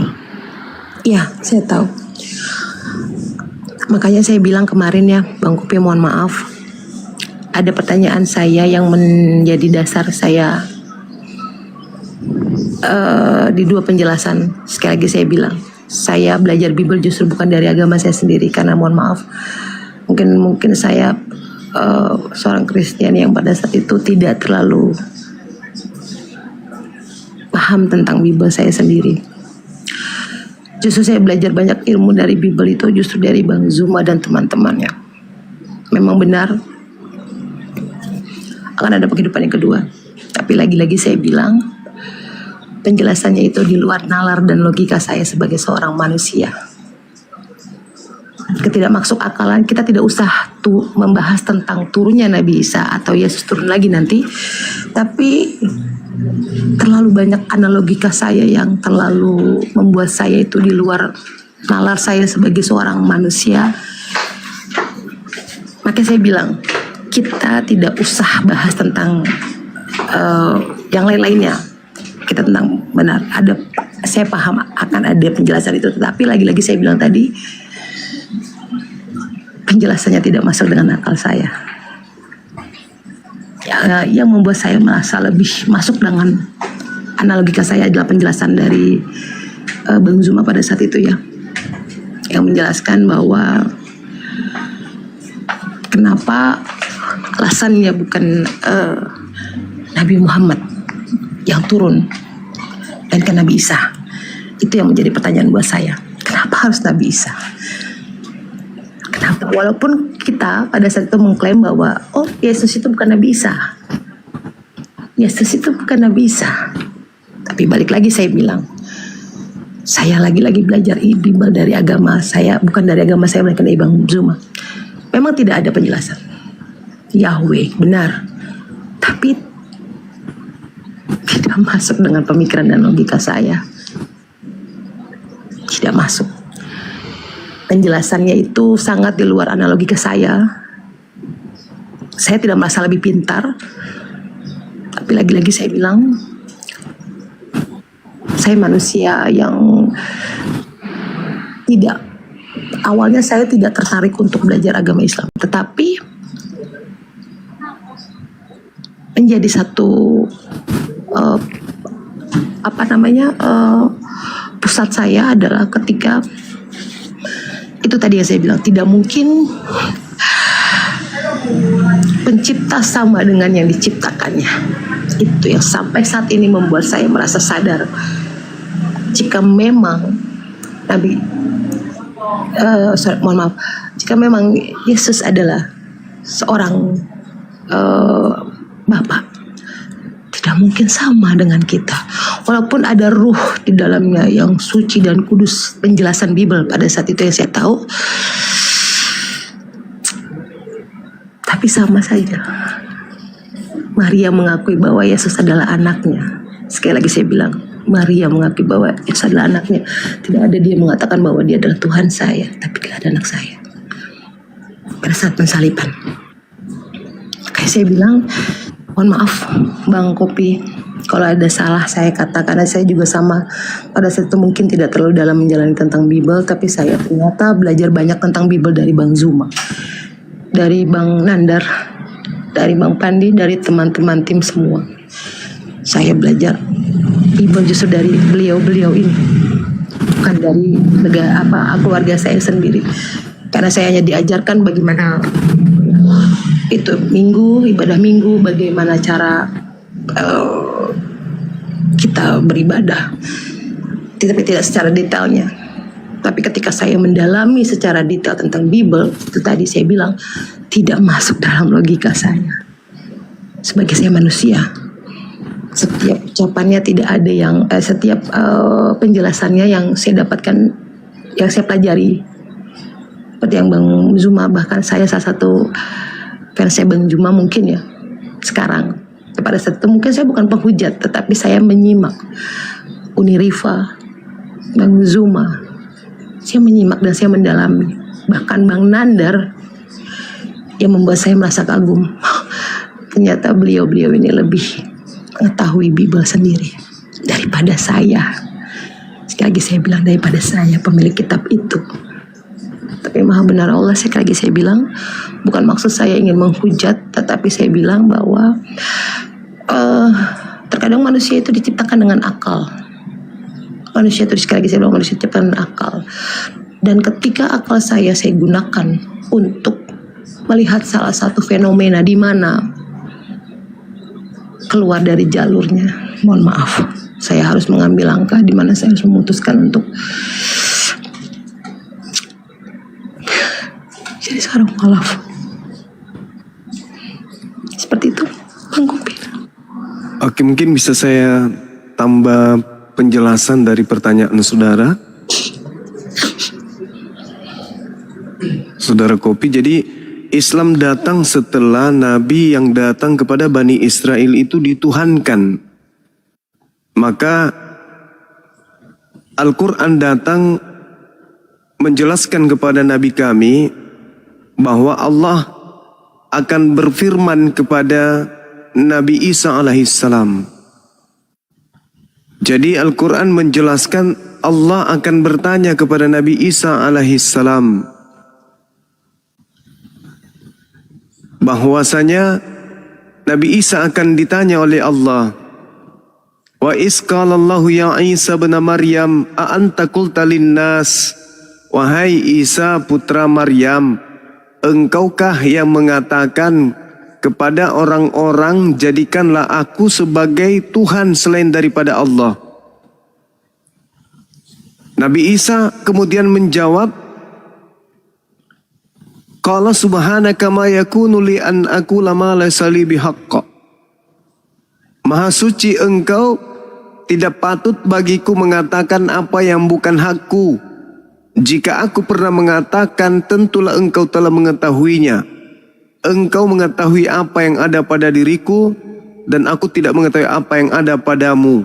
Sungguh, engkaulah yang maha mengetahui lagi hal-hal yang gaib. Ma qultu lahum illa ma amartani bi ani ubudullah rabbi wa rabbakum. Aku tidak pernah mengatakan kepada kaumku Bani Israel apa yang engkau tidak perintahkan kepadaku. Yang aku sampaikan kepada kaumku adalah sembahlah Allah, Tuhanku dan Tuhanmu. Jadi itu perintah Nabi yang datang ke tengah-tengah Bani Israel, hanya mengajarkan kaumnya untuk menyembah kepada Allah, Tuhannya Nabi Isa dan Tuhannya manusia. Bukan diajarkan untuk menuhankan dirinya. Nah, ada satu hal menarik di dalam Al-Quranul Karim. Ketika Nabi Isa alaihissalam itu datang kedua kalinya, di Al-Quran juga dikatakan dalam Al-Quran surah As-Sukruf ayat 61 bahwa Nabi Isa datang sebagai pertanda akan datangnya hari kiamat. Ketika beliau datang, ternyata ahli kitab yang tadinya menolaknya itu seketika beriman kepada ajaran Nabi Muhammad. Wa im min ahlil kitab illa la yu'minanna bihi qabla mauti. Jadi ahli kitab semuanya akan beriman kepada Nabi Isa alaihissalam Dengan kata lain, ketika Nabi Isa itu turun, Nabi Isa mengajarkan kemudian kepada Bani Israel, mengajarkan kepada ahli kitab untuk beriman kepada baginda Rasulullah Muhammad SAW. Nah, tolak ukurnya di mana? Kalau saudara-saudara Kristen tidak percaya dengan Al-Quran, ya, coba Anda menggunakan nalar menelaah ucapan Yesus di dalam Yohanes 12 nomor 47 dan seterusnya. Apa kata Yesus di situ? Dan jikalau seorang mendengarkan perkataanku tetapi tidak melakukannya, aku tidak menjadi hakimnya. Sebab aku datang bukan untuk menghakimi dunia, melainkan untuk menyelamatkannya. Barang siapa menolak aku dan tidak menerima perkataanku, ia sudah ada hakimnya, yaitu firman yang telah kukatakan, itulah yang akan menjadi hakimnya pada akhir zaman. Jadi kalau umat Islam dan juga orang Kristen diperhadapkan dengan Yesus, kata Yesusnya, barang siapa yang menolak aku dan tidak menerima perkataanku, dia sudah ada hakimnya, yaitu firman yang telah kukatakan, itulah yang akan menjadi hakimnya pada akhir zaman. Nah, Yesus mengatakan firman di tengah kaumnya. Hidup kekal itu adalah mereka mengenal Engkau, satu-satunya Tuhan yang benar, dan mengenal Yesus Kristus yang Engkau utus. Berarti perkataan Yesusnya, manusia memperoleh hidup kekal ketika mengenal Yesus hanya sebagai utusan Tuhan. Kenapa hanya sebagai utusan Tuhan? Sebab posisi Tuhan sudah diambil oleh Bapa satu-satunya. Kalau Yesus juga bergabung menjadi dua-duanya. Sedangkan Yesusnya mengatakan hidup kekal, mengenal Bapa satu-satunya Tuhan, dan mengenal Yesus sebagai utusan Tuhan. Nah, umat Islam lolos. Berarti umat Islam memperoleh hidup yang kekal karena percaya kepada Yesus bahwa dia adalah utusan Tuhan kepada Bani Israel. Ucapannya adalah harus didengarkan, yaitu bahwa Bani Israel harus mengenalnya sebagai utusan Tuhan kepada mereka. Nah, sedangkan kalau saudara Kristen yang tidak kemudian mendengarkan perkataannya bahwa dia hanya utusan Tuhan, Yesus juga telah menorehkan di dalam Matius 7 nomor 15 sampai nomor 23. Apa kata Yesusnya? Pada hari terakhir nanti banyak orang memanggil aku Tuhan, Tuhan, Tuhan Yesus, Tuhan Yesus. Bukankah kami bernubuat pakai namamu, wahai Tuhan Yesus, bermukjizat, mengusir setan pakai namamu? Apa kata Yesus? Pada saat itulah aku Yesus akan berterus terang kepada mereka, enyahlah daripadaku, aku tidak mengenal kalian, kalian semua adalah pembuat kejahatan. Nah, berarti Kristen yang selama ini memanggil Yesus Tuhan, bernubuat, mengusir setan, bermukjizat, semuanya akan diusir, dianggap penjahat. Dan kejahatan itu, pelaku kejahatan itu tempatnya di neraka.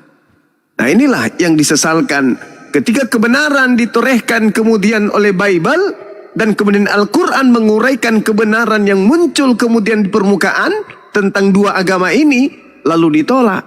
Inilah yang disebut ulaika hum syarrul bariyah, seburuk-buruknya makhluk. Kenapa? Kebenaran telah datang kepada mereka, tapi mereka kemudian menolak kebenaran itu dengan lebih mengedepankan kepada dogma dan doktrin iman semata, kepercayaan semata, keyakinan semata, tanpa berlandaskan kepada dalil dan data secara akurat.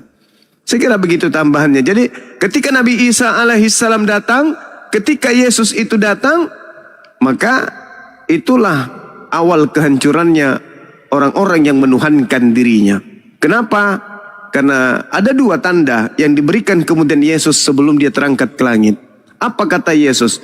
Angkatan jahat ini minta satu tanda kepada aku, dan tidak akan diberikan satu tanda kepada angkatan jahat selain tanda Yunus. Sebab Yunus 3 hari 3 malam dalam perut ikan, demikian juga anak manusia akan berada pada perut bumi selama 3 hari 3 malam. Itu tanda untuk siapa? Tanda untuk angkatan jahat. Di mana tertulis? Matius 12 nomor 38 sampai nomor 40. Lalu mana tanda untuk angkatan benar?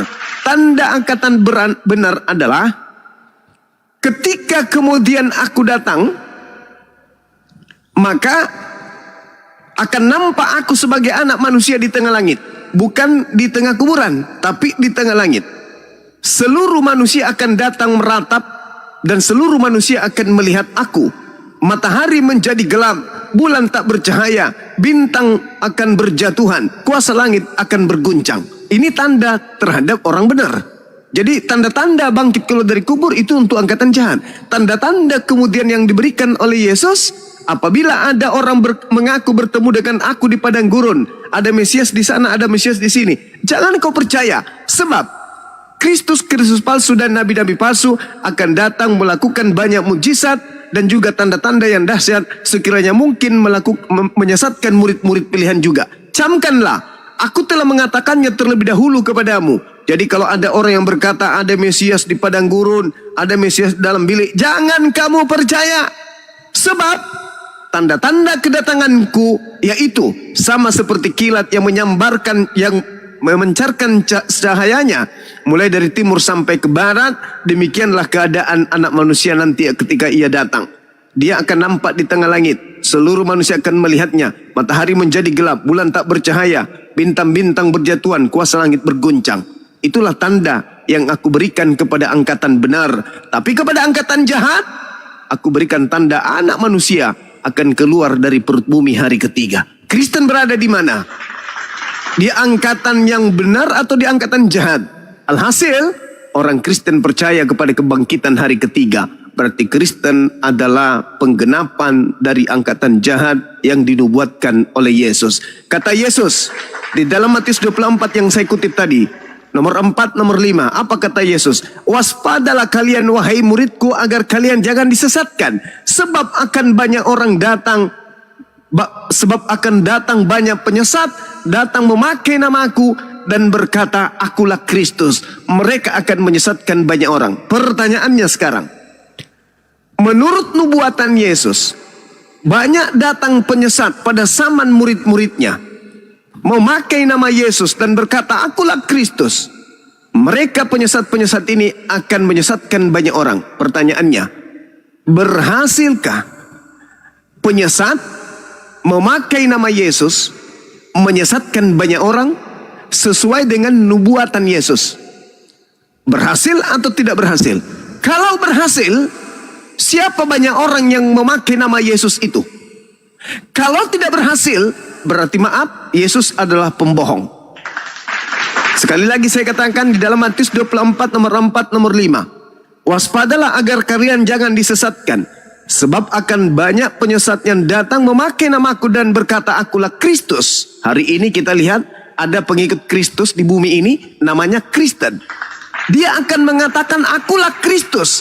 Dan mereka akan menyesatkan banyak orang. Berhasil tidak penyesat ini menyesatkan banyak orang? Kalau berhasil, apa nama pengikutnya? Di mana mereka sekarang? Dan apa nama agamanya? Kalau tidak berhasil, berarti Yesus pembohong. Menurut kita, orang berakal, benarkah Yesus pembohong? Atau benar-benar penyesat itu telah menyesatkan banyak orang dengan memakai nama Yesus ke seluruh penjuru bumi? Silakan Anda renungkan. Islam telah datang, Islam sudah sampai kepada Anda. Menolak Islam telah datang kepada Anda, itu adalah kezaliman yang sangat-sangat kemudian luar biasa. Demikian dari saya, sekedar tambahan, mudah-mudahan bermanfaat khususnya buat saudari saya Ebi. Silakan. Ya, silakan Bang Kopi, ditanggapi Bang Kopi. Ya, di Kopi Bang Kopi. Makasih Yos. Tapi Bang Juma, kedatangan Nabi Isa itu dikhususkan ke Bani Israel kan? Gini Bang, dalam Al-Quranul Karim diterangkan begini. Bismillahirrahmanirrahim. Wa min ahlal kitab illa la yu'minan nabihi qabla mauti wa yawmal qiyamati yakunu alaihim syahida. Tidak ada seorang pun di antara ahli kitab yang tidak beriman. Kenapa harus ahli kitab? Kenapa? Karena Nabi Isa alaihi salam memang diutus awalnya kepada mereka, tapi mereka tidak beriman. Bung, ketika Nabi Isa alaihi salam datang kepada Bani Israel itu terpecah menjadi dua kelompok. Kelompok yang pertama yang beriman kepadanya, yaitu Isa Rasulullah, Yesus utusan Allah. Hidup kekal itu adalah mereka mengenal Yesus yang engkau utus. Kelompok yang kedua adalah yang menolak Yesus, yang berupaya untuk membunuh Yesus. Nabi Isa yang ingkar kepada Nabi Isa, yang membuat makar kepada Nabi Isa. Wa makaru wa makarallah wallahu khairul makirin. Kelompok kedua inilah yang membuat makar, membuat tipu muslihat, kemudian kesaksian palsu, kedengkian terhadap Nabi Isa, kebencian kepada Yesus, yang menyalibkan Yesus. Ingat sekali lagi, kelompok yang ada dua. Pertama yang beriman, mengimani Isa atau Yesus sebagai utusan Tuhan dan tidak ada upaya untuk penyaliban. Sementara kelompok yang kedua ada yang menolak Yesus, menolak Kristus atau menolak Mesias. Nah, kelompok inilah yang berupaya membunuh Yesus, akhirnya berujung kepada penyaliban. Dan hasil penyaliban, hasil karya kelompok yang membenci Yesus itu, lahirlah agama Kristen yang percaya kepada kebangkitan hari ketiga sebagai tanda angkatan jahat. Lalu apakah hanya untuk orang Israel? Kedatangannya untuk membuka mata orang Israel bahwa ternyata Mesias yang kita tolak pada saat ini, pada saat itu adalah betul-betul adalah Mesias yang benar ternyata. Dan sekaligus membenarkan ajaran baginda Rasulullah Muhammad SAW. Namun kedatangannya, kata Al-Quran, wa innahu la ilmul lisa'ah fala tamtarunna biha wattabi'un hadza siratul mustaqim. Dan sungguh ketika Nabi Isa itu datang, maka benar-benar menjadi pertanda akan datangnya hari kiamat. Kalau berbicara mengenai hari kiamat, kiamatnya dunia ini bukan hanya sebatas Israel, tapi seluruh bumi. Artinya bahwa yang saya bacakan tadi di Matius 24, tanda-tanda untuk angkatan yang benar adalah aku datang di tengah langit, bulan matahari tak bercahaya, bulan tak kemudian matahari menjadi gelap, bulan tak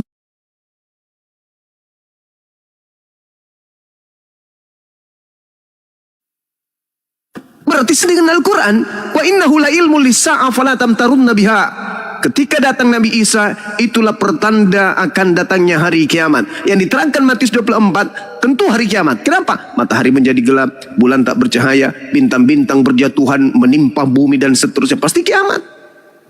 Nah, kiamat itu untuk seluruh manusia, bukan hanya untuk Israel. Adapun Israel untuk menjadi hakim kepada mereka. Oh, ternyata betul Nabi. Makanya Yesus mengatakan di Yohanes 12 nomor 48, 49 sampai 50 yang tadi, barang siapa yang menolak aku tidak menerima perkataanku, mereka sudah ada hakimnya.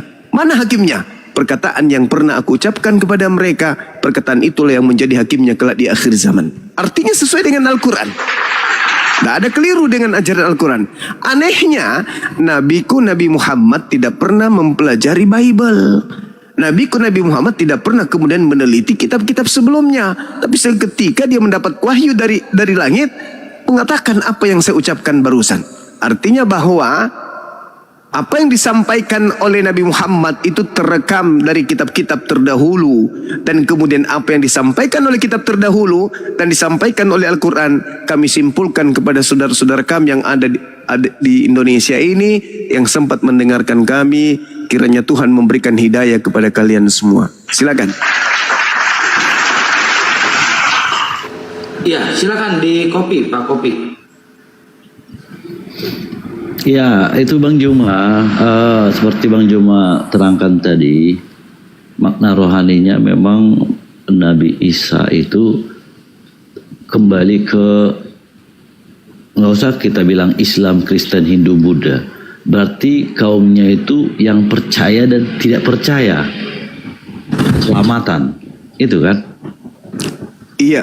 Nah, jadi oke, di Kristen itu mungkin sama di Islam juga. Oke, agamanya Islam, tapi ada aja mungkin yang belum percaya, meyakini 100%. Sama di Kristen juga, mungkin ada dia agamanya Kristen, tapi belum 100% mengimani. Makanya imani Bang Kopi, biar Bang Kopi paham yang jelas. Ketika memang mohon maaf ya Bang Kopi, saya tanggapi. ketika kita ditakdirkan dengan agama yang kita berikan pada saat kita lahir, jika memang tidak sesuai dengan yang tadi Bang Kopi bilang, bahwa tidak semuanya mengimani. Lantas bagaimana dengan Bang Kopi? Apakah Bang Kopi mengimani dengan isi dari Bible itu sendiri? Sedangkan jelas di ayat-ayat yang sudah dijelaskan dengan Bang Zuma tentang isi Bible itu sendiri, di mana tidak ada satupun ayat dalam Bible yang menjelaskan bahwa Yesus adalah Tuhan. Coba, sekarang saya ingin bertanya kepada Bang Kopi sendiri. Kalau misalnya dibilang bukan tidak semua orang yang beragama Islam mengimani Islam, atau yang saya yakin, lantas bagaimana dengan Bang Kopi? Apakah Bang Kopi merasa yakin dengan pilihan hidup Bang Kopi untuk menjadi seorang Kristen? Mohon penjelasannya. Terima kasih. Jadi kita kalau berbicara yang mengimani itu tadi, berarti oke, misalnya di Kristen ada yang tidak mengimani, tetap agamanya Kristen, itu tidak akan selamat. Jadi kembali ke iman saya, kenapa saya masih menjadi Kristen Protestan? Ya, akan saya jawab karena saya mengimani dan percaya akan kedatangan yang kedua. Bahwasanya saya juga mengimani semua nubuat dan mujizat-mujizatnya, hal yang luar biasa yang sebenarnya tidak bisa dilakukan manusia biasa. Ya. Oke, baru selain itu saya juga mengimani, saya menjadi masih hingga saat ini menjadi Kristen Protestan. Ya. Saya percaya akan nubuat dan mujizat tadi. Ya, lantas bantahan apa yang ingin Bang Kopi jelaskan? Bantahan apa atas diri Bang Kopi yang merasa bahwa Bang Kopi sudah mengimani atas Bible dan kitab yang Bang Kopi jadikan patokan atau jadikan arahan untuk hidup. Jika memang merasa bahwa Bang Kopi adalah salah satu umat dari Tuhan ya Bang Kopi sendiri, yang saya tanyakan bukan itu. Yang saya tanyakan adalah mana buktinya jika benar Bang Kopi mengimani Bible Bang Kopi sendiri, harus Bang Kopi paham nalar dan logika Bang Kopi sangat jelas tentang penjelasan yang diberikan sama Bang Zuma. Makna dari Bang Zuma memberikan data bukan hanya data yang asal menyebut saja, tapi yang tertera dalam Bible itu sendiri, di mana dijelaskan bahwa ikuti apa yang sudah Yesus jelaskan. Kalau memang Bang Kopi mengimani harus, atau Bang Kopi adalah salah satu orang yang istimewa, Bang Kopi bilang hanya orang-orang istimewa yang bisa merasa lebih paham tentang isi Bible. Mohon maaf, saya pun masih kurang pada saat itu ya mungkin, tapi sayangnya iman saya sedikit, tetapi saya percaya dan mengakui bahwa ajaran yang dituliskan di Bible itu bukan seperti yang Bang Kopi bilang tadi. Kalau memang mengimani, tidak mungkin saat ini Bang Kopi masih di posisi seorang Kristen. Tidak mungkin. Karena itu tadi, mengimani, memahami, atau orang spesial yang diberikan arahan, oh Bang Kopi ini termasuk orang yang punya segala macam seperti itu. Tidak mungkin sekali lagi saya bilang. Karena tadi saya bilang ya Bang, kalau adanya ruh Yahwa dalam tubuh, tidak mungkin Tuhan itu dilahirkan Bang. Tidak mungkin itu Tuhan itu, mohon maaf, tidak mungkin Tuhan itu datang dalam wujud manusia, walaupun di dalam tubuhnya itu terdapat ruh yang disebut dengan kudus itu sendiri. Mana bang? Tidak mungkin bang, logikanya. Ketika abang lahir sebagai manusia, bukan memiliki Roh Kudus seperti yang tertera dalam pemikiran abang sebagai seorang Kristen. Tapi apakah ketika sosok ruhnya itu datang, mohon maaf sekali lagi saya bilang jika saya lancang, dalam wujud manusia. Tapi bagaimana jika jika Tuhan yang abang anggap itu datang, Roh Kudus itu datang dalam bentuk binatang? Apakah abang juga akan menyembah binatang itu? Tidak mungkin abangku. Tambahan Ibu Ebi. Jadi yang menguatkan iman saya hingga sekarang itu Tuhan Yesus itu bangkit dari maut. Dan bentar Pak Kopi, biar Gurunda menanggapi dulu jawaban Pak Kopi tadi. Gurunda belum menanggapi. Ya, Nabi Muhammad kan mati dan tidak bangkit. Mohon maaf, Nabi Muhammad bukan binatang. Sebut beliau dengan kata meninggal. Mati itu untuk sebutan binatang. Meninggal. Mohon maaf jika saya salah. Saya boleh masuk sedikit? Ya, Gurunda Tapadol. Jadi gini, lagi-lagi di sini ada problematika yang harus diluruskan terkait dengan kebangkitan. Sebenarnya ajaran Yesus itu sudah selesai ketika Yesus itu terangkat ke langit dan tak ada hubungannya dengan Kristen. Tapi tragedi penyaliban itu diramu kemudian oleh orang-orang yang tadi menjadi musuhnya, lalu dijajakan kepada bangsa lain untuk diimani, dijadikan sebagai landasan beragama. Yesus ketika datang nih di tengah-tengah kaumnya Bani Israel, secuil pun tak ada ajarannya yang ingin dituhankan. Di atas muka bumi ini hanya ada dua entitas yang ingin disembah. Yang pertama adalah Tuhan, yang kedua adalah iblis. Sulitkah bagi iblis kemudian untuk disembah oleh manusia-manusia yang tidak menggunakan akal sehatnya dengan memakai nama Yesus? Misalnya sesuai dengan petuah Yesus kepada muridnya, waspadalah kepada penyesat iblis yang datang kepadamu dengan memakai namaku dan akan menyesatkan banyak orang. Sulitkah bagi iblis untuk mengaku Yesus? Tidak dong. Akulah Yesus, sembahlah aku. Sedangkan Yesus yang asli ketika datang di tengah-tengah Bani Israel sudah memberikan resep hidup kekal adalah satu, beriman kepada yang mengutusku sebagai satu-satunya Tuhan dan beriman kepadaku sebagai utusan Tuhan. Dah selesai, titik, enggak ada lagi tambahan-tambahan. Akan tetapi yang namanya penyesat yang sudah dinubuatkan akan mencari pola dan akan melihat ritme kehidupan manusia anak keturunan Adam yang ingin digiringnya masuk ke dalam api neraka. Maka kalau saudara mengatakan, kenapa saya masih mempertahankan iman saya? Karena Yesus bangkit dari kubur, Nabi Muhammad tidak bangkit. Tunggu dulu. Di awal tadi saya mengatakan Yesus ditanya, wahai guru, berikanlah kepada kami sebuah tanda. Matius 12 nomor 38 nomor 40. Kata Yesus, angkatan jahat ini minta satu tanda dan tidak akan diberikan satu tanda apapun selain tanda Yunus. Sebab Yunus 3 hari 3 malam dalam perut ikan, demikian juga anak manusia akan berada dalam perut bumi 3 hari 3 malam. Artinya hari ketiga dia akan bangkit dari kubur. Itu tanda untuk siapa? Tanda angkatan jahat. Itu pertama. Yang kedua, ketika Yesus berdoa di hadapan Tuhannya, Lukas 22 nomor 43-44. Yesus berdoa, Bapa, biarlah sekiranya cawan ini bisa berlalu dari hadapanku, tapi bukan atas kehendakku, tapi atas kehendakmu.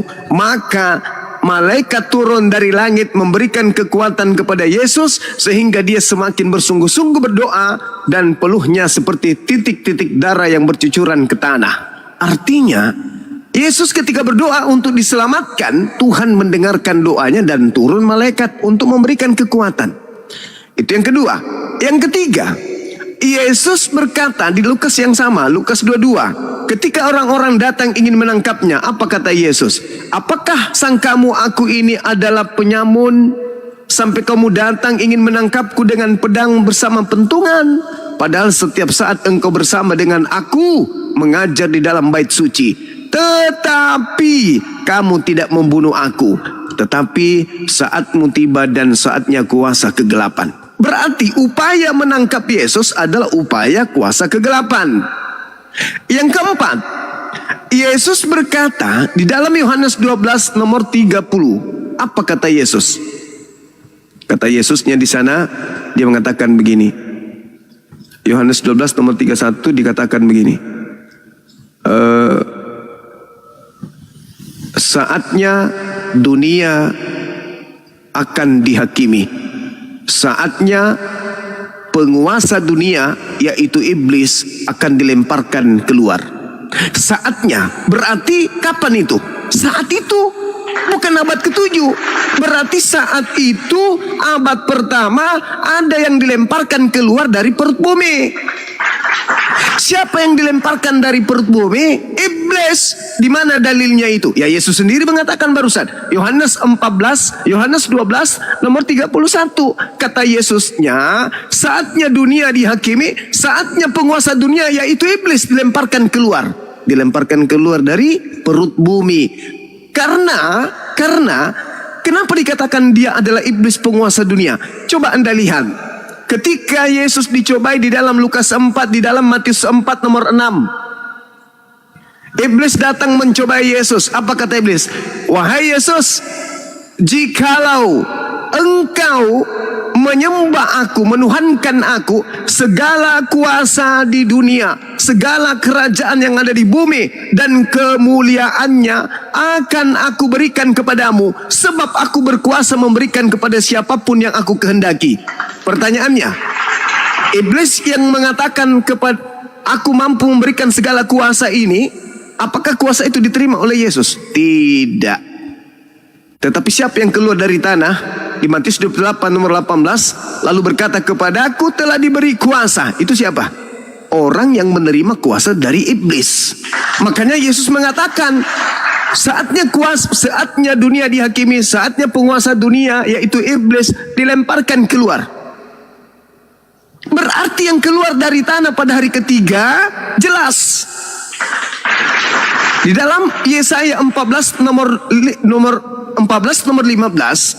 iblis naik ke langit ingin menyamai Tuhan. Ingin kemudian menyetarakan dirinya dengan Tuhan. Tetapi di data 15-nya, tetapi ke dalam dunia orang mati engkau dilemparkan, ke dalam liang kubur yang dalam engkau dilemparkan. Berarti iblis masuk ke dalam liang kubur. Berarti yang keluar dari liang kubur adalah penguasa dunia. Siapakah dia? Iblis. Nah, kenapa bisa itu terjadi? Coba kita lihat. Tuhan melarang membunuh Yesus. Keluaran 23 nomor 7 nomor 8. Jangan kau membunuh orang yang benar, jangan kau membunuh orang yang tidak bersalah, sebab aku Tuhan tidak akan membenarkan orang-orang yang bersalah. Amsal 6 nomor 16. 6 perkara yang dibenci oleh Tuhan, bahkan 7 kekejian di dalam hatinya, yaitu menumpahkan darah orang yang tidak bersalah. Yesus tidak bersalah. Yesus orang yang setia, orang yang dikasihi Tuhan, berarti tidak boleh dibunuh.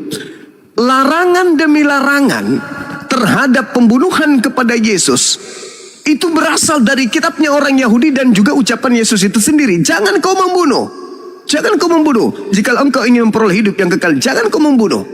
Itu berarti nggak boleh membunuh Yesus. Yang kedua, pola yang kedua yang sebaliknya, iblis menginginkan kematian terhadap Yesus.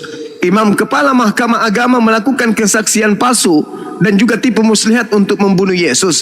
Yudas mengkhianati Yesus. Semua yang dilakukan oleh orang-orang pembenci Yesus itu adalah berupaya untuk membunuhnya. Pertanyaannya, diamkah Tuhan ketika orang yang dicintainya diniatkan untuk dibunuh bekerjasama dengan iblis? Atau Tuhan akan menyelamatkan dari kematian dan menggantikan kematian orang benar ini dengan orang fasik? Karena di dalam Amsal 21 nomor 18, pengkhianat dipakai sebagai ganti orang yang benar dan orang fasik sebagai tebusan orang yang jujur. Ketika orang benar ingin disalib, maka pengkhianat yang menggantikannya. Kemudian di dalam Ulangan 27 nomor 25, terkutuklah orang yang menerima suap untuk menyerahkan orang benar agar dibunuh. Siapa yang kira-kira bisa cocok di situ? Terkutuklah orang yang menerima suap untuk menyerahkan orang benar untuk dibunuh. Galatia 3 nomor 13. Di situ sangat jelas dikatakan, Kristus telah menebus kita dari kutuk hukum Taurat dengan jalan menjadi kutuk. Sebab ada tertulis, terkutuklah orang yang digantung di atas tiang salib. Kira-kira pantas tidak Yesus dikutuk? Apa yang menyebabkan Yesus dikutuk? Sedangkan ada kandidat yang memenuhi syarat untuk dikutuk, kenapa bukan dia? Pengkhianat, dia orang fasik, dia dikutuk oleh Elohim, dia penerima suap, dia yang mau menyerahkan orang benar untuk disalib. Lalu salib ini adalah hukuman oleh Tuhan. Orang yang melakukan dosa yang sepadan dengan hukuman mati, dan salib ini adalah hukuman orang yang dikutuk oleh Tuhan. Pantaskah Yesus duduk di situ? Tidak pantas.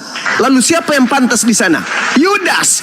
Bisakah Yudas dirasuki tubuhnya oleh iblis, lalu keluar pada hari ketiga, lalu mengaku aku adalah Yesus, sementara Yesus mengatakan, waspadalah kepada penyesat yang datang kepadamu memakai nama aku dan berkata akulah Kristus, dia akan menyesatkan banyak orang.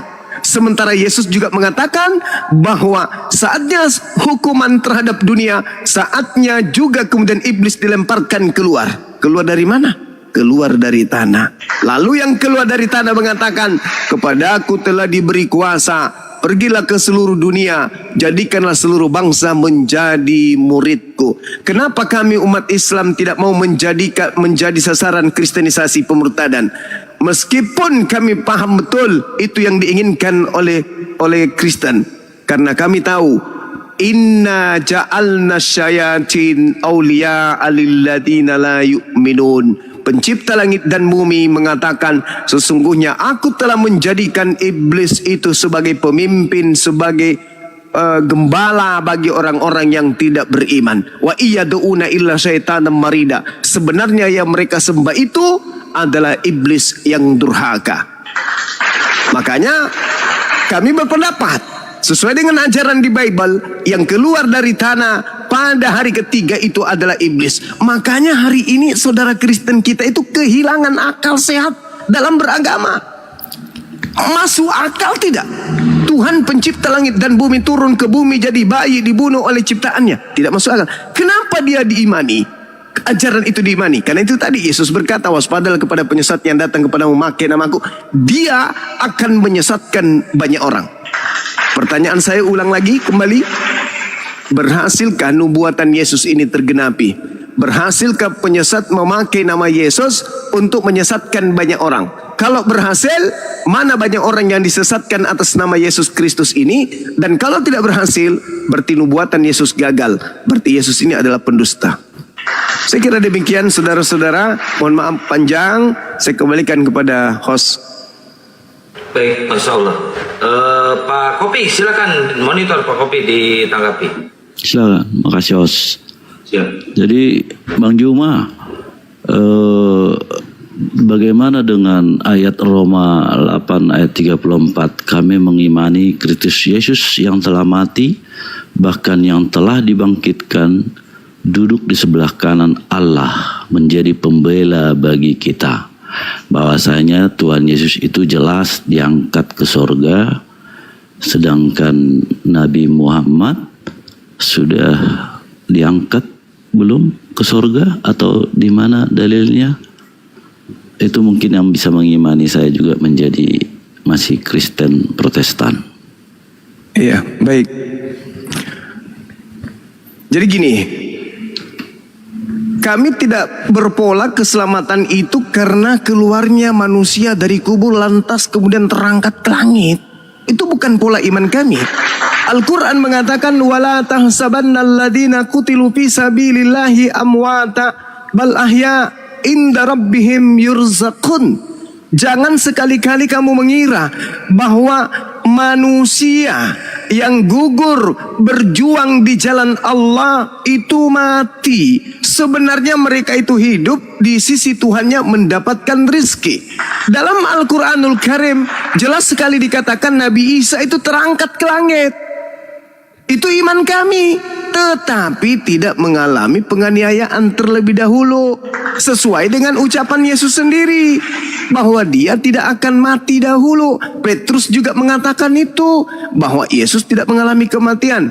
Di dalam khotbah Petrus, Kisah Para Rasul 2, nomor 29, nomor 30, 31, 32, 33. Jasad Yesus tidak mengalami kematian, dan jasadnya kemudian tidak ditinggal di kubur. Berarti langsung terangkat. Nomor 33-nya, malaikat Tuhan atau tangan kanan Tuhan Elohim mengangkatnya ke atas ke langit. Nah, sekarang ketika Anda mengatakan bahwa Yesus itu terangkat lalu duduk di sebelah kanan Tuhan, saudaraku, ini surat yang ditulis oleh Paulus. Sementara Yesus mengatakan, waspadalah kepada penyesat yang datang kepadamu dengan memakai namaku. Kalau ternyata orang banyak yang disesatkan itu memakai nama Yesus, maka yang datang kepada Paulus itu memakai nama siapa? Memakai nama Yesus. Siapakah engkau Tuhan? Akulah Yesus yang kau aniaya. Nah, tergenapi ucapan Yesus bahwa akan datang penyesat memakai namaku. Sedangkan kalau Anda melihat nyata di dalam kitab saudara bahwa Yesus dikatakan begini di Ibrani 9, izinkan saya membaca dalil ini. Di Ibrani 9 nomor 27 dan juga nomor 28 dikatakan bahwa manusia ditakdirkan untuk mati sekali saja. Demikian pula Kristus hanya satu kali saja mengorbankan dirinya untuk menanggung dosa banyak orang. Sesudah itu, ia akan menyatakan dirinya sekali lagi tanpa menanggung dosa untuk menanggurahkan keselamatan kepada mereka yang menantikan dia. Jadi Yesus ketika dia menjadi korban yang mengorbankan dirinya untuk menanggung dosa banyak orang, setelahnya sesudah itu ia akan datang menyatakan dirinya sekali lagi. Nah, berarti Yesus menyatakan diri di atas muka bumi ini cuma 2 kali. Yang pertama ketika dia datang ke atas muka bumi, lahir bayi, kemudian terangkat ke langit. Yang kedua, ketika tadi kita jelaskan datang sebagai pertanda datangnya hari kiamat. Lalu yang datang kepada Paulus itu kedatangan siapa? Itu menyatakan diri yang keberapa kali? Sedangkan Yesus dikatakan dalam Ibrani 9, demikian pula Kristus hanya satu kali saja mengorbankan dirinya untuk menanggung dosa banyak orang. Sesudah itu ia akan menyatakan dirinya sekali lagi tanpa menanggung dosa untuk menanggurahkan keselamatan kepada mereka yang menantikan dia. Nah, berarti Yesus setelah terangkat, dia akan datang menyatakan diri sekali lagi. Kapan itu? Kalau Yesus asli yang datang kepada Paulus, berarti satu kali. Berarti yang datang nanti pada saat mau kiamat, tidak datang lagi berarti karena hanya 2 kali. Nah, inilah bukti bahwa yang datang kepada Paulus bukan Yesus, tetapi penyesat yang memakai nama Yesus untuk menyesatkan banyak orang. Jadi kalau saudara membaca kitab Roma, ya itulah bagian daripada isi dari penyesatan itu. Paulus menuliskan 13 buku. 13 buku. Nih, izinkan saya 1 menit untuk membuktikan bahwa Paulus ini telah didatangi penyesat. Kita lihat di dalam surat Paulus Galatia 2 nomor 21. Aku tidak menolak kasih karunia Tuhan, sebab sekiranya ada kebenaran di dalam hukum Taurat, maka sia-sialah kematian Kristus. Saya ulang lagi. Aku tidak menolak kasih karunia Tuhan, sebab sekiranya ada kebenaran di dalam hukum Taurat, maka sia-sialah kematian Kristus. Nomor 16-nya di Galatia 2 tersebut. Apa kata Paulus? Sebab tidak ada orang yang dibenarkan karena melakukan hukum Taurat, Galatia 5 nomor 4. Kamu lepas dari Kristus. Kalau kamu mengharapkan ada kebenaran dalam hukum Taurat, kamu keluar dari kasih karunia. Paulus mendikte dari makhluk yang datang kepadanya, mengaku Yesus, dia diajarkan bahwa tidak ada kebenaran dalam hukum Taurat. Tidak ada orang diselamatkan karena hukum Taurat. Padahal Yesus mengatakan dalam Matius 5 nomor 19, barang siapa yang meniadakan hukum Taurat, meskipun yang paling terkecil, maka dia akan menempati tempat terhina dalam kerajaan langit. Itu belum seberapa. Akan tetapi, barang siapa yang tidak melakukan hal demikian dan mengajarkan kepada orang lain untuk melakukan segala perintah-perintah yang ada dalam hukum Taurat, maka dia akan menempati tempat tertinggi dalam kerajaan langit. Artinya, pernyataan Yesus, siapa yang melakukan hukum Taurat dan melakukan hukum Taurat itu dan mengajarkan kepada orang lain untuk melakukannya dan tidak menghilangkannya sedikit pun, maka orang itu akan menempati tempat tertinggi dalam kerajaan surga. Itu kata Yesus. Tapi kata Paulus, tidak akan. Tidak akan. Tidak ada orang yang selamat karena melakukan hukum Taurat. Engkau lepas dari Kristus kalau engkau mengharapkan ada kebenaran dalam hukum Taurat.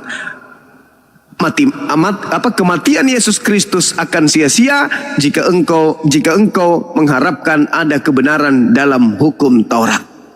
Ini dua ajaran yang sangat bertentangan. Siapa yang menginginkan hukum Tuhan itu dibatalkan? Tuhan atau iblis? Siapa yang menginginkan aturan Tuhan yang datang kepada Adam itu dihilangkan? Adam atau iblis? Ketika satu perintah jangan kau mendekati buah pengetahuan ini, iblis datang menghapus itu. Ketika Tuhan datang mengajarkan kemudian perintah hukum Taurat kepada Bani Israel, iblisnya mengapain? Iblisnya ngapain? Tidur? Pensiun? Atau berusaha menghilangkan hukum itu agar manusia ikut kepada dia masuk ke dalam api neraka jahanam. Itu aja Bung yang ingin saya katakan, bahwa Paulus mengajarkan 13 buku. Ingat, di dalam Galatia 1 nomor 1, aku menerima Injil bukan dari manusia. Bukan manusia mengajarkan aku Injil, tetapi Yesus Kristus. Diulang lagi di Galatia 1 nomor 11 nomor 12. Diulang lagi sama dia. Sekali lagi aku katakan kepadamu, bukan aku menerima Injil dari manusia. Bukan manusia mengajarkan aku Injil, tetapi Yesus Kristus. Berarti dia mengakui bahwa Yesus itu bukan manusia. Sedangkan di dalam 2 Yohanes 1 nomor 7, siapakah penyesat itu? Siapakah iblis itu? Bukankah dia yang pergi ke seluruh dunia yang tidak mengakui bahwa Yesus Kristus datang sebagai manusia? Wahai Paulus, ya paman, yang datang kepadamu siapa? Yesus Kristus. Manusia atau bukan? Bukan. Berarti dia antikristus. Jelas itu. Itu nggak bisa diragukan berdasarkan data. Tapi kalau berdasarkan lidah-lidah panjang, ya pasti beda lagi ceritanya. Silakan. Bang Zuma, izin menambahkan sedikit boleh? Boleh, silakan. Mohon maaf buat abangku, Bang Kopis. Mohon maaf jika saya lancang. Izin Bang Zuma dan semuanya. Sedikit menambahkan saja. Ada statement dari Bang Zuma bahwa pertanyaan yang tadi, Yesus diangkat berada di surga dan Nabi Muhammad kemana? Saya bilang sama Bang Kopi, apakah Bang Kopi melihat bahwa Yesus ada di dalam surga? Sedangkan kita sebagai manusia saja, kodratnya manusia itu untuk masuk ke dalam surga saja itu melalui beberapa hisab atau timbangan ya Bang Zuma, mohon maaf kalau salah. Kita akan ditimbang dengan amal dan perbuatan kita. Tidak segampang itu. Jika memang Bang Kopi merasa bahwa Yesus Kristus sudah berada di surga, itu hanya sebuah kalimat yang tertera di Bible. Saya bisa balikan lagi. Apakah Bang Kopi sudah pernah melihat Yesus Kristus berada di dalam surga? Di mana Bang Kopi mengatakan bahwa kemana Nabi Muhammad? Apakah sudah di surga juga? Mohon maaf Bang Kopi, izin sedikit menambahkan bahwa analogika tentang surga dan neraka, di mana Tuhan Yesus ya pada saat itu, mohon maaf sekali lagi, Yesus Kristus pada saat itu mengorbankan darahnya untuk menghapus dosa-dosa umatnya. Saya coba sedikit menganalogikan.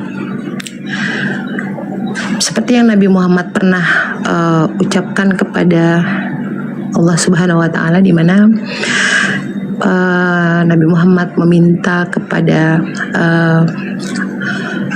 Allah bahwa umat saya untuk dibebaskan dari neraka, tetapi tidak menjadi sebuah jaminan umat Islam itu akan sepenuhnya masuk surga, walaupun nanti akan ada beberapa hisab dan perjalanan seperti yang tadi Bang Kopi bilang.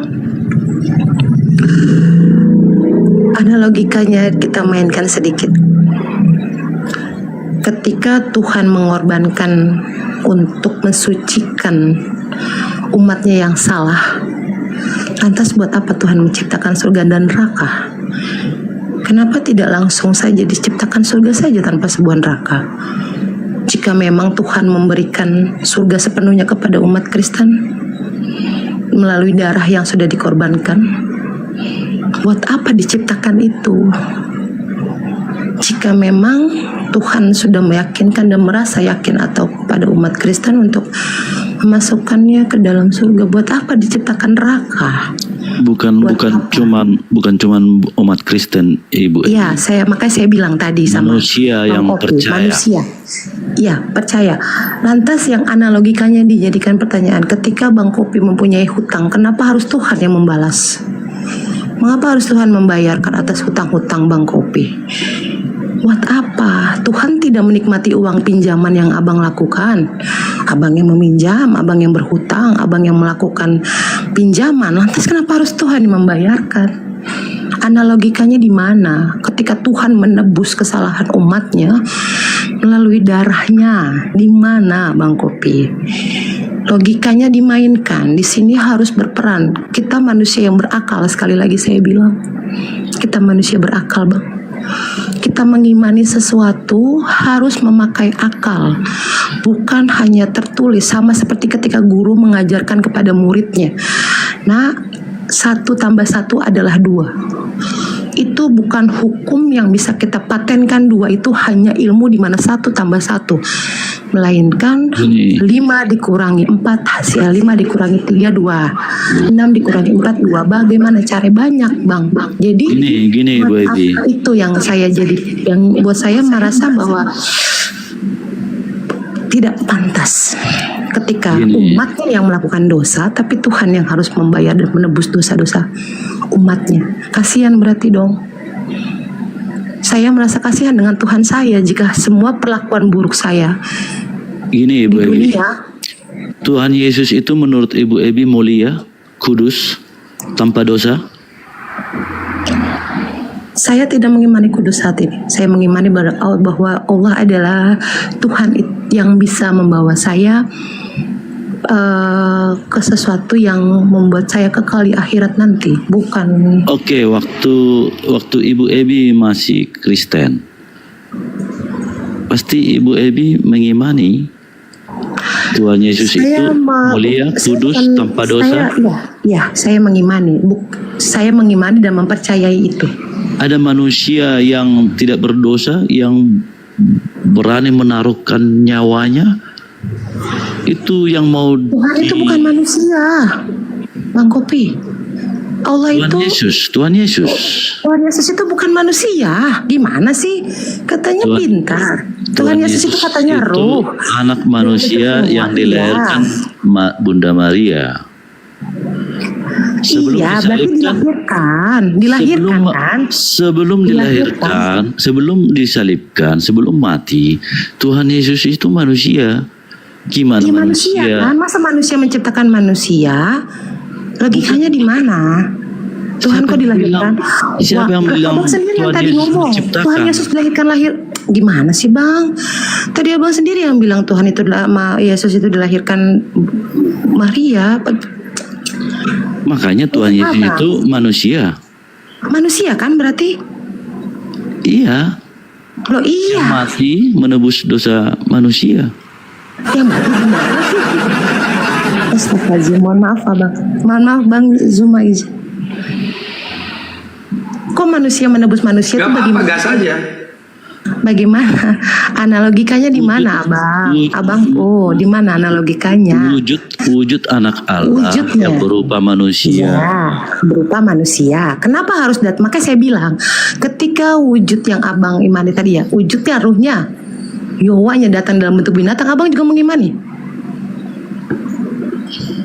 Kok jadi ke situ nggak nyambung? Loh, kan tadi kan pembahasannya, yang nyambung saya. Iya, pertanyaan bagus itu, pertanyaan bagus. Ya kan Abang bilang katanya, iya katanya Abang bilang kan Tuhan itu hadir dalam wujud manusia, yang dilahirkan dalam wujud manusia. Lantas bagaimana jika ruh itu hadir dalam bentuk, mohon maaf sekali lagi saya tidak bermaksud untuk meng-framing. Bagaimana? Apakah Abang akan mengimani juga? Gini, menurut Ibu Ebi yang menghakimi manusia di akhir zaman itu Allah kan?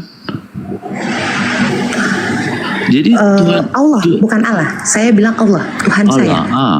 Ya, jadi, Tuhan saya. Jadi Tuhan Yesus itu sebenarnya turun ke dunia bukan menghakimi. Dia mau menyelamatkan manusia yang tidak percaya. Dengan cara biar bertobat. Biar percaya masa Tuhan, pada Abang, Allah. masa Tuhan suruh tobat, Abang? Manusianya disuruh bertobat melalui ajarannya, tetapi bukannya dia juga sama utusan, Bang. Kalau dia Tuhan, buat apa dia ada di sisi kanannya Allah?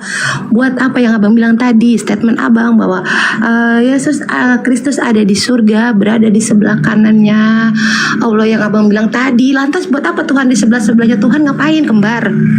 Nggak mungkin Tuhan kembar, Bang. Main catur. Ya, mungkin biar Gurunda menanggapi dulu, bentar. Apa dulu Gurunda? Baik, suaranya noise di luar. Kang, izin Kang, kuat subuh hari ini apakah Tuhan kembar? Aku catat itu dari Tuhan kembar itu. Baru pertama kali dengar. Mohon maaf Ustaz, mohon maaf. Enggak apa-apa, itu konsekuensi di situ. Keren itu. Jadi itu pertanyaan. Tadi statementnya Bang Kopi begitu. Bang Kopi statementnya gitu. Aman Kak. Bang Zuma dulu bilang salam dua Kristus karena pembahasannya begitu konsekuensinya. Makanya ketika kakak mengatakan ngapain Tuhan duduk di sebelah kanan Tuhan, berarti Yohanes 16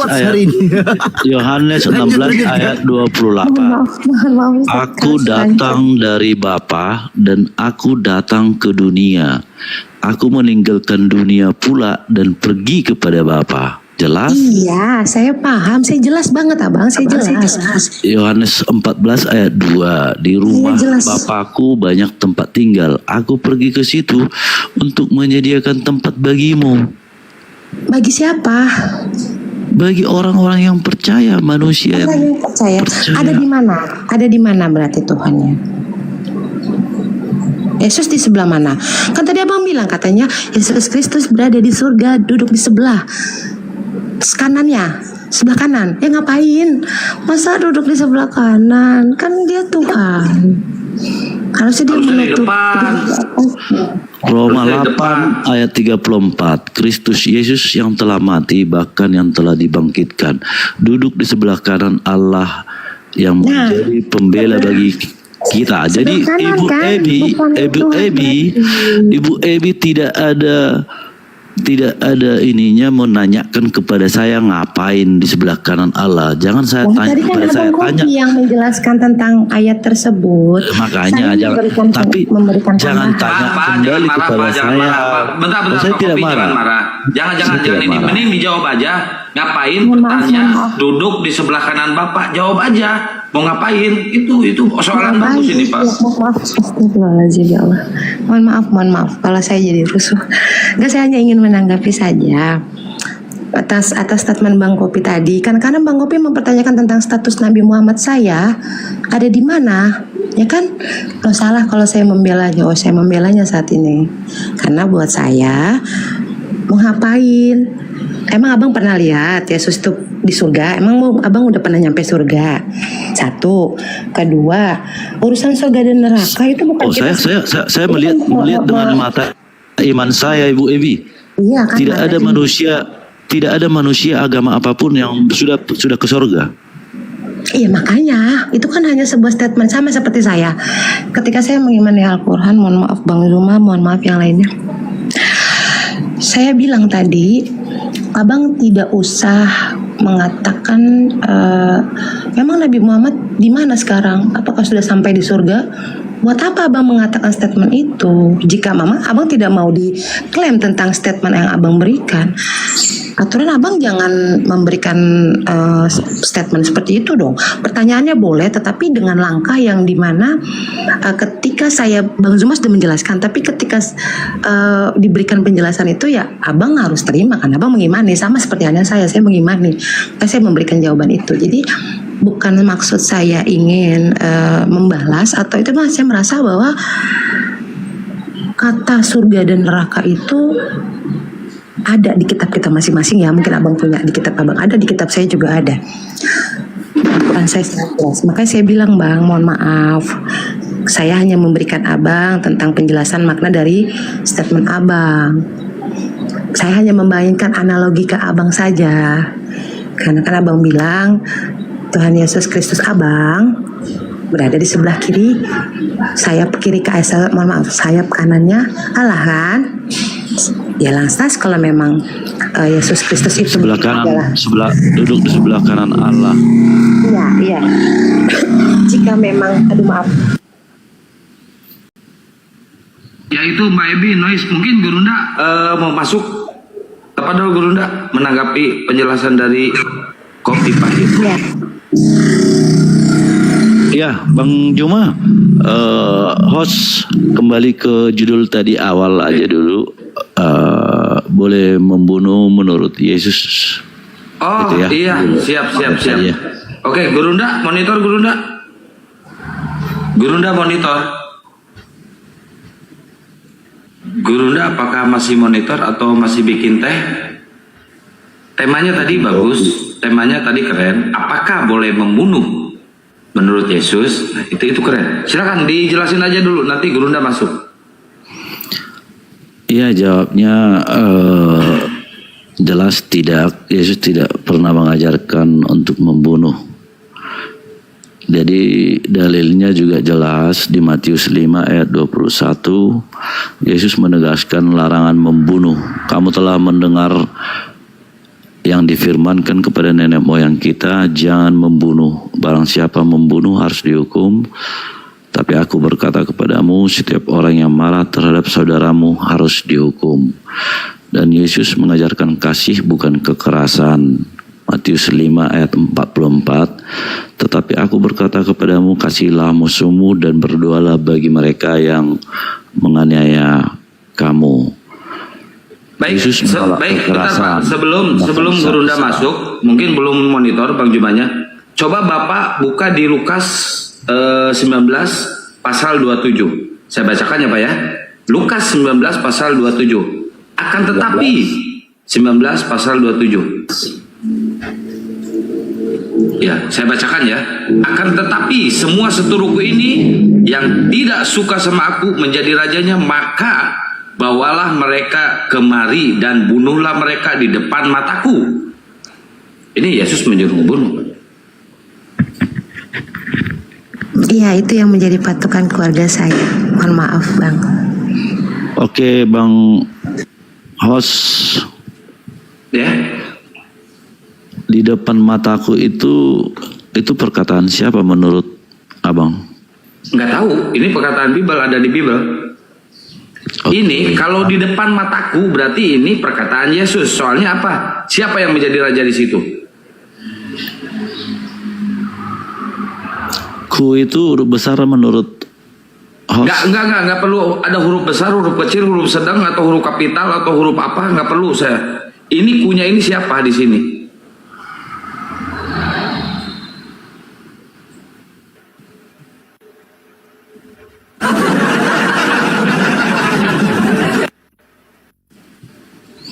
Jadi kalau sesuai tulisan ya akan akan tetapi semua seteruku ini yang tidak suka aku menjadi rajanya, bawalah mereka kemari dan bunuhlah mereka di depan mataku. Ayat ini bukan perkataan langsung Yesus tentang tindakan nyata, tapi Tahu dari mana Pak? Kalau ini bukan tahu dari mana Pak? Kalau ini bukan perkataan Yesus, Bapak tahu dari mana? Itu perumpamaan tentang Enggak tahu uang. dari mana? Tahu dari mana Bapak itu bukan perkataan Yesus? Buka Lukas 19 ayat 11. Ini yang menjadi raja pada saat itu siapa?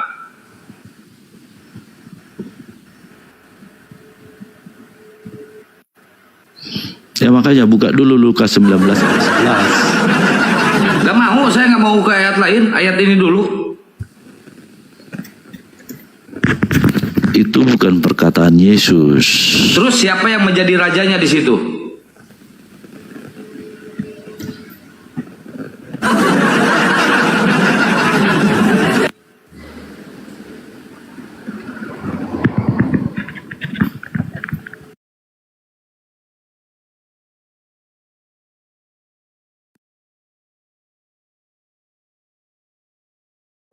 Saya mau nanya aja. Enggak, ini siapa yang menjadi rajanya di sini, Pak? Saya sudah jelaskan, itu bukan perkataan Yesus. Ya. Abang main analogi, Abang Kopi main analogi. Kalau nggak ada yang mau, kalau nggak ada yang mau jadi raja, aku aja yang daftar jadi rajanya. Iya, saya menjadi rajanya. Mohon maaf, Abang. Tadi katanya Bang Kopi bilang itu main pemahaman, main analogi. Giliran saya balikin main analogi, balik ke tema. Ya udah lanjut Bang. Astagfirullahaladzim, mohon maaf. Izin.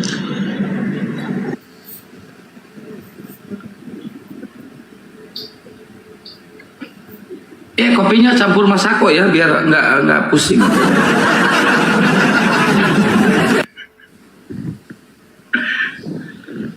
Masuk Pak Eko.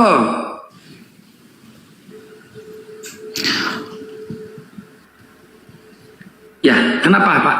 Ada masalah apa lagi? Gimana Bang Kopi? Udah selesai nanyanya. Aku nanti tinggal ini aja bagian Akang. Aku tinggal bagian doa aja, doa kalau sudah jadi mualaf, aku tinggal doa aja.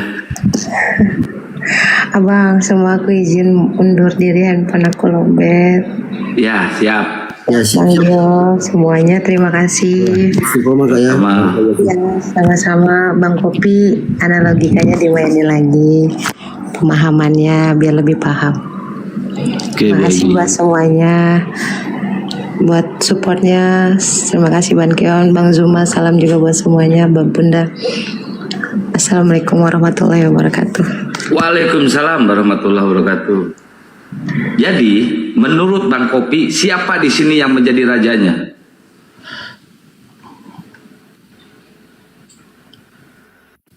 Lukas 19 ayat 27. Saya jelaskan ya. Ya.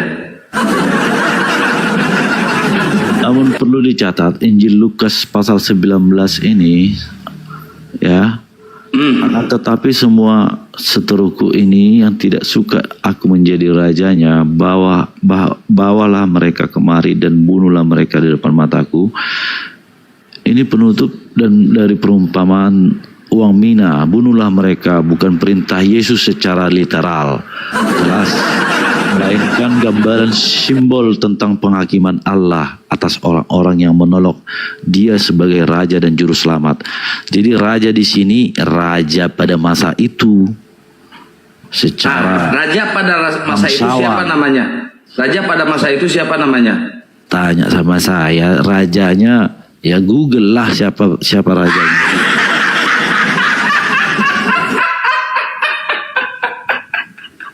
Rajanya Google. Aduh, jadi ngantuk Pak. Aduh ya Allah. Maaf saya bukan ngetawain Pak. Masa rajanya Google nggak bisa nyuruh bunuh Pak, gimana sih? Bukan perintah Yesus secara literal, melainkan gambaran simbol tentang penghakiman Allah. Tahu dari mana Abang bahwa ini tuh adalah simbol? Tahu dari mana Bang? Apa? Jangan bilang Google lagi ya, saya ngakak nih ketawa nih. Jangan. Jangan sepenggal-penggal baca sampai. Justru yang menyuruh memenggal itu rajanya pada saat itu yang menyuruh memenggal, Pak. Bukan saya yang memenggal-menggal. Pada masa itu Raja Herodes Agung. Oh, ini buat Herodes Agung.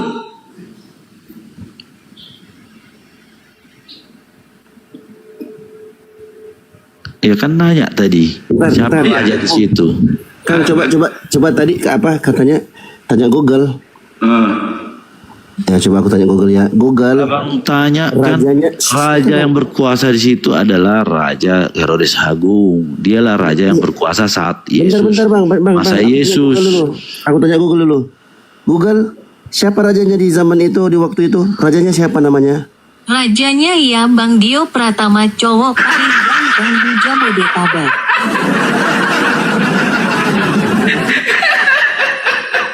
Itu jawaban Google bang. Google jawabnya. Ya ampun. Masa pemerintahan itu 37 sebelum Masehi sampai 4 sebelum Masehi. Itu wilayah kekuasaan seluruh Yudea, Samaria dan Galilea itu dibawa ke Kekaisaran Romawi. Oh, jadi yang Raja tidak Herodes percaya dengan Agung. Herodes, yang tidak percaya dengan Herodes, sama Herodes disuruh dibunuh gitu.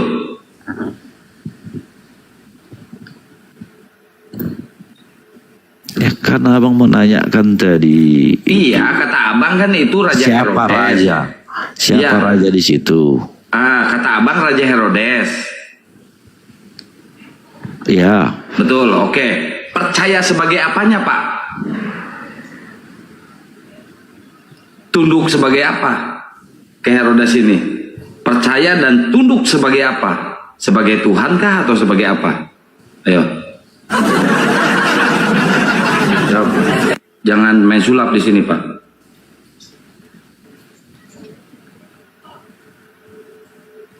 yang penting saya sudah saya jelaskan. Kok jadi gagap, Pak? Yesus. Tadi nggak gagap, sekarang kok jadi gagap, Pak? Sudah. Jangan gagap, Pak. Santai, Pak. Santai. Iya, itu bukan perkataan Yesus. Itu bukan perkataan Yesus, tapi bantah. perkataan Herodes. Tahu dari mana Allah atau Bapa atau Theos berfirman seperti itu sehingga harus patuh kepada Herodes? Ada firman seperti itu.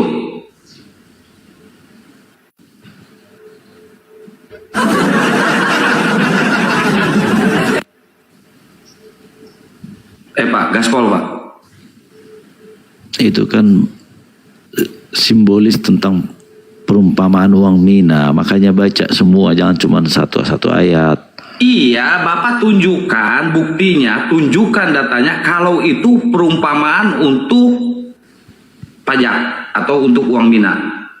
Ya udah jelas. Kalau ya mana datanya? Kok udah jelas sih? Bapak gimana sih? Jangan gitu, Pak, kalau diskusi, Pak. Kalau belajar itu makanya jangan cuma satu ayat. Nanti aku tanya Google lagi nih. Sekarang yang tanya dulu. Tanya dulu Google. Bentar, Pak, tanya Google dulu.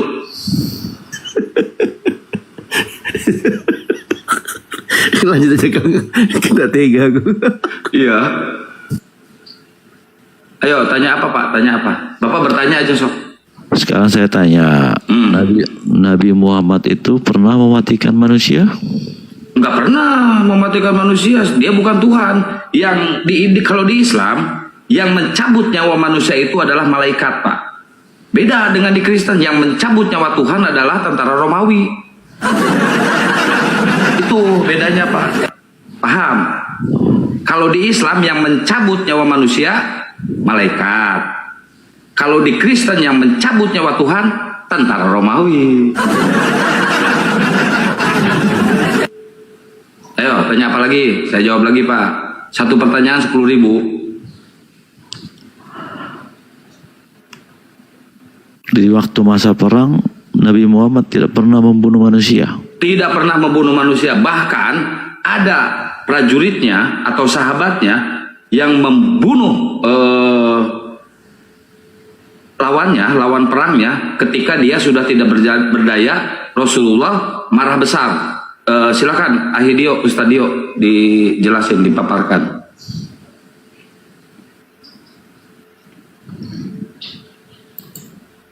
Ahidio monitor. Nabi Muhammad tidak pernah membunuh manusia. Tidak pernah. Ketika perang juga Rasulullah tidak pernah membunuh lawan perangnya. Kalau ada, tunjukkan datanya sekarang. Kalau tidak, kalau ada ya, kalau saya berbohong, Bapak bisa menunjukkan datanya, saya siap kawin lagi.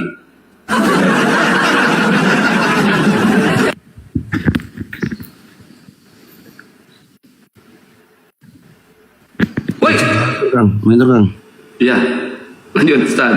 Iya benar. Tunjukkan kalau Rasulullah tidak pernah membunuh. Enggak pernah.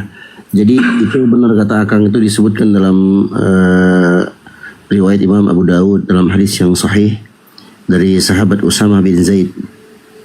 Nah, waktu itu Rasulullah Shallallahu Alaihi Wasallam mengutus pasukan. Maka di tengah-tengah kejadian tiba-tiba ada seorang sahabat yang hampir membunuh salah satu orang kafir di waktu itu.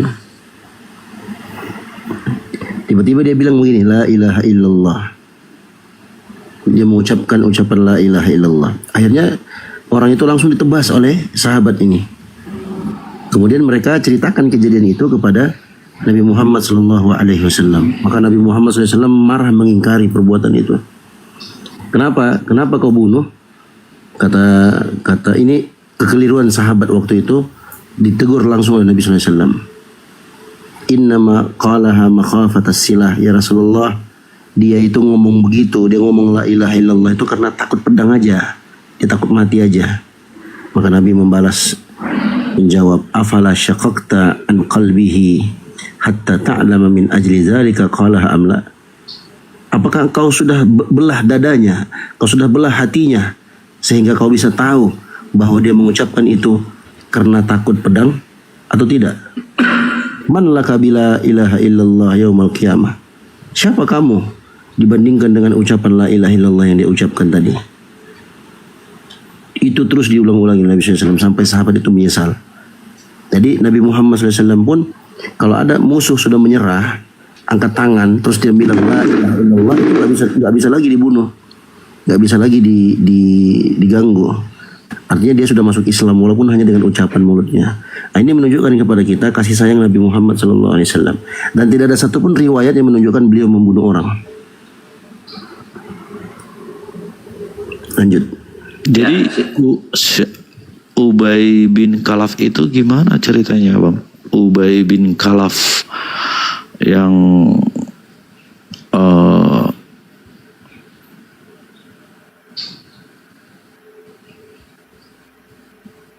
sempat menentang Nabi Muhammad, aku akan di perang. Halo? Iya, halo Pak. Lanjutin. Iya, ada dicatat juga kalau nggak salah, Ubay bin Khalaf adalah salah satu musuh besar memang Islam di Mekah dulu. Dia berkata memang dengan perkataan sombong, aku akan membunuh Muhammad dengan tanganku sendiri. Saat perang Uhud, Ubay menyerang. Ya, betul. Itu di perang Uhud. Nabi SAW tidak pernah membunuh satu orang pun, itu di perang Uhud. Nabi kalau membunuh dalam arti kalau membunuh dalam arti tanpa kondisi perang itu Nabi nggak pernah. Nabi SAW tidak pernah membunuh orang dengan tangannya kecuali satu orang. Siapa dia? Nah, bukan Khalaf, tapi Ubay bin Khalaf namanya. Itu pun di perang Uhud. Iya, jadi yang membunuh Ubay itu siapa? Ya, Nabi Muhammad SAW. Berarti pernah membunuh kan? Ya, itu kan kondisi perang. Saya pertanyaan tadi saya mengatakan mau masalah perang atau tidak, pernah mematikan orang atau membunuh orang walaupun kalau dalam situasi perang, kan itu pertanyaan saya. Sebentar, kalau dalam situasi perang itu berbeda dengan situasi bukan perang. Itu abang harus paham di situ, karena yang namanya perang itu antara hidup dan mati. Kalau bukan kita yang menyerang atau berperang atau membunuh, ya kita yang dibunuh. Dalam kondisi ini tidak dikatakan sebagai pembunuh. Oh, jadi yang mematikan Ubay bin Khalaf itu Nabi Muhammad? Enggak, bukan mematikan. Yang mematikan itu hak hak mutlak milik Tuhan. Dalam agama Islam Allah Subhanahu wa taala.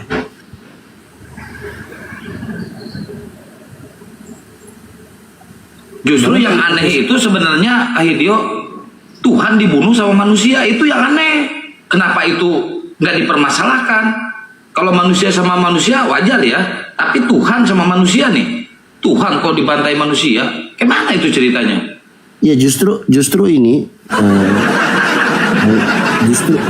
justru kejadian itu menunjukkan tentang nubuah, kebenaran risalah kenabian beliau.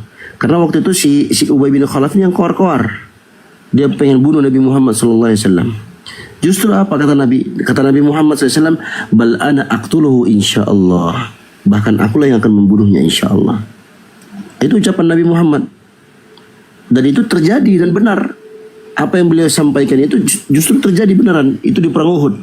Jadi ucapan beliau itu sebelum perang Uhud terjadi. Karena si Ubay bin Khalaf ini petantang-petenteng untuk membunuh Nabi Muhammad SAW. Ada dalil kalau dalam perang antara ngebunuh sama dibunuh, masa Rasulullah mau dibunuh langsung diam, bunuh aku dong, kan gak pantas. Perang kok kayak gitu, lebay. Ada dalilnya tadi Bang Dio? Yes. Aku akan membunuhnya. Ya, disebutkan oleh Imam Ibnu Qayyim dalam kitabnya Zadul Ma'ad. Dia menukilkan hadis itu. Hadisnya Ubay bin Ka'ab tadi. Ubay bin Khalaf. Dan kejadian itu ada sahabat Abu Bakar, Umar, Ali, Al-Haris ibn Simmah, Al-Ansari, banyak bersahabat waktu itu.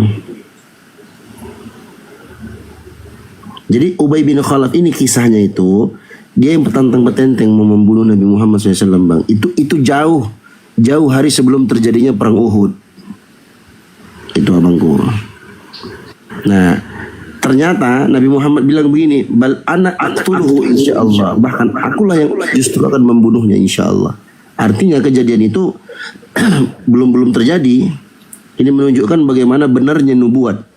Kalau dalam Islam tuh nubuat itu berita kenabian. Jadi benar, berita kenabian beliau itu adalah kebenaran.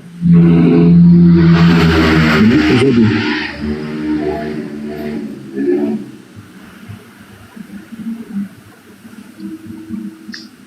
Ya, silakan bertanya lagi, Bang Kopi. Mumpung masih ada waktu nih sampai Yesus turun kedua kalinya.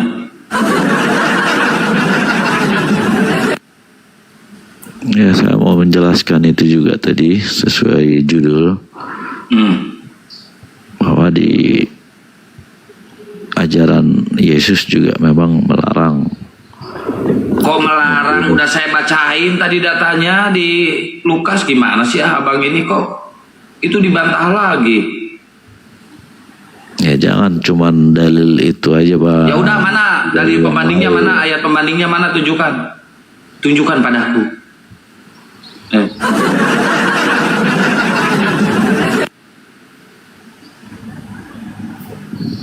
Woi, mana? Tunjukkan. Woi.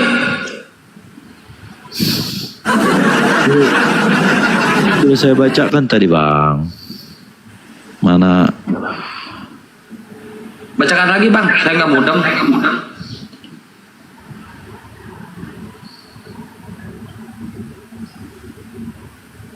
Mulai main sulap lagi. Jangan main sulap lah, Bang. Ayo bacakan.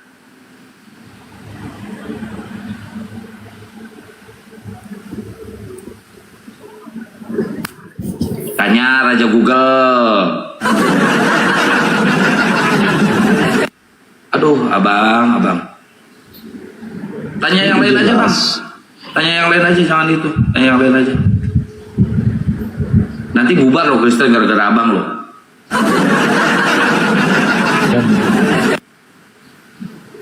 Saya menjawab aja bahwasanya memang dilarang ajaran Tuhan Yesus untuk membunuh.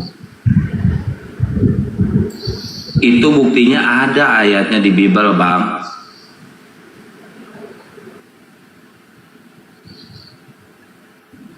Ya udah gini aja, saya tanya balik ke abang. Yesus melarang membunuh, oke, kata abang. Gue ikutin rahasia abang walaupun ada ayat disuruh membunuh. Saya balik tanya, kenapa justru malah Tuhannya yang dibunuh? Ayo. Ya itu kan yang menolak ajarannya, manusia yang menolak ajarannya. Kenapa malah Tuhannya yang dibunuh sama ciptaannya?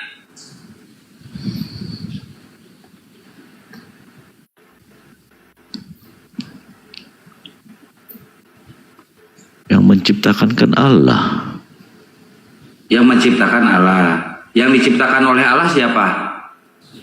Sekarang kan pertanyaannya, Iya, yang diciptakan oleh Allah siapa? manusia. Manusia. Yesus diciptakan sama siapa?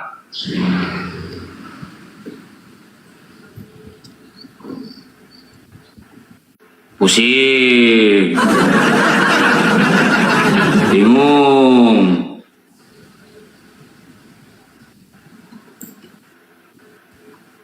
Sama aja pertanyaan waktu itu, siapa yang menciptakan Nabi Muhammad? Allah. Ya udah Allah. Allah ya, yang menciptakan Nabi Muhammad. Yang menciptakan Yesus siapa?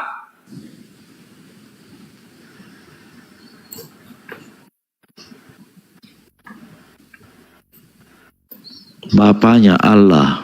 Allah. Yesus itu Tuhan bukan? Yesus itu Tuhan. Ya Tuhan Yesus Kristus. Tuhan. Kalau Yesus Berarti Tuhan menciptakan Tuhan. Enggak gitu kan. Tuhan Yesusnya dicipta oleh Tuhan Allah tadi. Iya. Kok Tuhannya dicipta loh?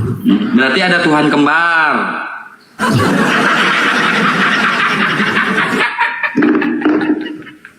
Ada Tuhan kembar aja. Muka gua dikasih belenya, Pak. Akan susah kalau kalian nggak mengimani ya seperti Loh, bukan susah Bang. Kan saya tanya, Yesus itu Tuhan bukan? Kata Abang Tuhan. Berarti Tuhan menciptakan Tuhan, betul? Bang, jangan jijik lihat muka saya Bang. Saya biasa Bang. Tuhan itu anak Allah. Tuhan itu anak Allah. Tuhan Yesus Kristus itu anak Allah. Tuhan itu anak Allah. Allah itu berarti Tuhan Yesus Kristus itu anak Allah. Tuhan Yesus itu anak Allah. Allah ini siapa Bang Allah ini? Pencipta langit dan bumi. Tuhan bukan? Kang nggak gitu Kang. Allah. Kang katanya gini tadi. Gimana? Coba ulangi Bang Kopi. Tuhan Yesus Kristus itu anak Allah. Nah, berarti Tuhannya Yesus itu anak Allah. Kang. Tuhannya Yesus anak Allah.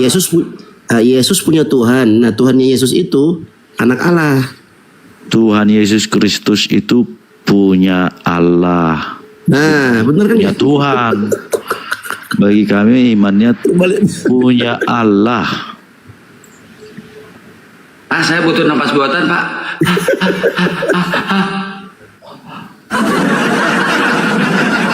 Bingung saya ngejalan. Gimana sih Pak? Jadi Allah ya jelas itu bingung lah. Ya dengerin dulu Pak. Allah itu punya anak namanya Tuhan Yesus. Oke?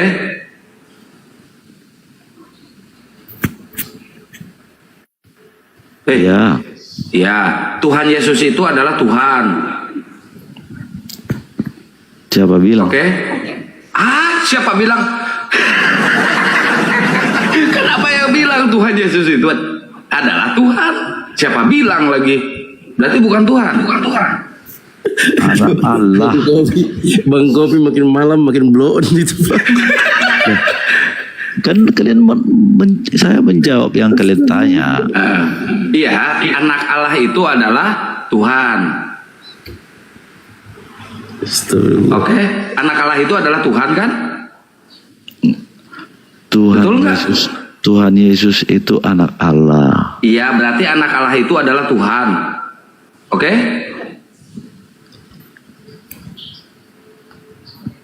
Oke enggak? Okein dulu dong. Oke enggak? Anak Allah itu ya Tuhan Yesus Kristus. Iya, berarti anak Allah itu, berarti anak Allah itu adalah Tuhan, bener nggak? Bilanglah Tuhan Yesus Kristus, sebutkan namanya. Anak Allah itu adalah Bilang Tuhan Tuhan Yesus aja. Kristus. Nah, Iya. oke, anak Allah itu adalah Tuhan Yesus Kristus. Nah, Bapaknya Yesus Kristus itu Tuhan bukan? Allah. Tuhan bukan? Saya sebutkan Allah. Tuhan bukan?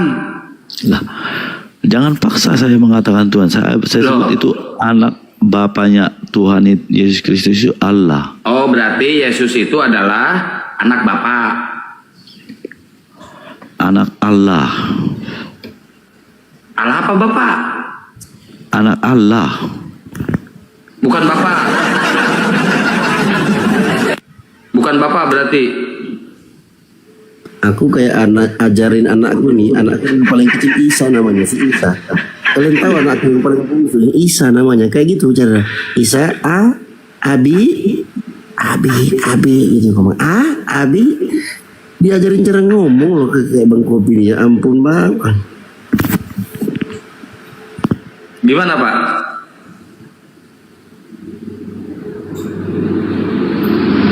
Ya udah, kita lari dari tema tadi ya Pak ya.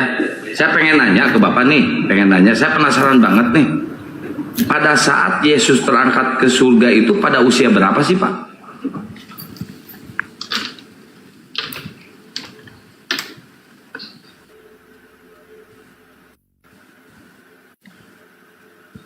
Kalau usia tepatnya tidak dijelaskan, tapi setelah mati, setelah umur Yesus Kristus itu 30 tahun. 30 tahun. 30 tahun disalibnya umur berapa Pak?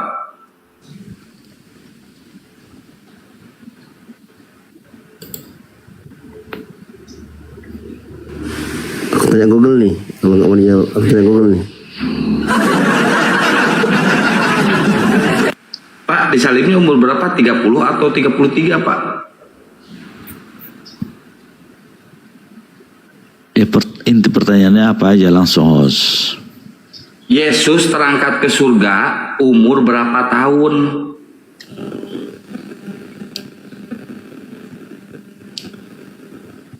Naik ke surga setelah dibangkitkan.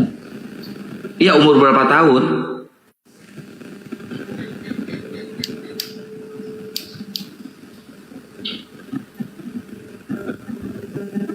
Lama jawabnya.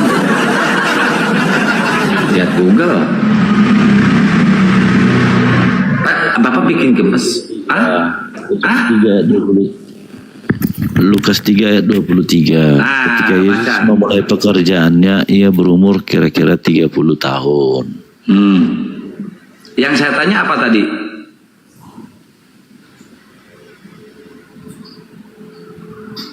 Yang saya tanya bukan pekerjaan Yesus, bukan. Terangkat ke surganya umur berapa? Yesus dibangkitkan itu,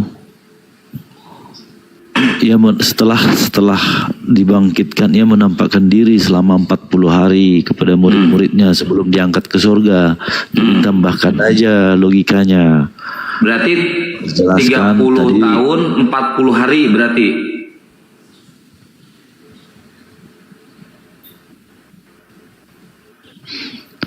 Lukas 3:23 itu pelayanan Yesus itu dimulai pada saat kurang lebih 30 tahun.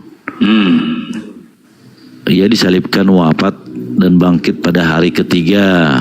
Lukas 24 ayat 6 sampai 7. Setelah kebangkitannya, dia bangkit, ia menampakkan diri selama 40 hari.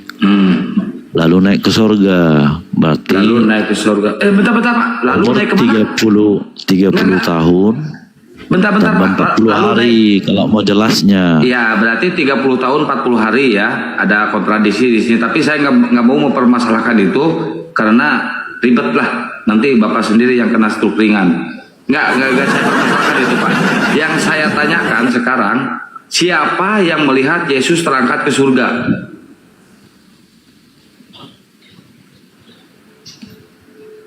Para rasul. Para rasul di bumi, maksudnya murid-muridnya. Murid-muridnya ada di bumi, ada di tanah, melihat Yesus terangkat kemana? Ke surga ya? Ya. Pak, sekarang gini, jarak pandang manusia terhadap benda ya paling jauh itu kalau ke atas paling sekitar 30 km atau anggaplah 100 km. Nah, kalau terlihat dari bumi surga Bapak, berarti surga Bapak cebol dong, kelihatan dari bawah ya, pendek surganya ya.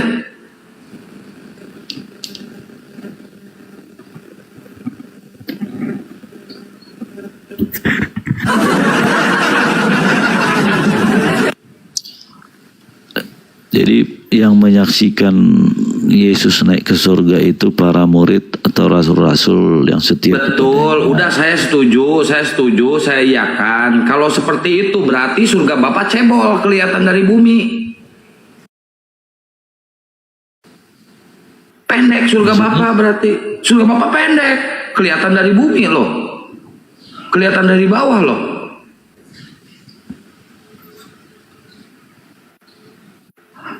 Coba Bapak bayangan, Bapak bayangin. Bukan menurut saya Pak, tapi logika, akal sehat kita bermain di sini, akal sehat kita berfungsi di sini. Kalau surga kelihatan dari bumi, berarti surga Bapak cebol, pendek. Kisah para Rasul 1 ayat 9 dan 11. Enggak peduli mau kisah para rasul, mau kisah para tuyul, kayak saya bodo amat. Yang saya permasalahkan di sini bumi surga kelihatan dari bumi. Berarti surga Bapak pendek, cebol. Terserah, kalau kamu bilang cebol itu hakmu. Oh, berarti surga Bapak kelihatan.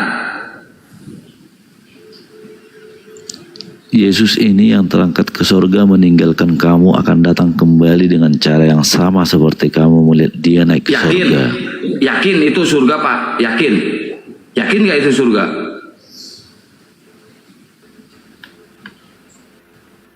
Yakin gak itu surga? Yang penting dia naik terangkat. Yakin gak itu surga Pak? Yakin gak itu surga? Orang-orang yang tidak yakin itulah nabi-nabi palsu, abangku. Karena saya yakin. Jadi kalau tidak ada yang mengimani atau dia benar-benar terangkat ke surga, ya itulah bagi kami nabi-nabi palsu. Oh, berarti murid-muridnya ngelihat surga gitu. Itu dijelaskan sama malaikat ketika mereka sedang menatap ke langit. Waktu ia naik itu tiba-tiba berdiri orang yang berpakaian putih. Ya mana ayatnya kalau dijelaskan sama malaikat kepada murid-muridnya bahwa itu surga? Mana ayatnya? Kalau ada ayatnya, saya mau nikah lagi besok. Ayo, tunjukkan ayatnya. Tunjukkan. Pak, jangan main sulap di sini, Pak. Jangan main sulap di sini. Bapak jangan main sulap di sini. Tunjukkan datanya kalau para malaikat menjelaskan kepada murid-muridnya bahwa yang mereka lihat itu adalah surga. Tunjukkan datanya. Buka Kisah Para Rasul 1 ayat 9 sampai 11, itu buktinya. Udah Bapak baca aja. Ayo, jangan ngibul di sini, Pak. Saya nggak mau, Pak. Jangan main sulap di sini. Hai orang-orang Galilea, mengapakah kamu berdiri melihat ke langit? Yesus ini yang terangkat ke surga meninggalkan kamu.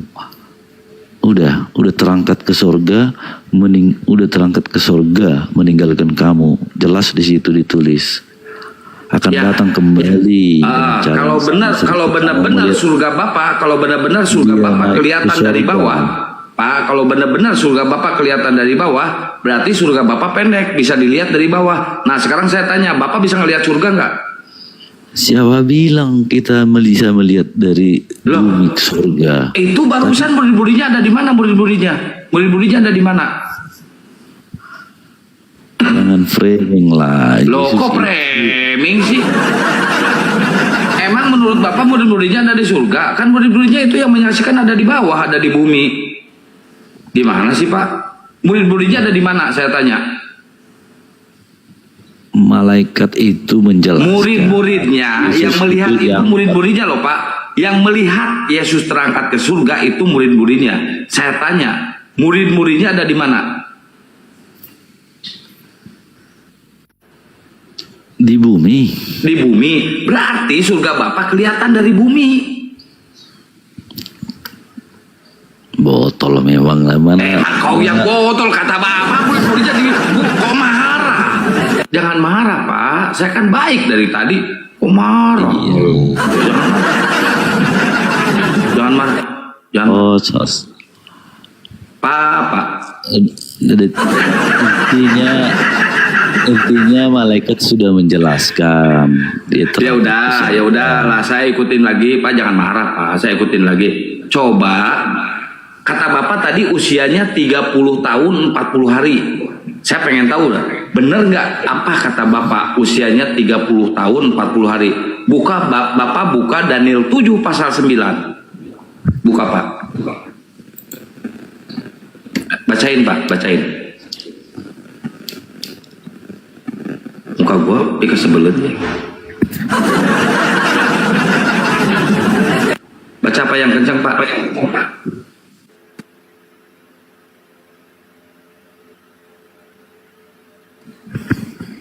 Daniel 7 pasal 9.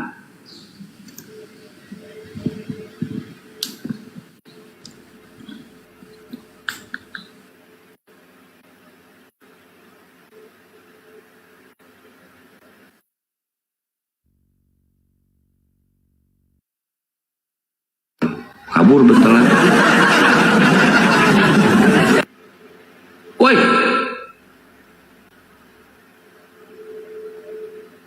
Satu.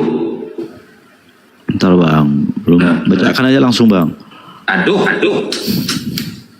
Pak.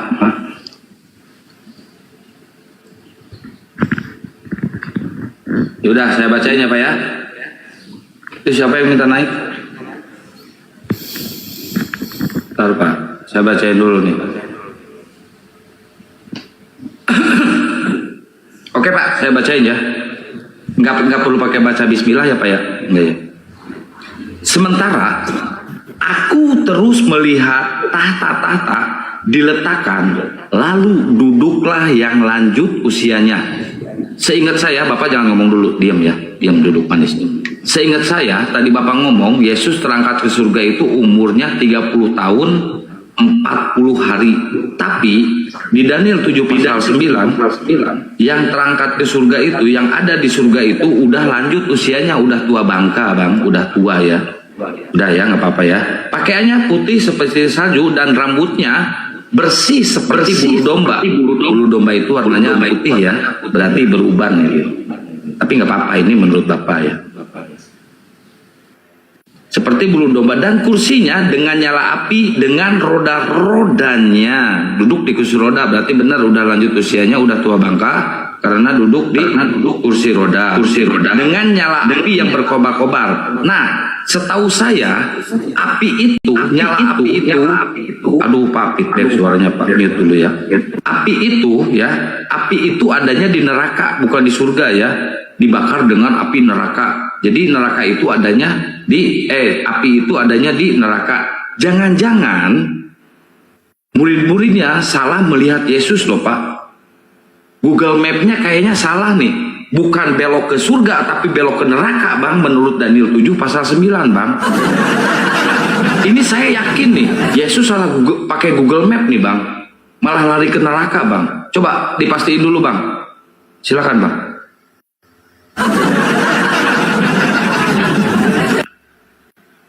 Muka gua bikin marah dia.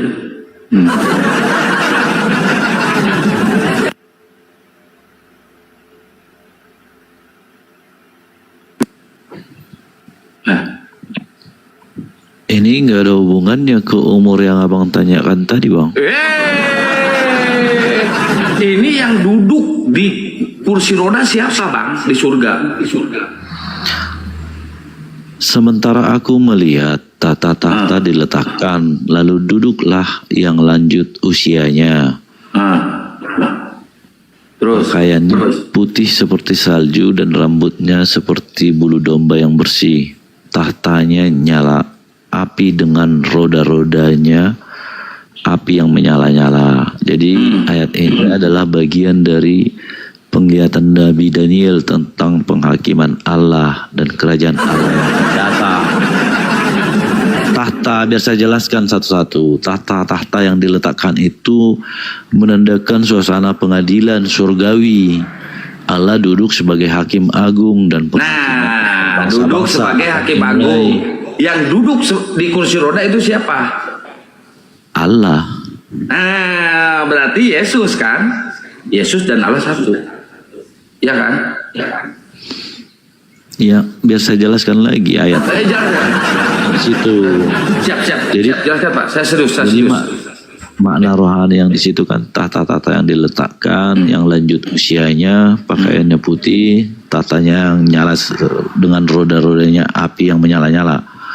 Jadi yang lanjut usianya di sini ini adalah sebutan bagi Allah sendiri, menggambarkan keberadaannya yang kekal, tidak berawal dan tidak berakhir, kebijaksanaan dan kekudusannya yang sempurna. Ya. Oke. Sekarang Pak Kopi buka Yohanes 1 pasal 1. Ya. Kenapa pindah? Baca Yohanes 1 pasal. Udah, baca aja Yohanes 1 pasal 1.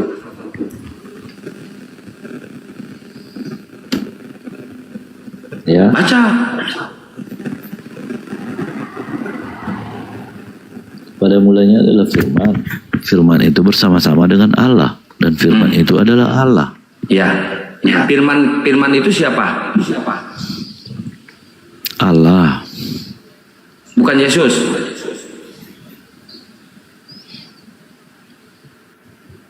Sudah jelas di sini pada mulanya adalah firman. Firman itu bersama-sama dengan Allah. Firman itu Allah, bukan Yesus lagi. Iya, berarti bukan Yesus kan si firman ini? Bukan. Ini aliran mana ini sekte mana lagi? Saking gak maunya Yesus dibilang tua bangga, udah jompo, dia memelintir, dia tidak nerima ayat Bibelnya sendiri loh.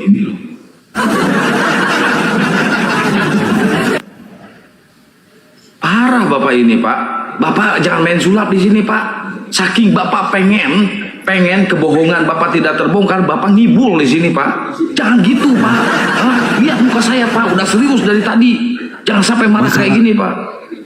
Masalahnya apa? Ini udah jelas nih tulisannya. Masalahnya adalah firman itu bersama-sama dengan Allah dan firman itu adalah Allah. Ya, saya tanya, firman itu Yesus bukan? Di mana dalilnya? Oh, berarti Yesus bukan firman. Firman berarti salah, ada ayat. Inilah firman yang hidup. Nah, firman yang hidup siapa di sini? Firman yang hidup siapa di sini? Allah. Berarti Allah pernah turun ke dunia. Pernah dilahirkan oleh Maria. Firman itu adalah Allah.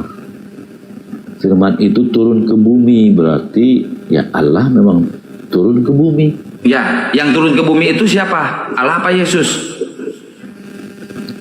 Firman. Kalau sesuai ayat dalil yang abang baca ini, firman itu adalah Allah. Oke, berarti Yesus itu turun dari mana Yesus? Tidak ada dijelaskan firman itu adalah Yesus. Nggak usah framing. Ya udah. Pada mulanya, abang mau minta bacakan Yohanes 1 ayat 1 bertanya sesuai dengan yang tertulis di situ. Oke, gue ikutin. Jangan paksakan. Ini hanya tertulis Bapak. di situ firman itu adalah Yesus. Iya Pak. Berarti hanya Bapak di sini yang mengatakan bahwa firman itu bukan Yesus. Hanya Bapak sendiri loh. Jangan sampai Bapak diserang sama Kristen yang lain Pak. Soalnya Kristen yang lain mengatakan bahwa si firman itu adalah Yesus. Cuma Bapak sendiri yang mengatakan bahwa firman itu bukan Yesus Pak. Tanyakan Pak ke pendetanya, ke pendeta Bapak, besok ke pendeta, tanyakan Pak Pendeta. Biar saya baca. Ini Biar Yesus saya baca. Baca Pak, baca. Biar saya baca. Itu Yohanes 1 ayat 14 itu firman itu telah menjadi manusia dan diam di antara kita. Dan kita firman itu kemuliaannya Oke. Allah. Nah, ini benar, ini baru benar. Firman itu telah menjadi manusia. Siapa manusia itu? Anaknya yang anak tunggal Bapa, penuh kasih Siapa namanya? karunia. Siapa namanya?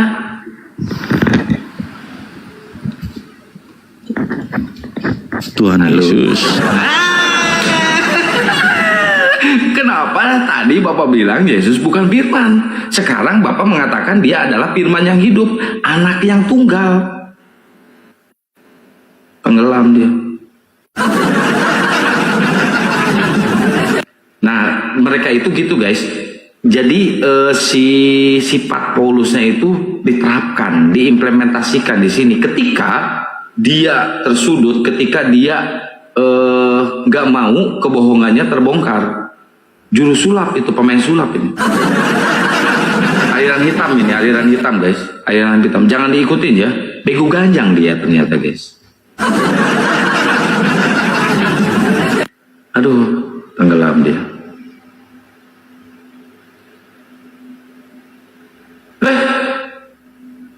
Baik.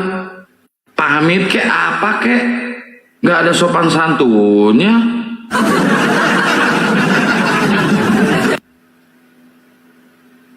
Aduh, nggak ada mainan ya. Tuh kan pemain sulap mah gitu, punya jurus ngilang guys, jurus menghilang gitu. Tadi dia tidak meyakini bahwa firman itu bukan Yesus katanya. Yohanes 1 pasal 1 kata dia itu bukan Yesus, itu firman.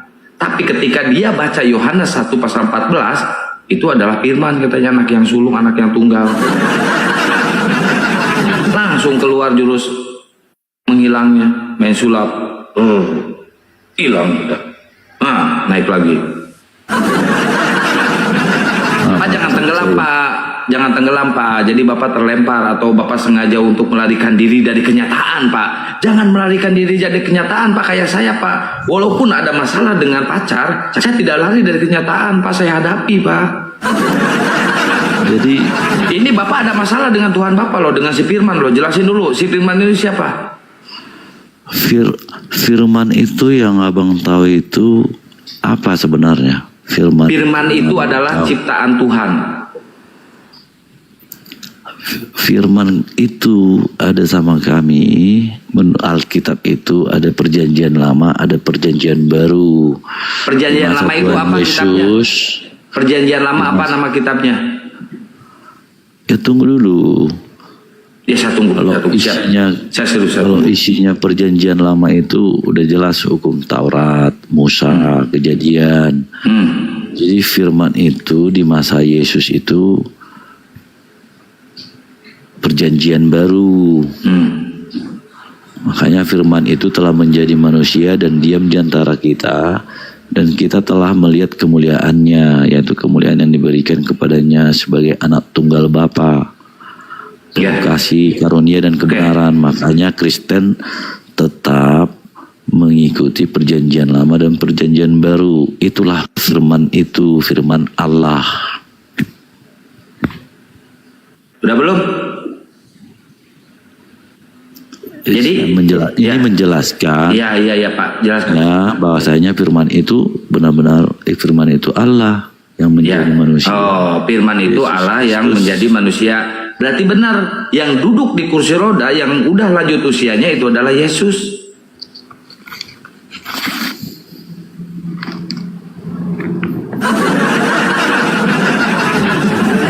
Bapak emang mau punya Tuhan stroke ringan, lumpuh, jongkok? Saya nggak mau. Saya nggak mau. Tuhan saya itu maha kuasa, Tuhan saya maha besar, Pak. Benar, Pak. Tidak ada dijelaskan di situ. Loh, Tuhan kan itu jompo. Loh, yang duduk di kursi roda, yang duduk di kursi roda itu orang jompo bukan, Pak? Baca dulu ayatnya itu lagi. Udah saya baca, Pak. Udah saya baca. Duduk di kursi roda dengan nyala api-api, dengan roda-roda dari api, Pak. Nyala api. Duduk di kursi roda itu.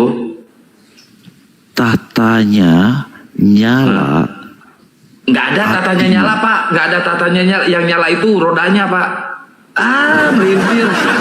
Parah Bapak ini. Kok Bapak melintir aja? Dengan roda-rodanya api yang Pak. Cukup LAI yang merevisi kitab Anda. Bapak jangan ikut-ikutan merevisi, Pak. Cukup LAI yang merevisi. Tampilkan ayatnya, Daniel 7 ayat 9. Udah saya tampilkan, Pak, tadi.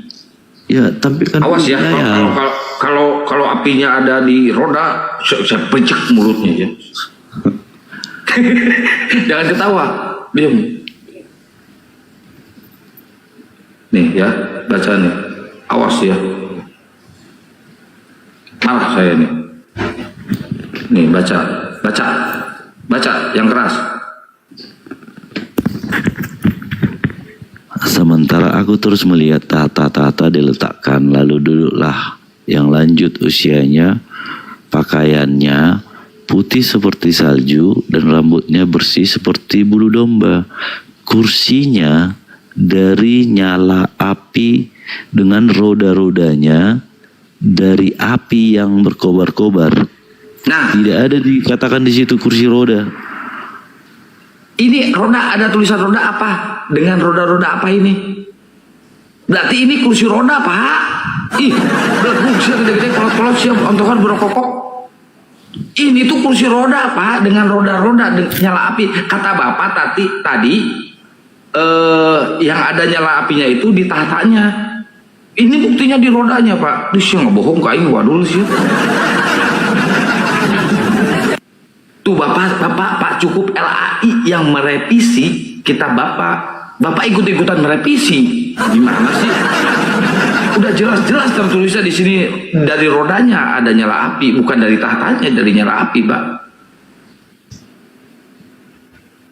Tidak ada disebutkan di situ kursi roda, bangku. Itu kursinya ada rodanya nggak?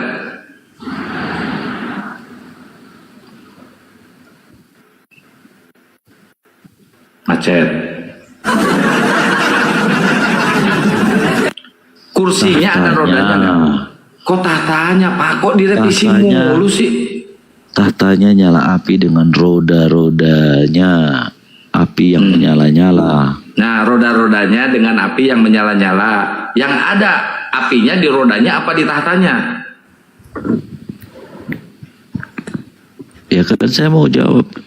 Jawab lah. Pernyataan abang tadi, abang bilang itu kursi roda 2 bangka, nggak ada dijelaskan di situ, Bang. Yang lanjut usianya, menurut Bapak yang lanjut usianya itu 30 tahun atau 100 tahun, Pak? Pantas nggak umur 30 tahun disebut lanjut usia? Pantas nggak? Pantas nggak, Pak? Yang lanjut usianya ini adalah sebutan bagi Allah, bukan Yesus. Oh, berarti Yesus itu bukan Allah.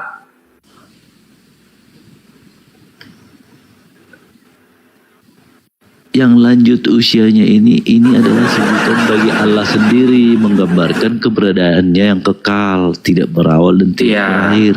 Iya. Kebijaksanaan dan kekudusan yang sempurna. Oke, berarti Yesus sama Allah itu beda. Jadi tahtanya nyala api dengan roda-rodanya api yang menyala-nyala. Jawab naon ngaliliur wae. Yesus itu Allah bukan? Api di sini menggambarkan kuasa dan kemuliaan Allah. Lu punya telinga nggak? Yang menyala-nyala punya telinga nggak? Biar saya jelaskan, Bang. Roda-rodanya itu menunjukkan bahwa tahta itu bergerak, artinya kekuasaan Allah menjangkau yang bergerak itu bukan tahta, Pak. Yang bergerak itu bukan tahta tapi roda dari nyala api. Roda dari nyala api. Yang tahta mah duduk, tahta mah nih kayak gini nih ya. Mana sih? Cicing sih.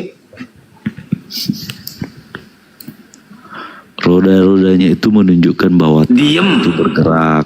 Tahta itu Allah menjangkau seluruh bumi, tidak terbatas itu pada disimpannya satu di mana? tempat. Enggak, saya tanya tahta itu disimpannya di mana? Nanya yang dalil yang lain aja, Bang. Kalau abang nggak bisa ini tahta nih, aku nih jelaskan. yang gua pakai ini tahta nih kayak gini nih. Nah ini tahta nih, ini dipakai di sini tahta. Kalau dia duduk di kursi roda, duduk buat duduk, bukan kepala ke kursi Pak. Terserah abang kalau mau mengimani terserah. Bagi saya yang saya imani ini. Kok mau mengimani? Kata siapa saya mau mengimani? Nggak mau Pak, masa Tuhan saya jompo? Ya kan? Nggak mau saya punya Tuhan jompo. Ayatnya, dalilnya. Iya, berarti Tuhan Bapak kena struk ringan tuh jompo. Ya, terserah abang mengartikannya. Roda-rodanya itu artinya menunjukkan tahta itu bergerak, artinya kekuasaan Allah. Oh, kalau tahta bergerak tidak terbatas pada satu tempat. Kalau tahta bergerak, tahta kan biasa dipakai di kepala ya, yang namanya tahta kerajaan lah, tahta apa, dipakai di kepala. Kalau tahta itu bergerak, berarti kepalanya yang bergerak kayak gini. Nah gitu ya, jadi tahtanya ikut bergerak gitu ya.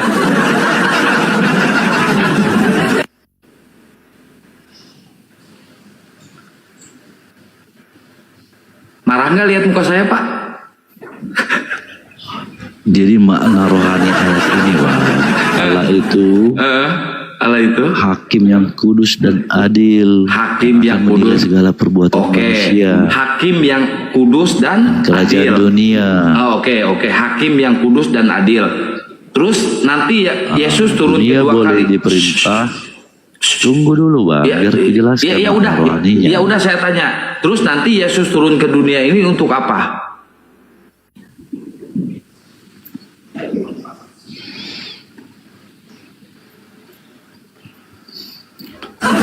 Yesus turun ke dunia untuk apa?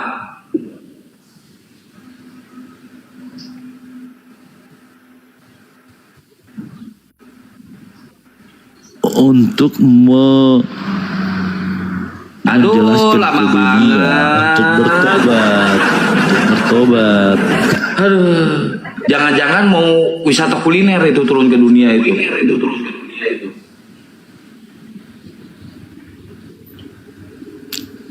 Supaya manusia percaya kepada Allah.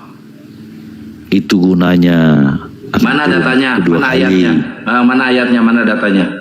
Kalau turun kedua kali supaya manusia percaya kepada Allah. Tunjukkan datanya. Tunjukkan. Bentar, saya lihat dalilnya. Ya.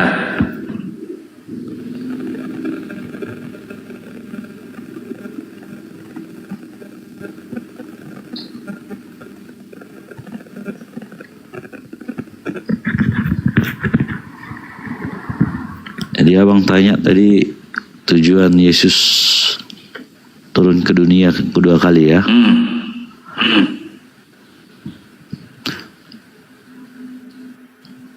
Matius 5 ayat 17. Janganlah kamu menyangka bahwa aku datang untuk meniadakan hukum Taurat dan kitab para nabi. Aku datang bukan untuk meniadakannya, melainkan untuk menggenapinya.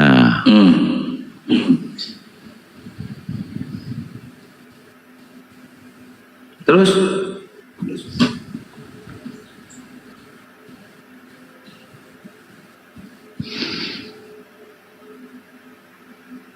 karena begitu besar kasih Allah ini sehingga dia telah mengaruniakan anaknya. Kok kenapa jadi lari ke situ Pak? Orang percaya kepadanya tidak binasa. Kenapa jadi lari ke situ Pak? Bapak nggak tahu ayat tiba. Kenapa jadi lari ke situ? Oke, gak puas dengan ayat itu ini. Bukan gak puas, Bapak nggak nyambung. 18. Gak sambung, bawa golok sih ya, belum nyambung. Yohanes 18 ayat 37. Untuk itulah aku lahir dan untuk itulah aku datang ke dalam dunia supaya aku memberi kesaksian tentang kebenaran. Nah, terus baca. Akulah terang dunia, barang siapa mengikuti aku, ia tidak akan berjalan dalam kegelapan, melainkan ia akan mempunyai terang hidup. Itu barang siapa yang mengikuti, tujuannya dia datang lagi. Ya, barang siapa yang mengikuti dia, bahwa dia akan selamat.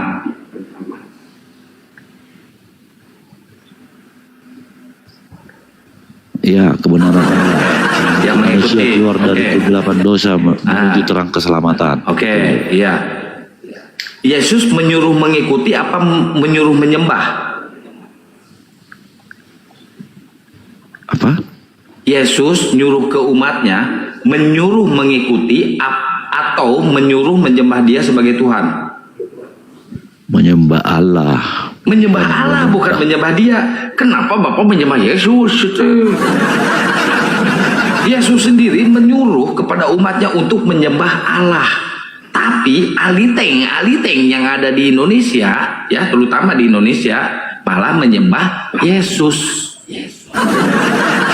Itu salahnya kalian, Pak. Yesus sendiri menyuruh kalian untuk menyembah Bapa, menyembah Allah. Kenapa kalian menyembah Yesus itu belum? Ini nih, bukan nih. Ia merupakan utusan yang menyerupai Allah. Yang menyerupai iblis bisa menyerupai manusia enggak? Ya nggak tahu. Pura-pura bohong. Bisa, Pak. Bapak ternyata kena prank di sini, kena prank sama si Sisis atau iblis. Iblis bisa menyerupai apapun, Pak. Iblis bisa menjadi apapun, Pak. Iblis bisa mengelabui siapapun, Pak. Nah, di sini Menurut abang di mana disembah Yesus? Salahnya gini nih. Menurut Yesus menyuruh umatnya untuk menyembah Allah, untuk menyembah Bapa. Tapi Bapak malah menyembah Yesus. Itu salahnya. Berarti benar kita, Pak, benar kami di sini, benar Muslim di sini menyembah yang disembah oleh Yesus. Itu, Pak. Dalilnya di mana? Bapak sendiri tadi yang membacakan dalilnya. Yesus menyuruh menyembah Bapa, Yesus menyuruh menyembah Allah. Kalau di Islam udah jelas, innani Allah, saya adalah Tuhan, saya adalah Allah, maka sembahlah aku. Nah, kalau di kalian, Yesus tidak pernah menyuruh umatnya untuk menyembah dia. Yesus tidak pernah mengatakan bahwa dia itu adalah Tuhan, pencipta alam. Yesus tidak pernah. Tidak pernah. Iya, Bang. Abang tadi bilang manusia menyembah Yesus. Di mana dalilnya? Bapak menyembah siapa? Apa? Bapak menyembah siapa, Bapak? Anda kopi menyembah siapa? Menyembah Allah. Nipu.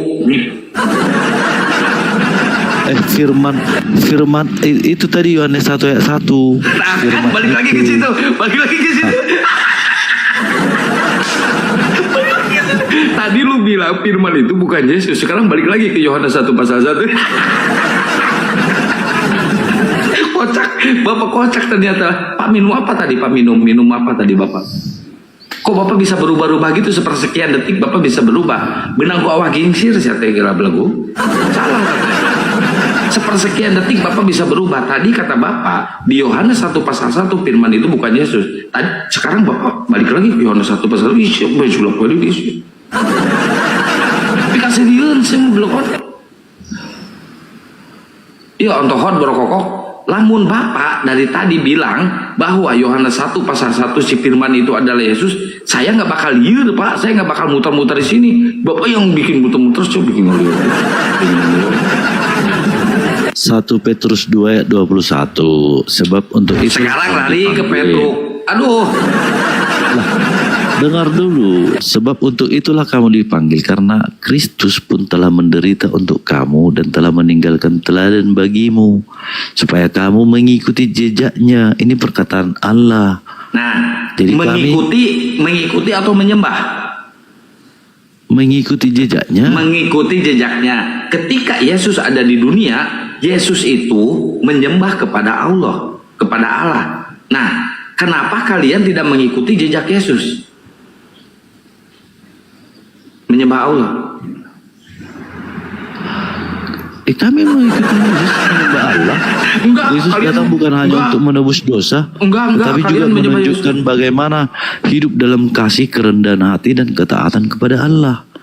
Yesus juga taat kepada Allah. Oke, yang kalian sembah sekarang siapa? Yang kami sembah Tuhan Yesus dan Allah. Dua berarti. Iya. Oh, Tuhan kalian dua. Karena dijelaskan di sini mengikuti jejaknya. Oke, Tuhan kalian dua. Yang kan tadi abang tanya, yang kami sembah itu siapa? Jangan dibilang Tuhan kalian dua, bukan artinya Tuhan kami dua. Kan Kalau saya bilang menyembah Tuhan Yesus dan menyembah Saya tanya Allah. ke Bapak, yang kalian sembah siapa? Coba sok jelasin dulu. Yang kalian sembah siapa? Dengar ya, yang saya dengar. kami sembah itu Tuhan Yesus, anak Allah. Berarti Tuhan Yesus dan Allah. Oh, Tuhan Yesus dan Allah. Kalau ada bahasa Tuhan Yesus dan Allah, ada satu atau ada dua itu? Apa? Dua? Kalau dua, berarti Tuhan Bapa ada? Tuhan Bapa itu satu. Anaknya Tuhan Yesus. Oke, saya balikin lagi, saya tanya lagi. Bapak menyembah siapa, Pak Kopi? Tuhan Yesus dan Allah. Tuhan Yesus dan Allah. Kalau ada bahasa Tuhan Atau Yesus dan Allah dan anaknya. Oke, anak dan anaknya. Anak dan bapaknya atau bapak dan anaknya itu ada satu atau ada dua? Allah itu satu, Tuhan Yesus satu. Jadi ada dua. Dua, berarti Tuhan Bapak ada dua. Coba bilang. Bapak yang bilang tadi, kok saya mau bilang? Kamu yang bilang. Kamu yang bilang. Yang Bapak sembah ini Yesus atau Bapaknya? Yang kami sembah itu Allah Bapa dan anaknya Yesus Kristus. Oh, berarti ada berapa tuh? Dua. Dua, berarti yang Bapak sembah itu ada dua.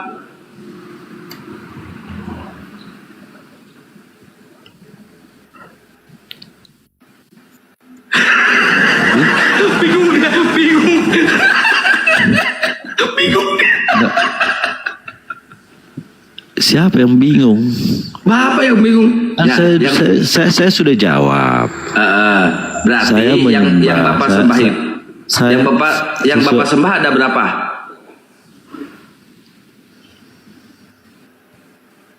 Sebab untuk itulah kamu dipanggil, karena Kristus pun telah menderita.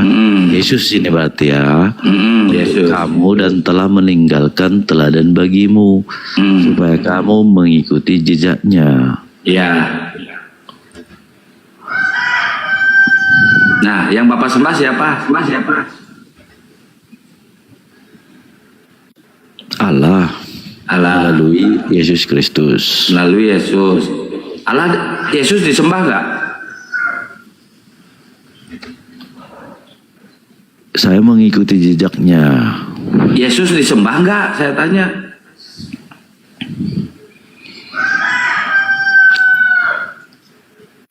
Kalau saya mengikuti jejaknya itu, menurutmu nggak menyembah, nggak mengimani? Nggak menyembah. Karena mengikuti jejaknya kayak gini nih. Saya mengikuti. Arti menyembah itu apa sebenarnya? Mengikuti jejak dengan menyembah itu beda, Pak. Beda.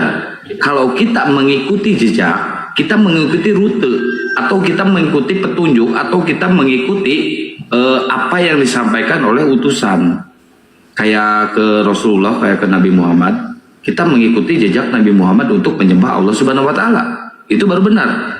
Bukan kita mengikuti jejak tapi kita menuhankan atau menyembah, itu salah, Pak. Bukan mengikuti jejak itu namanya, tapi menyembah, gitu, Pak.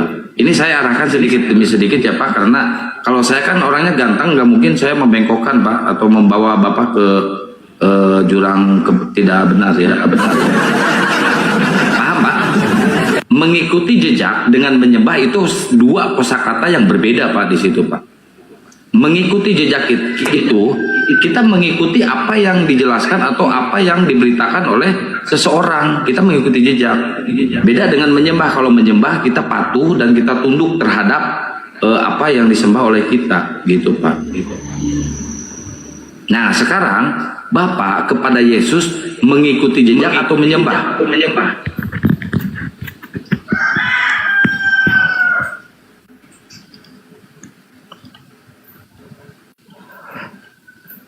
Ya, saya bacakan dalilnya Bang ya. Roma 12 ayat 1. Karena itu saudara-saudara, demi kemurahan Allah, aku menasihatkan kamu supaya kamu mempersembahkan tubuhmu sebagai persembahan yang hidup, kudus dan berkenan kepada Allah. Itu adalah ibadah sejatimu. Artinya seluruh orang hidup, orang percaya adalah bentuk penyembahan kepada Allah. Menyembah itu kata siapa itu? Itu kata siapa? Kenapa? Itu kata siapa ayat itu? Roma 12 ayat 1. Ya, siapa yang bilang di situ siapa?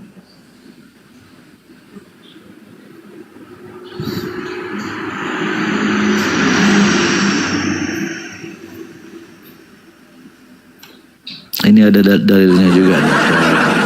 Udah, itu Roma 1 itu siapa yang bilang, siapa yang ngomong di situ? Yesus Kristus. Yesus yang ngomong. Yesus menyuruh nyembah siapa? Karena itu saudara-saudara, demi kemurahan Allah, aku menasihatkan kamu supaya kamu mempersembahkan tubuhmu sebagai persembahan yang hidup, kudus, yang berkenan kepada Allah. Itu adalah ibadahmu yang sejati. Betul. Yesus sendiri bilang, hei kalian umat Aliteng yang ada di Indonesia terutama, sembahlah Allah, Tuhan yang maha benar, Tuhan yang benar, Tuhan pencipta alam. Kenapa Aliteng di Indonesia menyembah Yesus? Kenapa? Mana ayatnya disuruh menyembah Yesus? Enggak ada, Pak. Karena Yesus itu adalah anak Allah. Oh, jadi dia anak Allah terus kalian sembah? Kalau cara menyembah menurut Yesus itu, kita buka Yohanes 4 ayat 23. Oh, baca. Tetapi saatnya akan datang dan sudah tiba sekarang bahwa penyembah-penyembah benar akan menyembah Bapa dalam roh dan kebenaran. Ya. Sebab Bapa menghendaki penyembah-penyembah demikian. Ranginang. Allah adalah roh, dan barang siapa menyembah Dia harus menyembahnya dalam roh dan kebenaran. Kata Yesus suruh menyembah siapa? Itu menyembah Allah. Menyembah Allah. Kata Paulus suruh menyembah siapa?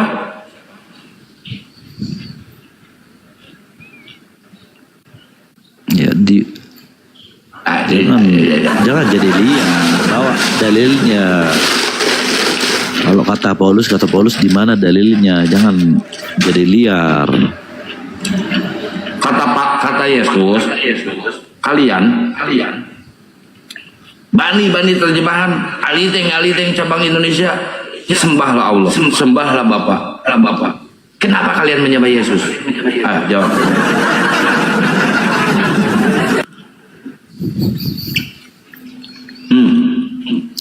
Tepatnya menyembah Tuhan Allah. Berarti nggak menyembah Yesus? Apa? Berarti nggak menyembah Yesus? Ya kalau melihat, saya baca dalilnya ini Yohanes 4:23, Yesus itu menyarankan kita menyembah Allah. Iya. Kenapa kalian menyembah Yesus? Dan barang siapa menyembah Dia, di mana dalilnya kalau memang kami menyembah Yesus? Oh, berarti kalian tidak menyembah Yesus? Kami mengikuti jejaknya. Nah, berarti nggak menyembah Yesus? Ya terserah, kalau menurut kalian itu menyembah. Mari kita sujud menyembah dan berlutut di hadapan Tuhan. Saya nggak mengatakan itu. Yang kalian sembah itu siapa?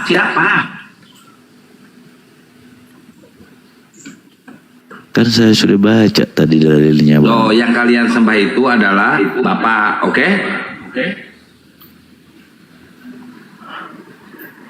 Benar nggak? Arti kata menyembah bagi kami itu, ya sesuai dalil-dalil tadi, itu artinya sujud, hormat, tunduk, menghormati dan mempersembahkan diri sepenuhnya kepada Allah.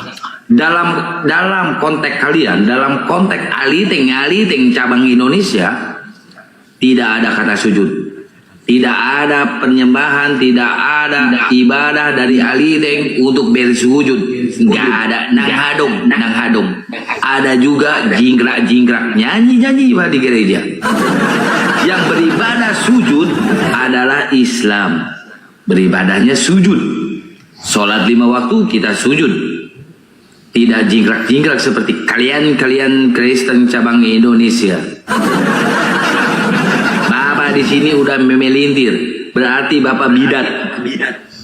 Bapak ini Kristen bidat, tidak menyembah Yesus tapi menyembah Bapak. Bidat kau. Kami menyembah lewat Yesus Kristus. Menyembah lewat kepada Allah. Gini Pak. Saya nih, kita analogi nih. Saya menyembah lewat Pak Kopi. Apakah saya menyembah kopi?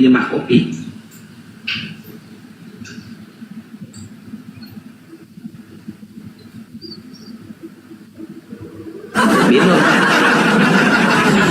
Nggak usah kemana-mana bang. Ini Enggak, saya di sini duduk dari tadi juga saya duduk di sini, kok kemana-mana? Bapak yang kemana-mana dari tadi. Saya mah duduk di sini open camp. Gimana sih Pak? Intinya menurut dari ajaran Yesus itu kami jelas menyembah penyembah benar itu supaya menyembah Bapa sesuai dengan perkataan Yesus. Hei aliting yang ada di muka bumi ini, saya bukan Tuhan, maka sembahlah Bapa. Karena apa? Saya juga menyembah Bapa. Waktu di Taman Getsemani. Ya udah terserah kalau kalian. Gimana? Maksud saya kalau menurut kalian kami jadi menyembah Tuhan Yesus, ya terserah penilaian kalian.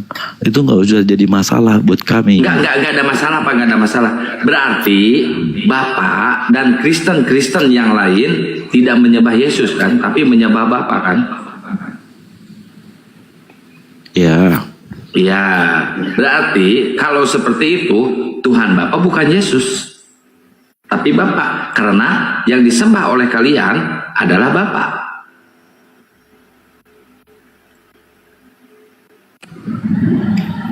Ya.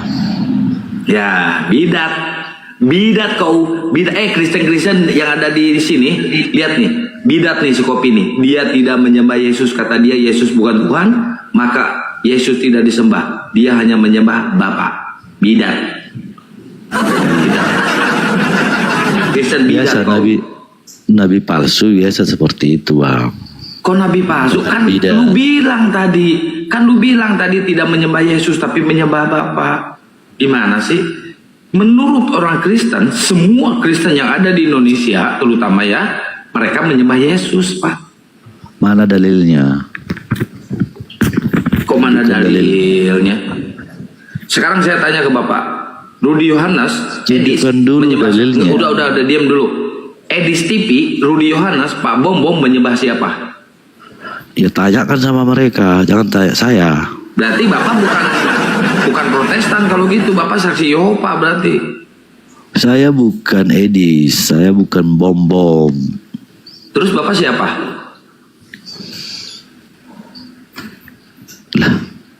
Saya bukan, jangan tanya saya kalau menanyakan Edis. Berarti Bapak nggak menyembah Yesus? Yang saya tahu Edis itu sama Bom itu menyembah Allah. Ya. Itu aja. Oke. Bukan menyembah Yesus ya. Abang bilang Edis menyembah Tuhan atau apa, saya tanyakan sama yang bersangkutan. Ya berarti mereka nggak menyembah Yesus kan? Menurut penilaianmu? Nggak menyembah Yesus? Terserah. Kok terserah, kan kata Yesus juga sembahlah Allah, sembahlah Bapa. Bapak tadi mengikuti narasi saya, iya, saya nggak menyembah Yesus, tapi saya menyembah Bapa. Sekarang mau direvisi lagi itu ucapan Bapak tadi. Sekarang saya tanya. Kok ucapan direvisi? Sekarang saya tanya Bang, menurut Abang tadi udah menyimpulkan Edis itu sama Bom itu menurut Abang menyembah Allah? Enggak, bukan. Edis sama Bom menyembah Kristus yang datang kepada Paulus waktu perjalanan ke Damsik dan berkata, akulah Yesus yang kau aniaya. Ya besok masuklah ke roomnya, tanyakan dulu lagi bang pastinya bang. Ya, saya tanyakan. Jadi Bom sama Edis itu menyembah Kristus yang datang kepada Paulus waktu di perjalanan ke Damsik. Yang dia berkata, akulah Yesus yang kau aniaya. Ngomong-ngomong Pak, tadi kan Bapak sedikit masuk ke 10 hukum Taurat ya Pak ya? Kalau saya nggak salah dengar. Coba dong Pak, jelasin 10 hukum Taurat itu. Kenapa bang? 10 hukum Taurat. Itu perjanjian lama. Ya. Yang pertama apa Pak?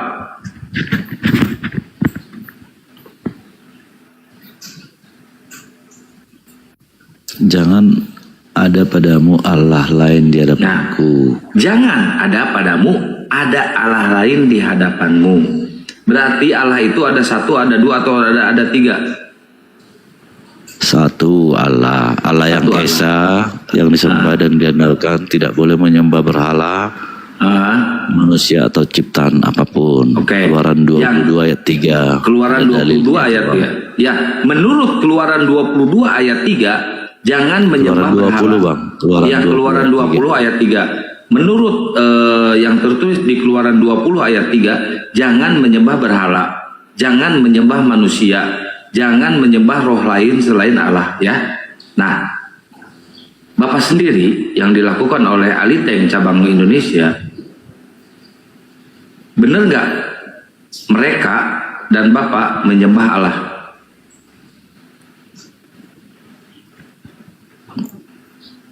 Maksudnya bang? Bapak benar nggak menyembah Allah? Menyembah Bapak? Benar, hanya Allah yang esa. Oke, yang menjadi manusia ini siapa? Tuhan Yesus Kristus. Yang menjadi manusia Tuhan Yesus Kristus, berarti bukan Allah yang menjadi manusia. Yang menjadi manusia itu Tuhan Yesus Kristus. Berarti bukan Allah.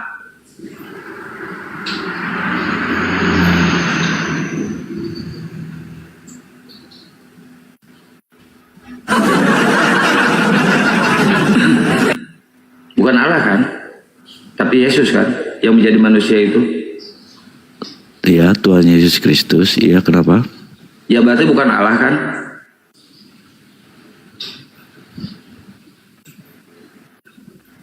Yang pertanyaan abang kan udah saya jawab. Tuhan Yesus Kristus yang menjadi manusia itu Tuhan Yesus Kristus. Oke. Kenapa jadi?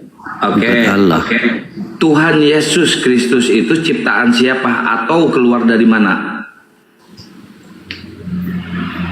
Tuhan Yesus Kristus itu anak Allah, berubah wujud dalam bentuk rupa manusia. Dalam bentuk rupa manusia. Dia Tuhan bukan? Dilahirkan Maria, Bunda Maria. Ya, dia Tuhan bukan?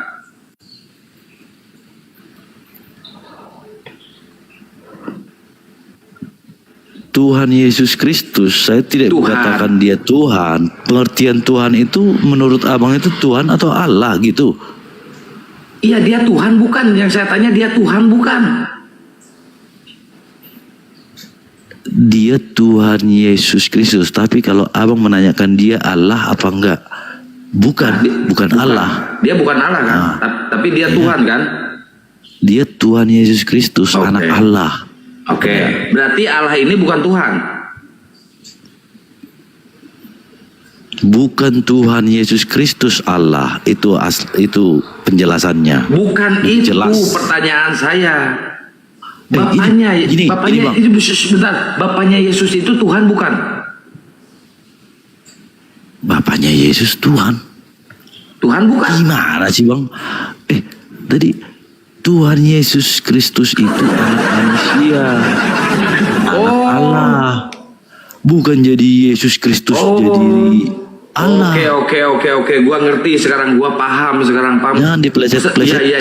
Ya, maaf Pak, saya paham sekarang. Setelah kita berdiskusi sekian lama, saya baru paham sekarang Pak. Tuhan Yesus Kristus itu adalah anak manusia ya Pak ya? Anak Allah yang berupa wujud dalam manusia. Oh berarti bukan anak manusia? Berubah wujud dalam bentuk manusia. Bukan berubahnya. Yesus itu anak siapa? Maria seperti Nabi Isa yang dilahirkan Maryam. Oke. Yang melahirkan. Jadi menurut yang abang, melahirkan Nabi Yesus Isa itu bukan manusia. Bentar. Yang melahirkan Yesus itu manusia apa Allah? Yang melahirkan Tuhan Yesus manusia, Bunda Maria. Manusia, berarti bukan lahir dari Allah. Lahir dari manusia, Pak. Dari rahim manusia, bukan dari rahim Allah. Gimana sih Bapak ini? Berarti Tapi itu pure. anak Allah. Berarti itu anak Allah. Berarti Maria itu ibunya Yesus. Sekarang gini, kembali ke pertanyaannya sama Bang. Iya. Siapa yang melahirkan Nabi Isa? Siti Maryam. Siti Maryam. Ya. Nabi Isa itu manusia. Manusia. Dilahirkan. Nabi Isa itu punya Allah belum? Punya. Dia Ya, punya sama Allah. Dia bukan punya Allah, dia punya Allah dan dia menyembah kepada Allah. Allah itu adalah Tuhan yang menciptakan dia. Seperti itu juga lah. Oh, Yesus berarti Kristus. dia.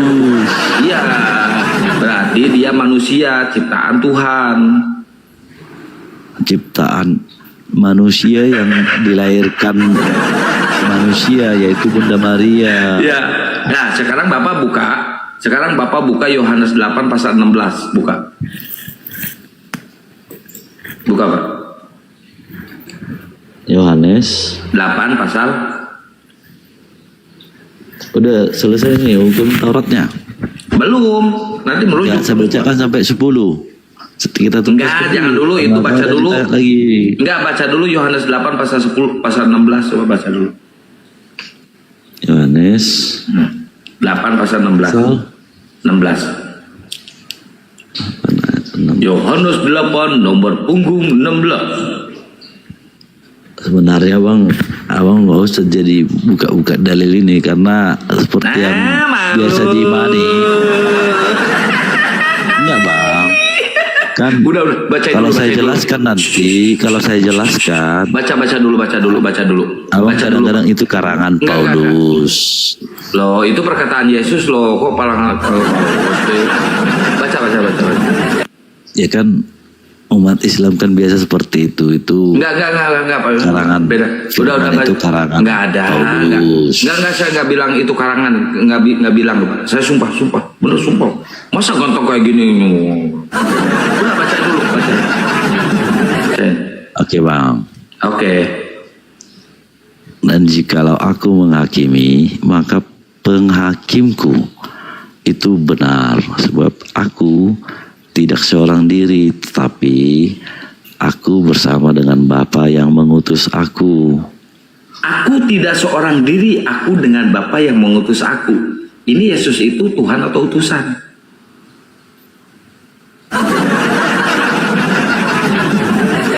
Pertanyaannya apa, Bang? Kata Yesus, aku tidak seorang diri, melainkan berdua dengan Bapa yang mengutus aku. Oke? Jadi yang saya tanya, Yesus itu Tuhan atau utusan? Jelas di sini dia dibilang Bapa yang mengutus aku. Nah, Udah, berarti ngapain ditanya lagi, Bang? Oke, berarti Yesus adalah utusan. Tapi dia bukan Tuhan. Oke, kita lari ke 10 hukum Taurat lagi. Yang kedua, Bapak yang ngomong barusan ya, Yesus adalah Sebentar, utusan. Bang. Kalau Yesus itu dalam versi Alkitab itu banyak. Itu Nabi, dia hamba, dia Nabi, dia Rasul.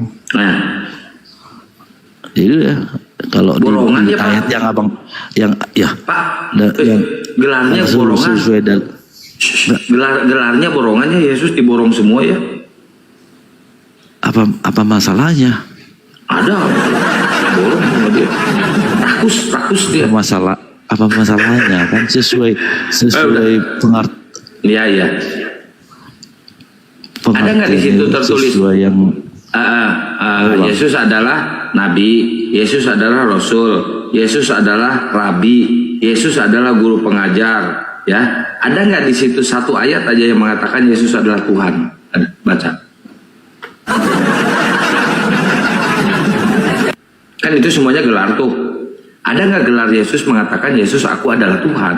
Sembahlah aku Tuhan loh, sembah aku dong. Gitu. Ada nggak? Abang sebagai manusia, apa haknya abang mengatakan menuntut supaya dalam firman itu Yesus itu adalah Tuhan? Kita perlu tahu, kita wajib tahu benar nggak bahwa dia itu adalah Tuhan. Kalau di Islam kan innani anallah, aku adalah Tuhan maka sembahlah aku. Nah saya tanya di Bible, ada nggak Yesus mengatakan aku Allah loh, aku Tuhan loh, sembah dong aku? Ada nggak? Kita sebagai manusia mengatur Berarti nggak ada. Kita terlalu. Berarti kalau nggak ada abang mengimani iman buta. Karena apa? Karena di ayat Bible yang ada di situ tidak ada dia mengatakan dia Tuhan, bang. Gimana? Aku baca di bang. Di Al-Quran ada rupanya Muhammad mengatakan dia Tuhan. Ya nggak ada lah, dia utusan, bang. Ya udah. Kenapa di Al-Quran tidak ada mengatakan Muhammad Tuhan? Ya nggak ada, emang bukan. Abang. Ya kalau Nabi Muhammad emang bukan Tuhan, dia utusan. Ya Yesus Kristus juga bukan Tuhan. Oh bukan Tuhan. Oh jelas utusan.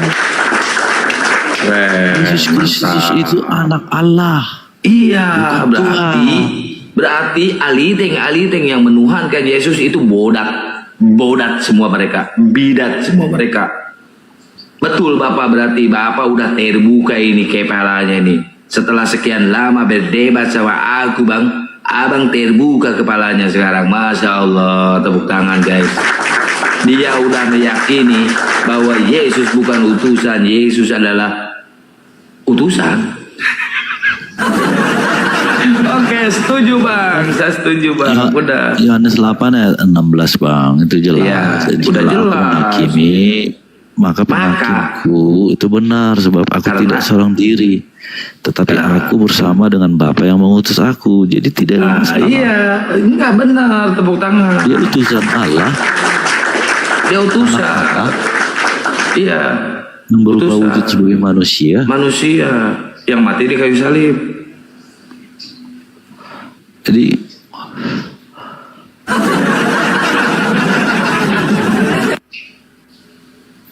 nah, terus yang mana lagi sekarang hukum Tauratnya?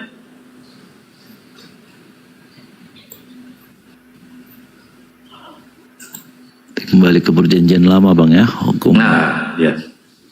Kembali bang. Saya salut sama abang sabar orangnya walaupun muka saya pika sebelet ya, bikin. Ayo, baca lagi. Jangan ada bagimu patung yang menyerupai apapun yang menyembah kepadanya atau beribadah kepadanya. Nah, sekarang saya tanya, di tempat ibadah mana yang ada patungnya? Di masjid atau di gereja?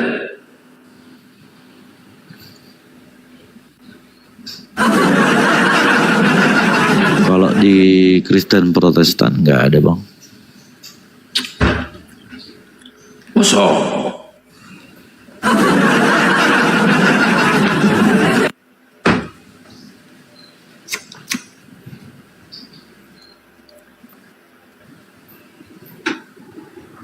Yakin nggak ada? Yakin nggak? Yakin nggak? Iya. Kamu jujur. Saya Kristen Protestan. Nah, coba abang open camp. Di gereja. Ya udah. Saya tidak ada patung bang. Iya.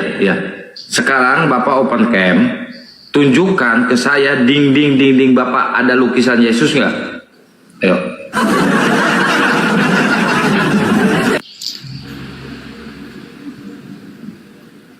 Kan abang tanya tadi di gereja. Di gereja Bapak ada lukisan Yesus nggak? Jangan membuat bagimu patung. Lukisan itu patung, Pak. Ih. Di mana patung jadi lukisan? Aduh. Iya, patung itu ada lukisan berbentuk gambar dari kertas, dari kain apalah itu kan. Terus ada juga yang berbentuk dari semen, dari coran, Pak. Itu sama aja, itu berhala, itu patung, Pak. Sudah saya Berarti, bilang. oke, di gua gereja saya ikutin. itu Gua ikutin. Di gereja tidak Bapak ada nggak ada patung. patung. Yang ada patung di gereja mana? Ya di gereja mana yang abang lihat? Saya tanya, yang ada patung di gereja mana, Bang? Ya saya juga nggak tahu di gereja mana ada patung. Benar nggak tahu, serius, jujur. Serius nih, Bapak nggak tahu nih. Serius nggak? Serius. Oke, serius. Berarti kalau gitu Bapak nggak pernah melihat wujud atau gambaran Tuhan Bapak? Ya kalau lukisan saya pernah lihat. Ah, ini ada. Gimana sih? Kan abang bilang tadi lukisan itu patung. Saya bantah. Itu include, Bang. Itu termasuk, Bang. Itu termasuk, itu include. Soalnya gambaran yang kita lihat itu gambaran yang kita agung-agungkan. Termasuk lukisan itu, Bang. Itu patung, Bang. Sekarang Abang ke Vatikan deh. Banyak gak patung di Vatikan? Sekarang intinya sebenarnya abang mau lari ke mereka menyembah patung, kan itu? Iya. Kan di sini judulnya jangan membuat patung. Di sini tulisannya coba jangan membuat patung membuat apapun. bagimu patung yang menyerupai apapun. Sekarang Jangan saya sujud tanya, menyembah. Saya tanya sekarang, di gereja mana yang ada patungnya? Inti ayat ini, Bang, jangan sujud menyembah kepadanya atau beribadah kepadanya. Jadi menurut abang, kalaupun ada lukisan ataupun ada patung, menurut abang mereka menyembahnya atau beribadah kepadanya. Kan Oke, bukan. sekarang saya tanya, di tempat ibadah mana yang ada patungnya? Kalau saya sudah mengatakan saya tidak pernah melihat patung, tapi seperti Yang yang bilang saya tadi tanya Vatikan. bukan Bapak, yang saya tanya bukan Bapak.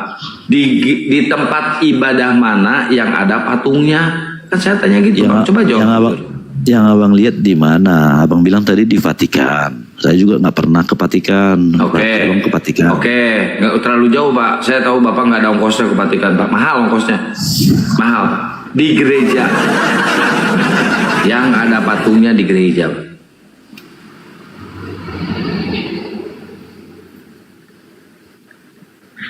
Di gereja mana itu, Bang? Mana saya tahu gereja mana? Pokoknya di gereja aja. Oke, artinya terus masalahnya di mana? Masalahnya kalian mengingkari 10 hukum Taurat. Kata 10 hukum Taurat, jangan kalian membuat patung. Tapi kalian membuat patung disimpan di gereja di depan lagi. Menyembah patung. Nggak perlu saya tunjukin gambarnya.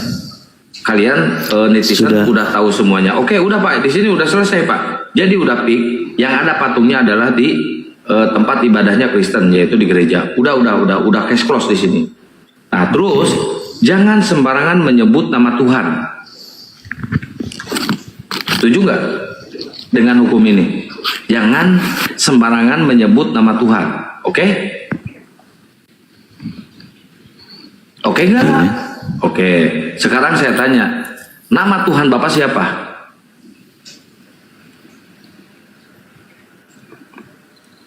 Jangan menyebut nama Tuhan Allahmu dengan sembarangan.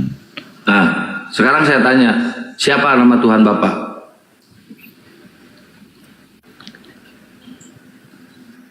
nama Allah saya itu tidak bernama aku. Jangan-jangan orang tuanya lupa ngasih nama ya Pak ya? Ayo, lupa ngasih nama, kayaknya tidak bernama itu. Aduh, gimana sih Tuhan, macam apa sih? Oh, Tuhan tidak bernama. Namanya aku kan. Udah nggak apa-apa lah, daripada liur. Udah lanjut. Kuduskanlah hari. Ingatlah dan kuduskanlah hari Sabat. Oke. Menurut Bapak, Yahudi menguduskan hari Sabat itu di hari apa, Pak?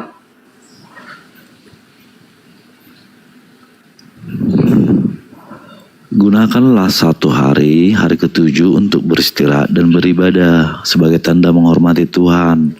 Yang saya tanya apa, Pak, tadi? Coba Bapak ulangi, yang saya tanya apa?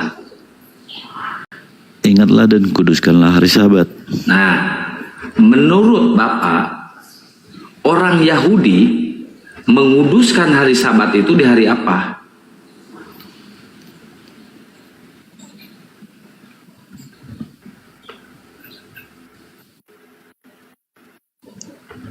Acep. Hari ini 10 Oke, hari ketujuh itu hari apa? Hari Minggu. Pada hari Minggu ku turut ayah ke kota, baik dan istimewa ku duduk di muka. Nggak ada orang Yahudi menguduskan hari Sabat itu di hari Minggu, Pak. Menurut Yahudi, hari Sabat itu di hari Sabtu, Pak. Mereka kayak Advent ya, mereka melakukan Sabat itu dari Jumat maghrib sampai ke hari Sabtu maghrib. Nggak ada ke Minggu, Pak. Hanya alideng cabang Romawi yang apa namanya menguduskan hari Sabat itu dari Minggu, Pak. Nggak ada orang Yahudi menguduskan hari Sabat di hari Minggu. Nggak ada, Pak. Salah itu, Bapak. Tunjukkan datanya kalau orang Yahudi menguduskan hari Sabat di hari Minggu. Tunjukkan datanya. Kalau ada datanya, saya siap dilamar sama cewek cantik. Itu kan kalau abang bicara Yahudi itu mengikuti apa? Mengikuti perjanjian lama. Nah, ini perjanjian lama apa perjanjian baru? Perjanjian lama. Perjanjian lama. Berarti benar kan? 8. Oke, berarti benar kan? Ini buat Yahudi kan? Kan Tuhan Yesus kan sudah datang. Sudah datang ke mana? Perjanjian baru. Udah lahir di mana? Digenapi. Udah lahir di mana? Sudah digenapi sama Tuhan Yesus. Mana datanya perjanjian kalau baru? Ya, mana datanya kalau Yesus menggenapi perjanjian lama ke perjanjian baru? Jangan main sulap, Pak. Di sini. Ditanya datanya mana? Maksudnya. Yang saya tanya datanya mana? Kalau Yesus itu menggenapi perjanjian lama ke perjanjian baru, pada datanya. Itu yang saya tanya, Bang. Jangan lari kemana-mana, Bang. Itu dulu, Bang. Konsen di situ, Bang. Ini menarik nih. Ini soalan ini. Gampang kok, tinggal baca. Mana datanya? Aduh, di sini udah lahir. Keluaran 20 ayat 8 Bapak baca mau dikeluaran, mau dikeluarin, mau diapain, ke baca sendiri. Jadi inti pertanyaannya mau apa, Bang? Mau kejelasan dari Bapak. Kalau Yesus itu menggenapi perjanjian lama ke perjanjian baru, itu aja, Pak. Baca. Kalau nggak ada bilang nggak ada, kalau ada bilang ada. Kata Yesus juga, kalau iya bilang iya, kalau tidak bilang tidak. Jangan ngibul di sini. Di sini bukan tempat ngibul, Pak. Saya lagi marah di sini. Ayo, Pak.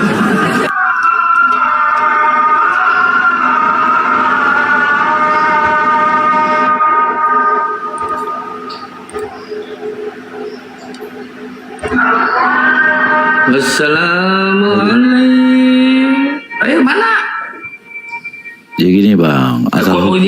Jangan dari kemana-mana dulu. Ini udah mau subuh nih, kita kelarin dulu sekarang. Tunjukkan dulu datanya. Mana datanya? Ya udah kelarin. Mana datanya kalau Yesus itu menggenapi PL ke PB? Datanya mana? Udah kelarin dulu itu. Tadi kan di Keluaran 20 itu kan.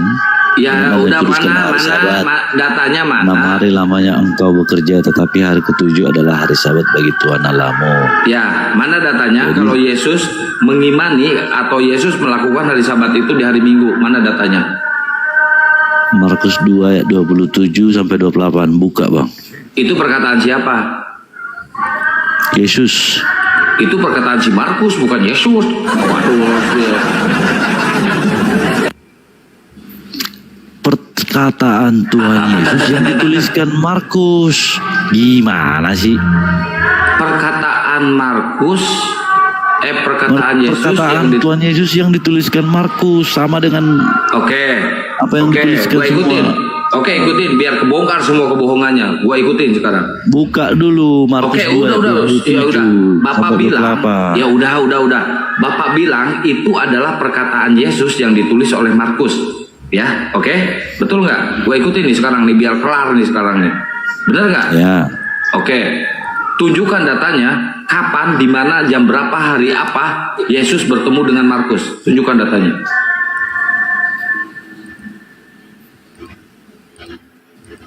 Ngelantur kemana-mana Bang. Kok ngelantur sih? Abang bilang itu perkataan Yesus yang ditulis oleh Markus, oke? Nah, sekarang saya tanya, jangan ke situ kapan? dulu. Udah, jangan malu. Udah diam, gua bongkar sekarang, gua bongkar ngibul lu, gua bongkar kebohongan lu. Kapan Yesus ketemu dengan Markus? Tunjukkan datanya.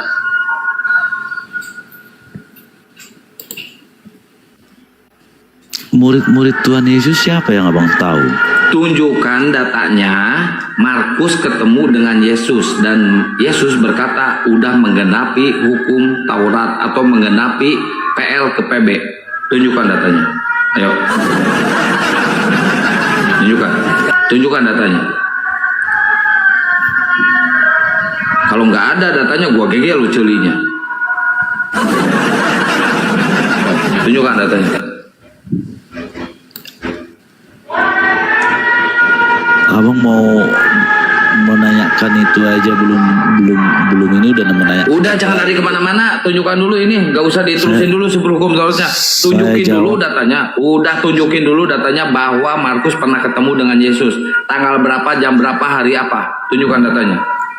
Nah, kan saya mengatakan bukan Markus ketemu sama Tuhan Yesus, perkataan Tuhan Yesus yang dituliskan sama Markus. Kalau Markus tidak saksi-saksi. Benar. Kalau Yesus tidak ketemu dengan Markus, kenapa Markus bisa tahu itu perkataan Yesus? Kenapa bisa tahu? Kenapa bisa tahu? Dari mana dia taunya? Ketemu juga enggak? Kok tahu itu perkataan Yesus? Jadi setelah kebangkitan Yesus, para pengikutnya tidak lagi beribadah pada hari Sabat, Sabtu, tetapi pada hari Minggu dalam Yang saya tanyain itu kapan Markus ketemu dengan Yesus, hari apa, tanggal berapa, dan jam berapa. Ayo tinggal tunjukkan datanya. Pertanyaanmu ngaco Bang, ngaco.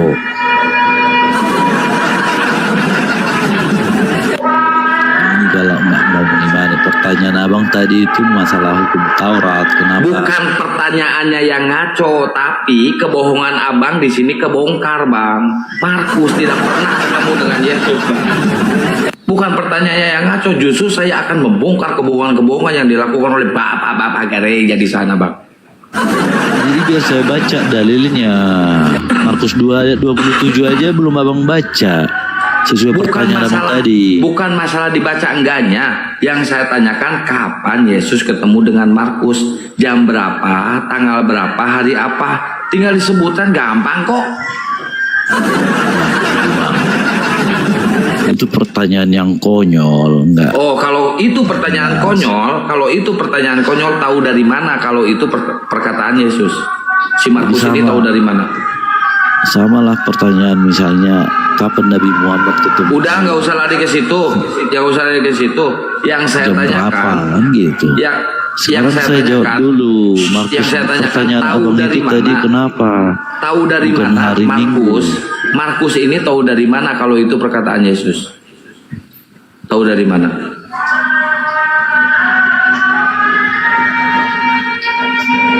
Jawab.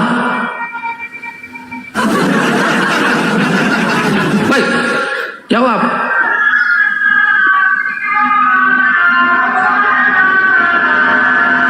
Udah Pak, mending Bapak istirahat dulu ya Pak ya. Makasih banyak atas diskusinya. Bapak kalau mau diskusi lagi, kalau mau naik diskusi lagi, besok sore, besok atau siang nanti atau malam nanti Bapak naik lagi ya. Berhubung di sini kita akan melakukan ibadah 2 rakaat seperti apa yang pernah dilakukan oleh Yesus, menyembah kepada Allah. Kita akan menyembah kepada Allah. Gitu ya Pak ya. Jadi Bapak jangan sekali-kali lagi, dan Bapak tadi saya udah acungin jempol ke Bapak. Bapak udah mengimani dan udah meyakini bahwa Yesus itu adalah utusan, bukan Tuhan ya Pak ya. Sesuai dengan yang tertulis di Yohanes 8 pasal 16, Yesus adalah utusan, dia bukan Tuhan ya. Di sini udah tahrim, jadi kita harus melakukan ibadah ya. Karena mungkin Gurunda udah tidur. Pak, makasih banyak ya, nanti naik lagi ya Pak ya. Maaf kalau ada salah-salah kata. Pak, maaf kalau ada salah-salah kata. Bapak follow saya aja, nanti saya naikin lagi. Ya, mohon maaf karena saya kan manusia terganteng yang pernah ada di muka bumi ini, Bang. Jadi hilaf, salah, dan perkataan saya yang kurang ajar mohon dimaafkan oleh Bapak ya. Seperti apa yang dilakukan oleh Yesus, memaafkan semua musuhnya, mengasihi semua musuhnya ya Bang ya. Amin, amin. Amin. Bukan amin, amin. Amin gitu Pak. Amin.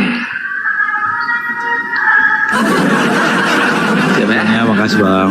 Oke, sama-sama Bang. Abang sehat selalu ya, jangan lupa diminum kopinya ya Bang ya. Jangan lupa Abang pura-pura bahagia. Pura-pura membahagiakan diri dengan penyembahan-penyembahan yang dilakukan oleh Bapak. Semoga Bapak nanti tercerahkan ya. Ini diskusi sama saya aja Bapak udah kelabakan seperti ini ya, apalagi dengan Bang Juma ya. Cuma saya ingin tahu tadi, mana ayatnya, mana datanya kalau Markus ini ketemu dengan Yesus. Bapak ini selalu meyakini apa yang ada atau apa yang dikatakan oleh bapak-bapak gereja. Sedangkan ini tidak tertulis. Itu namanya cemburu buta. Kok cemburu buta? Iman buta Pak. Jangan sampai Bapak melakukan iman-iman buta seperti itu Pak. Harus sesuai dengan konteks, harus sesuai dengan tulisan-tulisan yang ada ditulis di dalam Bible Pak gitu. Jangan kayak cewek saya cemburu buta Pak gitu. Jangan kayak gitu Pak. Ya saya yang protes dibilang cemburu buta gitu Pak. Tapi nggak apa-apa. Sayang namanya juga, sayang, cinta namanya juga. Kalau udah mencintai, kalau udah menyayangi, pasti dia akan nurut, pasti akan mengimani gitu loh Pak. Gitu. Gampang kok, tinggal gitu doang. Gitu Pak. Jadi Bapak nanti naik yang kedua kalinya, semoga Bapak bisa tercerahkan ya. Insya Allah. Maha benar Allah dengan segala firman-Nya. Itu loh Pak, bukan pada mulanya adalah firman bersama-sama dengan Allah, bukan. Tapi maha benar Allah dengan segala firman-Nya, dengan segala ucapannya, dengan segala penyampaiannya, dengan segala perkataannya gitu loh Pak. Bukan perkataannya itu juga ikut jadi Tuhan Pak. Salah. Perkataan itu bukan Tuhan, yang berkatanya Pak yang Tuhan gitu ya. Itu siapa? Allah Subhanahu wa taala. Bukan aku. Bukan gak punya nama. Masa Tuhan gak punya nama? Dia ngeles. Dia mau saya giring, dia takut kegiring. Jangan menyebut nama Tuhan dengan sembarangan, gitu kan? Dia takut kalau dia nyebut Yesus, gitu. Nah itu nyebut nama. Jadi dia gak punya nama katanya. Saking dia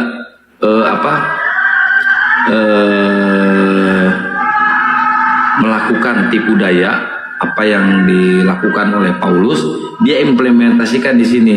Salah lawan dia, salah. Bahaya Pak, kalau kayak gitu bahaya Pak. Jadi Bapak mau ngomong apapun juga, kalau bagi saya, kalau menurut saya, itu adalah kebohongan. Itu adalah sulap yang nyata. Bukan sulapnya, bohong yang nyata. Apa sih?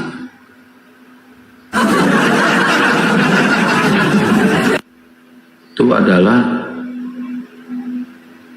sulap yang nyata, benar, sulap yang nyata. Iya.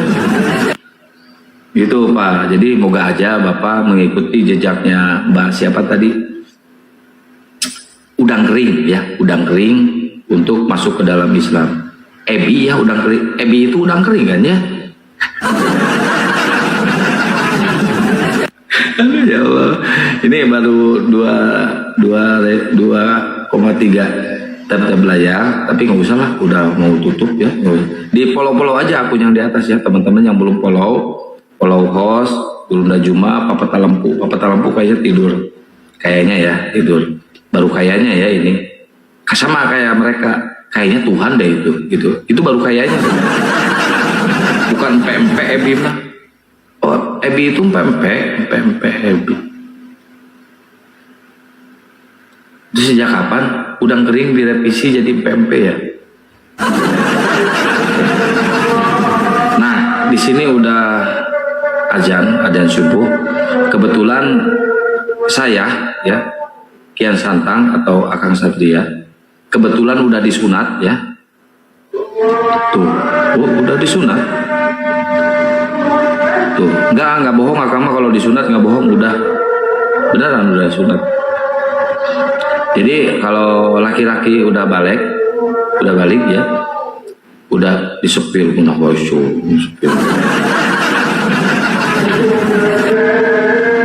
udah disunat nih, lihat.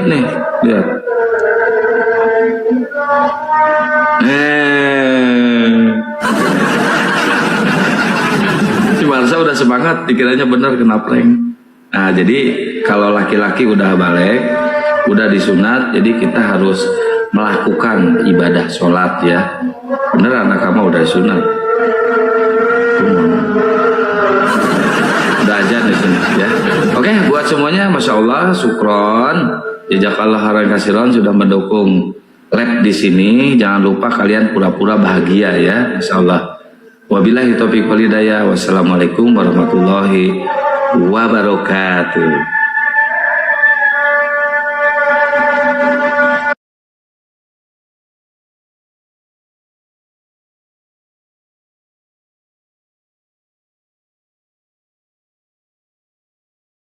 Ketika di akhir zaman kita bisa mengalami nggak kejadian seperti murid-murid Yesus? Iya, itu yang juga itu pengarib kita bergabung mengatir.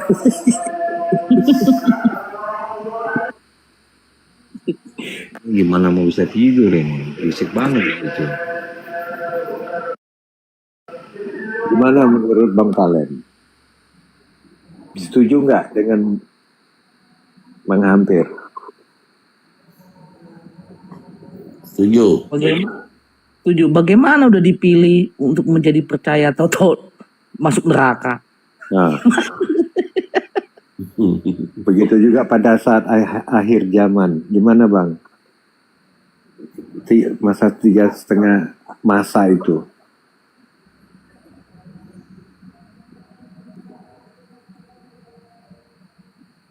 Wah jauh Bang Valen, kalau kayak gini dia pura-pura mute ya. Takut ikut aliran sesat kayak kita nih Bang Keju.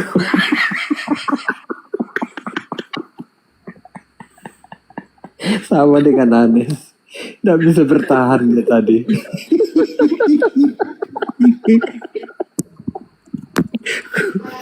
Tersandung dengan ayat email. Ketetapan bawahnya Roma, Yakobus. Pakai kusuruh. Iya. Dikit-dikit kehendak Tuhan, kuasa Allah. Pusing. Aku kasih pertentangannya semua. Matilah biawa. Saya tadi belum tanya sama Anas itu tentang ketetapan yang belum terjadi itu.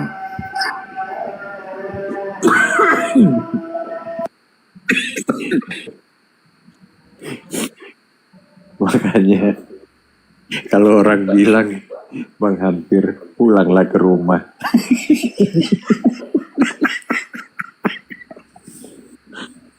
Jangan. Aduh. Tapi kalau dibilang kayak gitu nanti tersinggung bang. Aku udah termasuk denom sini kayak gimana pula lagi. Emang nih, takut dia lapor. Saya takut dia lapor sama bapaknya. Kemarin kan dia menjelaskan itu. Tapi aku tidak membawa ke keselamatan ya. Sebenarnya ingin dalam aku sama Bang Red.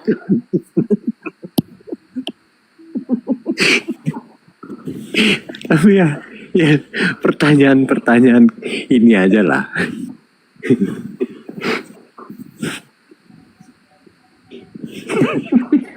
Kita nggak usah jauh-jauh deh, lihat aja dulu lah murid Tuhan Yesus itu gimana tuh baik itu, dipilih Yudas untuk menjadi muridnya.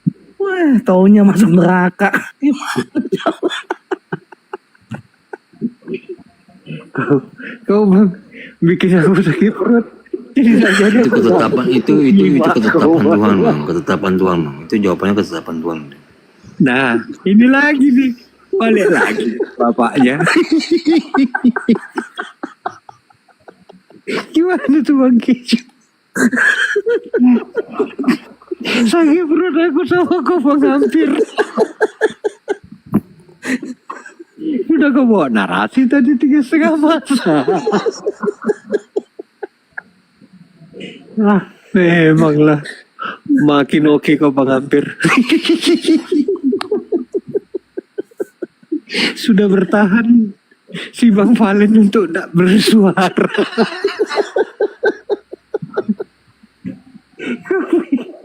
Aduh. Udah stop bang, tidur lagi kita lagi.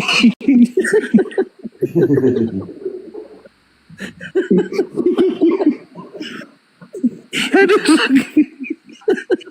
Kau ini ada-ada aja bang hampir.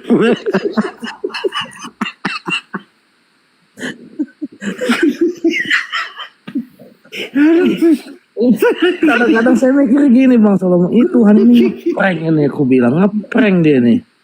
Iya. Prank dia. Waduh. Tapi teringat pula Bang Hampir tadi, ada bapakku.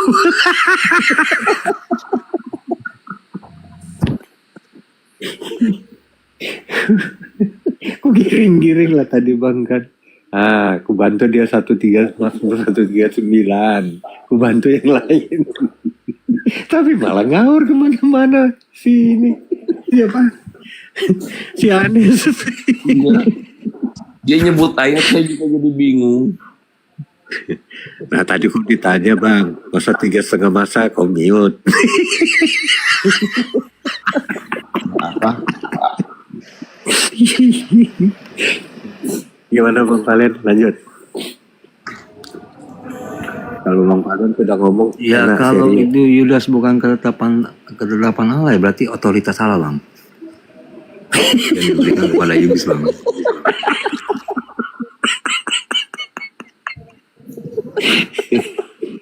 Cerutuku masih ada loh. Apa merokok lagi aku?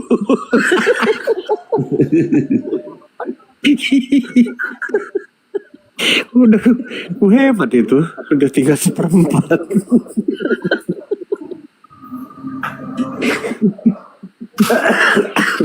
Tapi asik aja kayak gini kan. Datang lo orang serius dicakar sama Bang Hampir tadi. Kau jangan naik, kau main hajar katanya.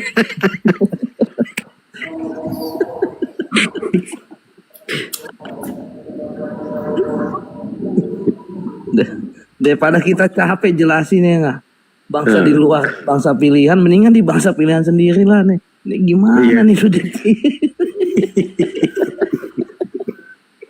Nah, tunggu dulu Bang Keju. Gimana lah kalau sudah ketetapan Allah si Listra istrimu, tapi masih ngomel sana sini.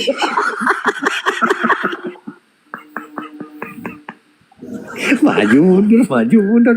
Kalau udah tetap ya tetap aja lah sudah. Ngapain pakai ngomel?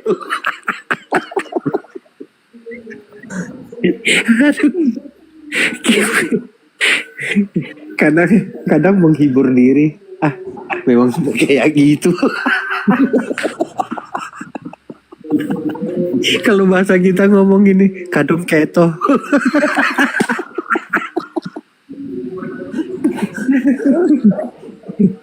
Apa Bang Hampir? Kau mau nitip doa juga? Ini baru bunyi di sini.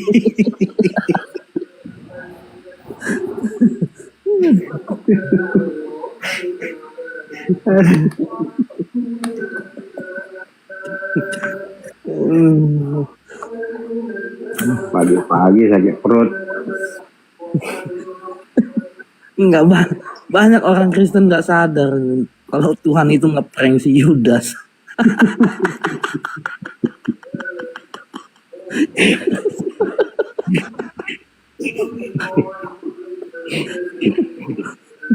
Aduh. Iya berat tuh. Iya. Jadi berasumsi orang.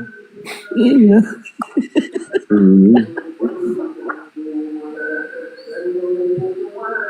Tapi begini juga Bang. Apakah bisa Yudas itu sebenarnya tidak bunuh diri? Wah, nggak bisa, tulisannya sih bunuh diri.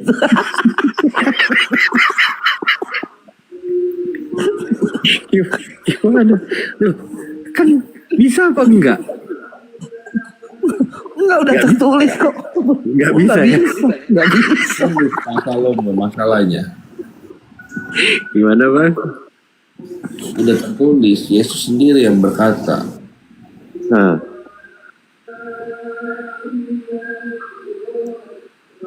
Apa katanya?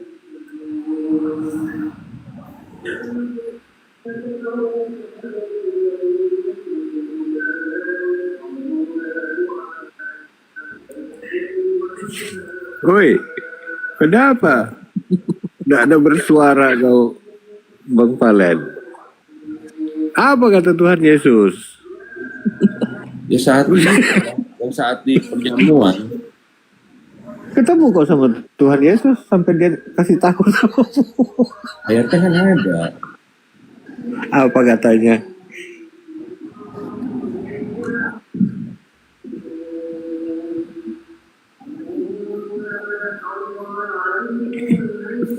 Pelit kali suaranya dia nih Bang Gejo.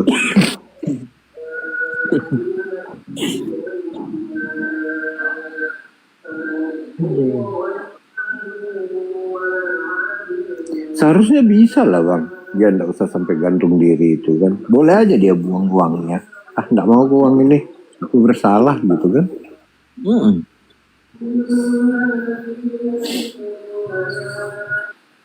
Betapa lelahnya si Yudas Iskariot itu untuk mengatur keuangan itu kan. Dia bendahara kan? Iya. Udah mencurahkan waktu dan tenaganya. Taunya masuk neraka. Mana coba? Iya. Padahal kan harusnya uang itu jadi tambahan korupsinya dia kan bisa sebetulnya kan ya. Iya. Lumayan beli tanah gitu kan. Mungkin kalau waktu itu zaman ada Porsche kali, beli Porsche dia kali Bang. Iya.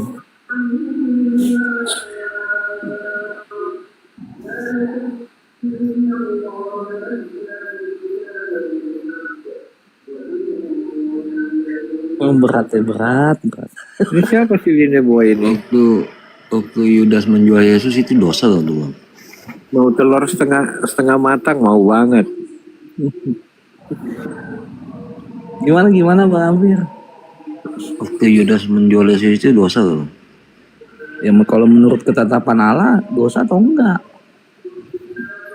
Tapi waktu itu kan ada perdagangan manusia juga, jadi budak, jadi apa kan ada. Enggak, waktu dia menjual Yesus pada orang-orang ritoran, itu menurut abang-abang dosa ya? Dia kan menjual informasi tuh.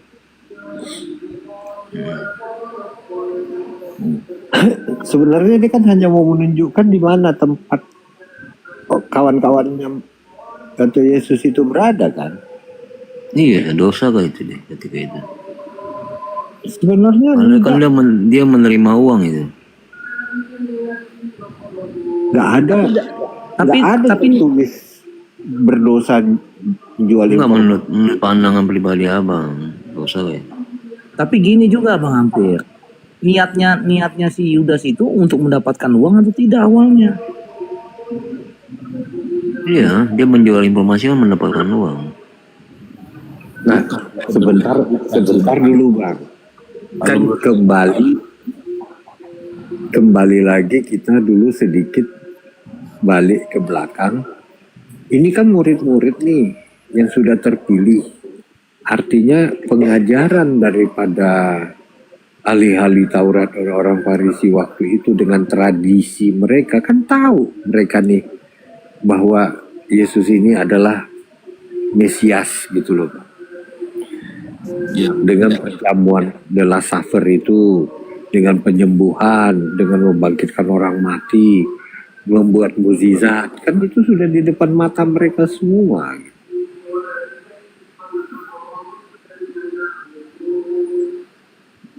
Iya. Jadi surat yang terbuka itu udah jelas tuh. Iya, Mesias yang ahli-ahli Taurat mau kan nggak begitu. Karena menurut pikiran mereka, pikiran manusia nggak begitu Mesias itu. Ada apa Yudas pengen itu kan, pengen supaya Yesus memberontak. Enggak, ya itu aja ketika Yudas menjual informasi itu tentang Yesus, dia menerima uang di situ sudah dosa kan, sudah berkhianat kan? Dia menjual atau memberitahu? Iya, memberitahu atau menjual sama aja kan, dia sudah berkhianat kan. Masalahnya gini, ketika niat Yudas memberitahu itu, niat dia uang atau apa? Di ujung-ujung kan dia terima uang kan artinya kan dia berkhianat kan. Menjual informasi itu sudah berkhianat kan. Seperti kayak saya aja lah sama Bang Pisang. Ketika saya membelikan informasi Bang Pisang itu kan saya sudah berkhianat.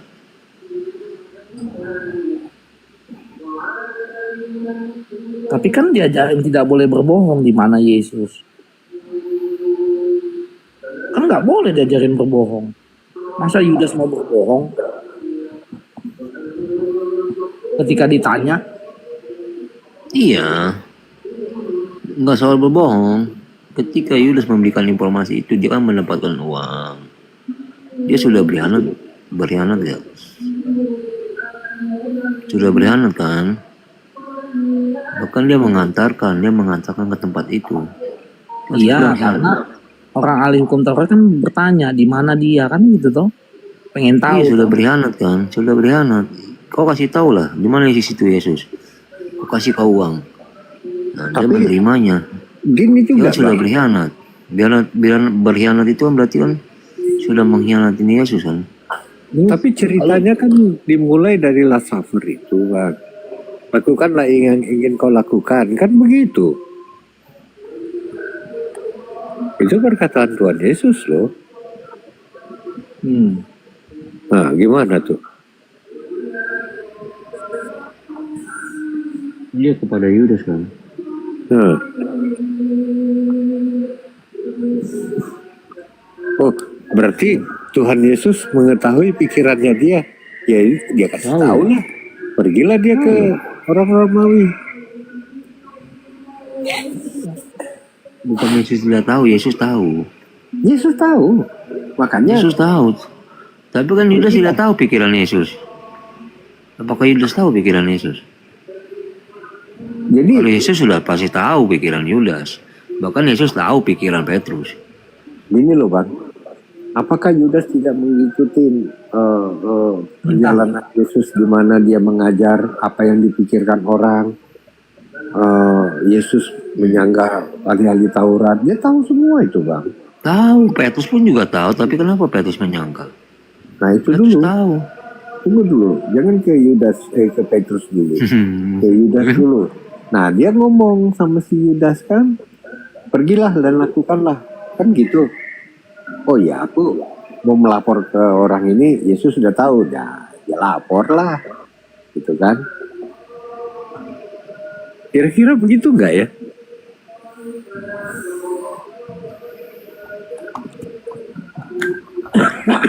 Kira-kira Yudas memahami apa kata-kata Yesus?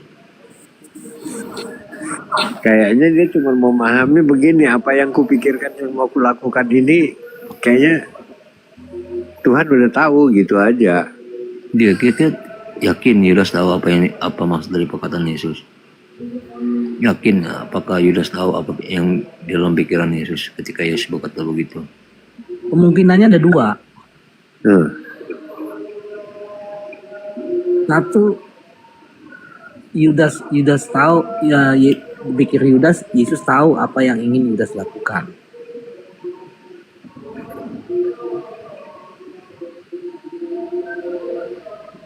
Kedua ya tidak tahu, udah gitu aja. Ya kalau saya rasa Yudas sudah tahu apa maksud dari perkataan Yesus. Lalu bagaimana?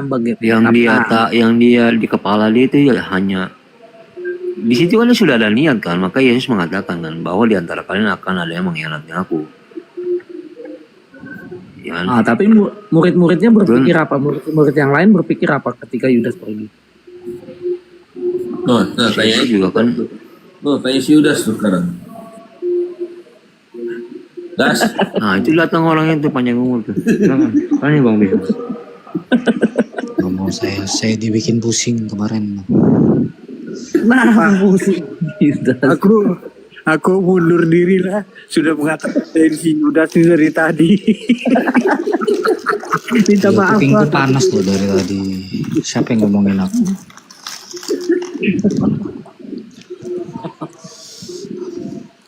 Apa bingung kenapa lagi Bang Yudas? Enggak lah. Males bahas yang kemarin, males.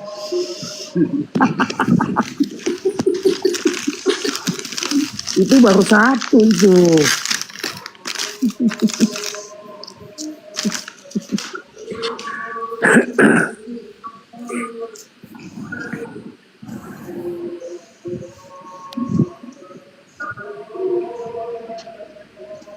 Ada yang mau ditanyakan Bang Yudas?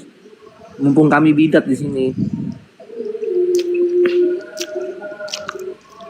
Justru kami mau tanya nih sama Bang Yudas ini. Abang tahu gak sih apa yang Yesus katakan? Apaan tuh? Yang mana Bang? Tanya pertanyaan Bang Hampir.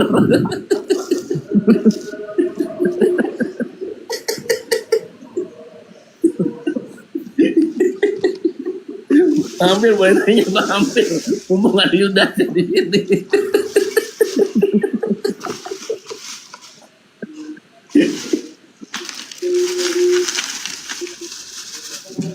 Apa yang gini aja deh Bang Yudas aja. Ada nggak tahu sih kayak sih jawabannya sih nggak tahu sih.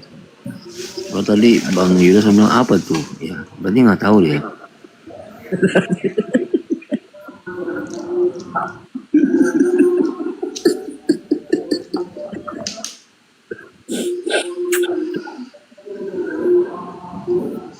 Ada yang ngeganjel nggak di Bang Yudas? Mau tanyain apa gitu?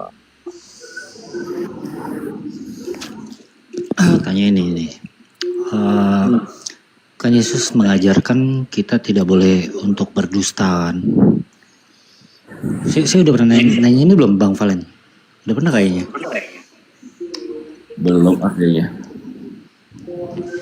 Kalau ya hendaklah kamu katakan ya, kalau tidak hendaklah kamu katakan tidak. Nah, maksudku apakah dalam konteks-konteks tertentu atau situasi dan kondisi tertentu itu diperbolehkan? Contohnya, kasih contoh lah Bang.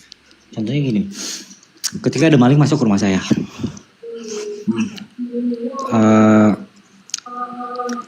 maling itu bertanya atau di mana anak istrimu, mau saya bunuh misalnya begitu. Ini contoh aja, agak ngawur nggak apa-apa ya. Iya. Nah, lalu saya berbohong tuh, nggak ada di rumah, padahal saya sembunyikan di dalam rumah. Apakah dalam konteks seperti itu saya dipandang bersalah oleh Tuhan? Bersalah Bang. Bersalah, tetap mau berbohong pun bersalah. Cuma kan masalahnya itu masuk dosa yang bisa diampuni. bukan dosa yang nggak bisa diampuni. Jadi gimana ya? Jangan kita mesti kita namanya manusia itu ya dalam hidup ya dosa, tobat itu gitu. Abang pernah baca cerita tentang Rahab nggak? Kenapa sih Rahab? Perempuan sundal yang menyembunyikan 2 pengintai Israel. Ya ada tuh. Ya, itu kan Rahab melakukan satu dusta kepada Raja Yeriko. Jadi Rahab itu berbohong dengan mengatakan bahwa 2 pengintai Israel itu tidak ada di dalam rumahnya, padahal ada di dalam rumahnya, disembunyikan di di atap rumahnya kan. Di atas soto. Ya. Masalahnya dalam kitab Ibrani, tindakan Rahab itu Tuhan tidak menghukum dustanya Rahab. Bahkan tindakan Rahab itu dianggap sebagai tindakan iman yang menyelamatkan dirinya dan keluarganya. Itu loh. Nah, terus ketika Yesus menyembuhkan orang pada hari Sabat, Yesus menceritakan tentang kisah tentang Daud. Tapi tadi lu bang, soal bohong itu ya bohong ya, udah jelas ya. Iya. Bohong ya bohong, dosa. Selesai. Iya, tapi kenapa Tuhan tidak menghukum Rahab atas dustanya? Maksudnya tidak menyatakan bahwa Rahab itu berdusta atau berbohong juga kan? Malah dalam kitab Ibrani tindakan Rahab itu dianggap sebagai tindakan iman.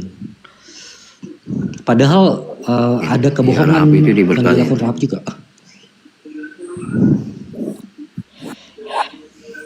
Itu.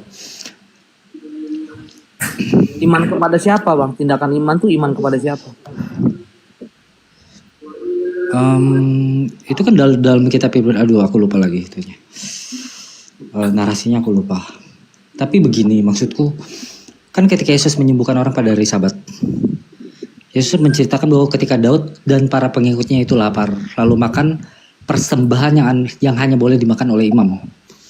Itu sebetulnya nggak boleh dimakan oleh selain imam kan. Nah, tapi ketika waktu itu Daud tidak dipandang bersalah karena melakukan pelanggaran itu. Nah, maksudku kenapa ada hukum yang ketika dilanggar tidak dipandang bersalah? Nah, ketika saya misalnya tadi berdusta untuk menyelamatkan nyawa keluarga saya, masakah Tuhan memandang itu sebagai dosa?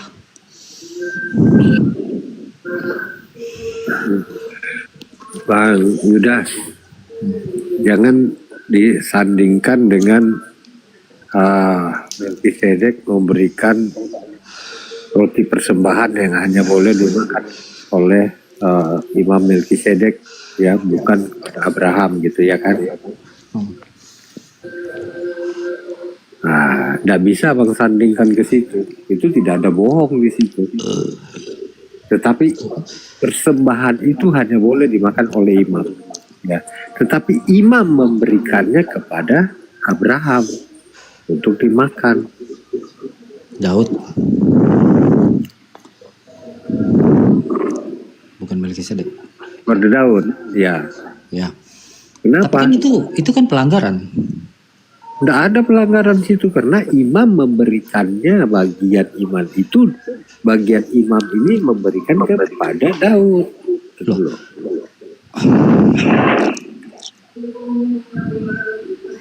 Akan berbeda makna yang dikatakan itu mana bohong, mana yang bohong itu berdosa apa tidak gitu kan berbeda.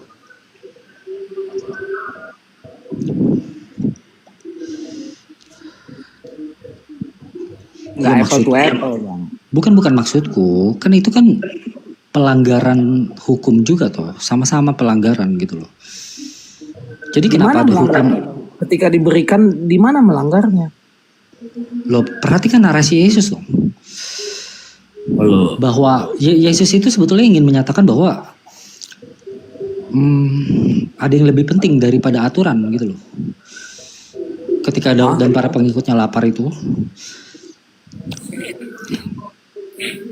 nyawa manusia lebih penting daripada aturan. Jadi ketika saya berdusta untuk menyelamatkan nyawa, saya rasa Tuhan gak akan memandang bersalah kebohongan yang seperti itu. Ya, bersalah yang tidak mendatangkan dosa. Itu bukan bang. Kalau yang diberikan oleh Melkisedek ini, ya, itu nanti larinya ke persembahan itu, larinya kemana lagi? Larinya ke tubuh dan darah. Larinya kemana? Ke ritus Harun yang berubah menjadi ritusnya Melkisedek. Ini udah melenceng ini. Iya, jauh dari konteks berbohong atau tidak berbohong. Anak ke bawah itu panjang ceritanya. Sudah. Ya maksudku sama-sama melanggar. Nggak melanggar itu.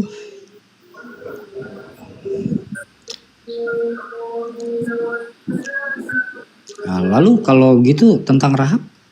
Nah itu lebih baik tuh cuman difokuskan ke sana.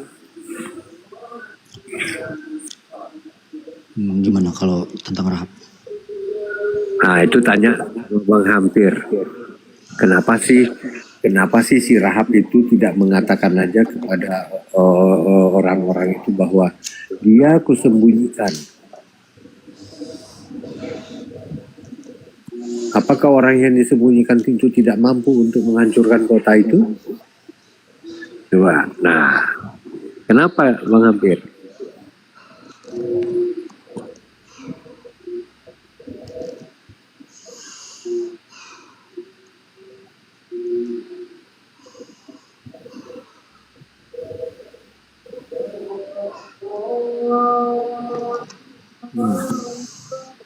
Nah intinya berbohong itu salah bang. Gitu aja ribet amat sih. Iya. Iya tapi itu kan udah bukan masuk dosa yang nggak bisa diampuni, itu masuk dosa yang bisa diampuni. Oh, enggak ke sana larinya bang. Enggak ke sana larinya. Kenapa perkataannya itu tidak mengatakan yang sesungguhnya? Kalau masalah dosa lain lagi.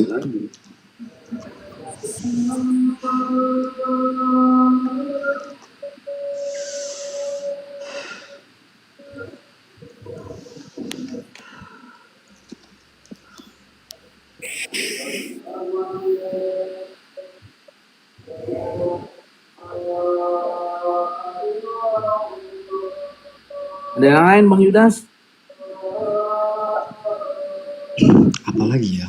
Oh ini. Yang aku mau tanya tentang ini.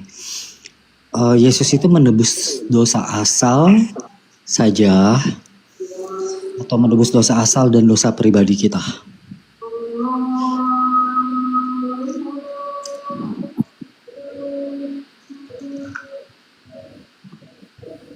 Yesus itu menyelamatkan manusia bang.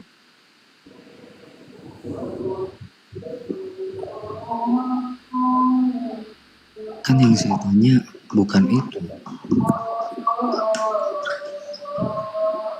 Bagaimana kita bisa tahu ada dosa kalau nggak ada manusia bang? Yang saya tanya yang ditebus itu dosa asal saja atau dosa asal dan dosa perbuatan?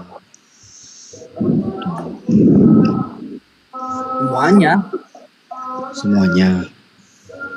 Tapi begini bang, misalnya aku ini sebelum kenal Kristus ya atau bertobat menerima Kristus sebagai Tuhan dan Juru Selamat. Saya itu adalah seorang pembunuh, seorang pemerkosa, pencuri, perampok gitu. Intinya saya sudah merugikan orang lain, ada pihak yang dirugikan. Nah ketika saya bertobat terima Kristus, lalu dikatakan bahwa Kristus menebus dosa perbuatan saya, artinya saya dilepaskan dari konsekuensi yang seharusnya saya terima kan? Enggak gitu bang. Enggak. Ya dulu Bang Keju, Kamu nih dari mana dulu, ya kan? Yudas ini, apakah dari Protestan atau dari mana? Protestan. Nah, apa dulu Protestannya? Gereja aku di GBI sih. Ah ya kan biar jelas gitu Bang Kejo. Silakan Bang.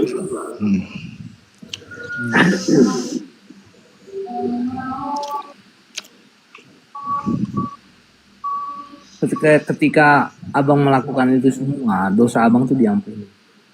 Tetapi selama abang hidup di dunia, hukum itu berjalan, Bang. Anda terima konsekuensinya di dunia.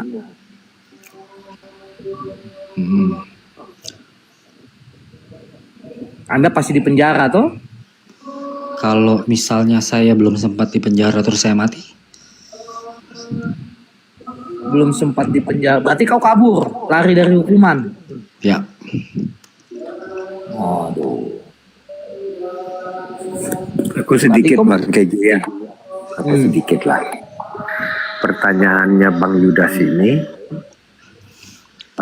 pada saat bertobat, kemudian kan dibaptis nih di GBI gitu, gitu ceritanya. Betul. Betul. Aku dibaptis Katolik sih sebetulnya. Oke. Jadi kan setelah dibaptis nih kan Katolik, kemudian pindah ke GBI gitu ya? Iya betul. Betul ya. Aku nggak mau nanya itu masalah pindahnya. Sekarang dalam baptisan itu apa yang terjadi Pak? Pergilah dan janganlah berbuat dosa lagi kan gitu kira kan baptisan itu. Iya. Oke. Pembaptisan dari segala dosa. Benar nggak? Nah, abang berbuat dosa.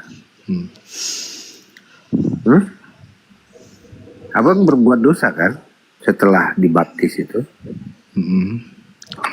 Benar nggak? Iya betul. Oke. Kalau menurut sebelum dibaptis aku sudah membuat kejahatan yang menyebabkan kerugian pada orang lain. Nah kalau misalnya Tuhan melepaskan saya dari konsekuensi, apakah itu adil buat orang-orang yang sudah saya rugikan gitu loh? Abang itu sudah dibaptis belum? Sudah. Sudah dibaptis. Itu kan sudah mengubur segala dosa. Kalau masalah kerugian, kemudian kan abang sekarang ada di GBI. Ngapain abang pikirkan itu? Abang kan sudah ditetapkan Allah untuk selamat. Abang sudah ditetapkan Allah untuk masuk surga. Apa yang abang pikirkan? Abang percaya nggak itu? Iya, tapi maksudku kalau begitu kan Tuhan jadi tidak adil gitu loh. Kenapa kok abang berpikir kayak gitu? Ya ketika Tuhan melepaskan saya dari konsekuensi hukum begitu saja gitu loh. Ajaran gereja abang di GBI sekarang ini abang mengatakan bahwa Anda adalah selamat masuk surga hanya dengan iman saja. Ngapain abang mikirin itu? Katakan Allah tidak adil. Iya, maksudku di mana keadilan Tuhan buat orang-orang yang sudah saya rugikan? Itu urusan Tuhan, Bang, bukan urusanmu.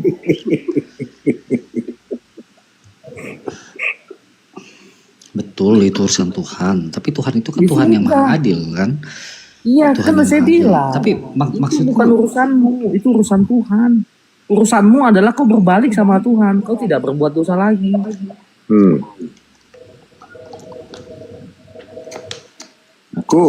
Aku hajar di predis juga nih Bang Kejo.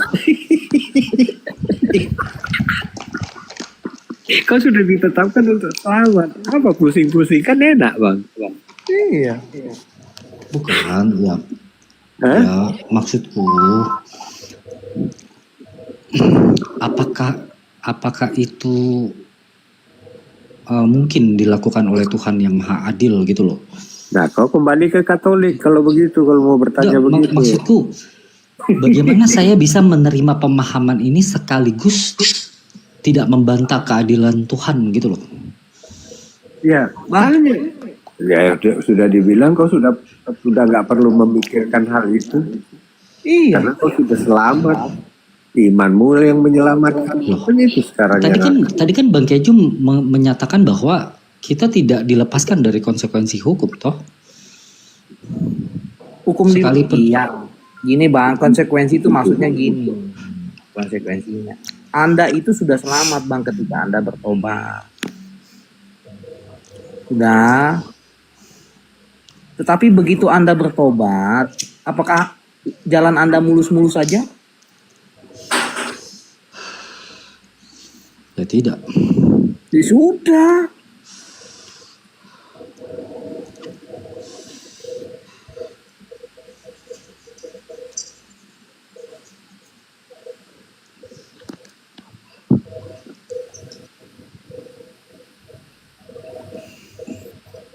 Anda cuma dituntut untuk jangan berbuat dosa lagi.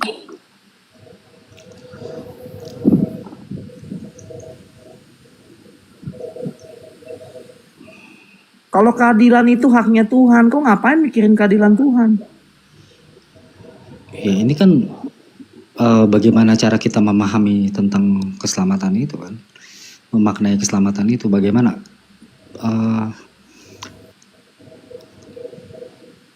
Saya tidak mungkin memahami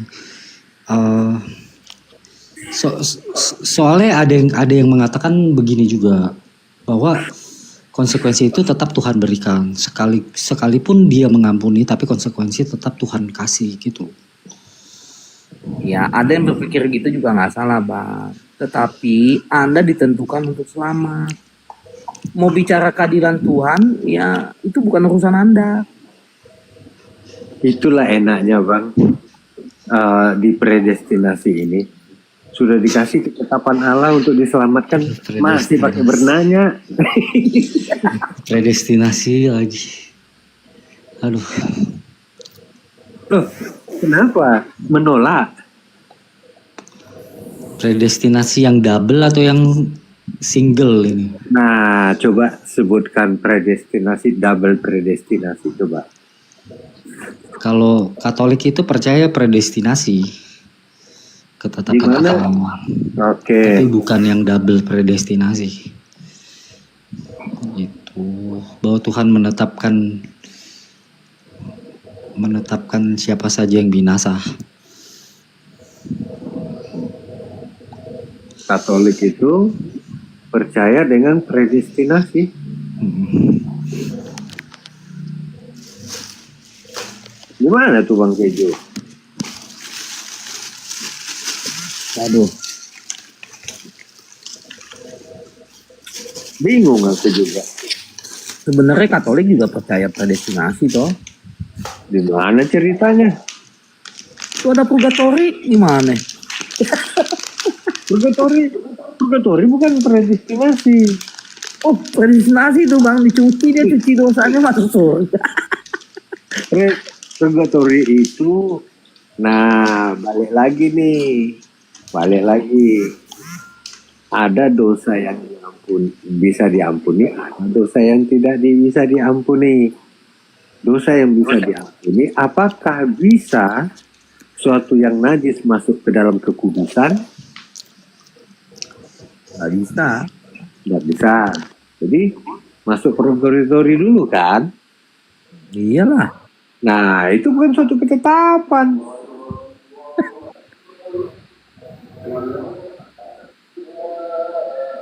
Kemana dia tuh kabur? Dan yang ku bingung ini kenapa pula jadi kebalik, Katolik yang predestinasi. Kurang jauh kita main-mainnya Bang Keju, harus kita dalamin ini supaya bisa konsili kita yang ke-22 ini sukses Bang.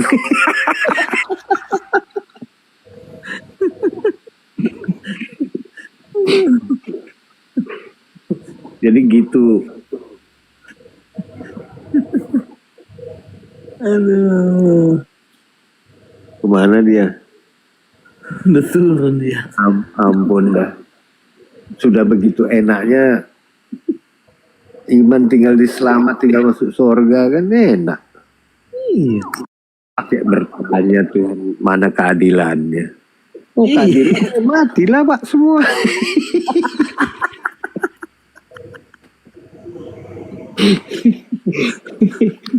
Menanyakan keadilan Tuhan, aduh pantas kali kah kita itu? Nah iya makanya. Ampun dah aku, ngeri-ngeri sedap aku bicara. Aduh. Kalau berbicara keadilan Tuhan, semua itu masuk neraka. Apaan sih? Pakai nanya gitu loh. Bisa menghindar kita bang. Hah?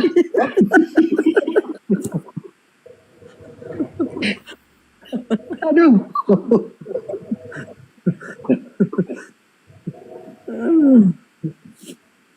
Jangan dah sampai yang ke sana bang, kita bahas bang. Ngeri.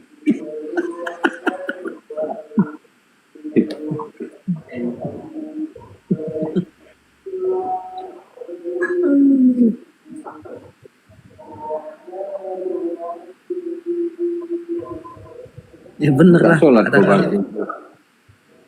Enggak bang, aku lagi airnya belum dikencingin anjing bang, harus kencingin anjing dulu. Nanti dari hidungmu ada iblis loh bang. Keluarkan dulu.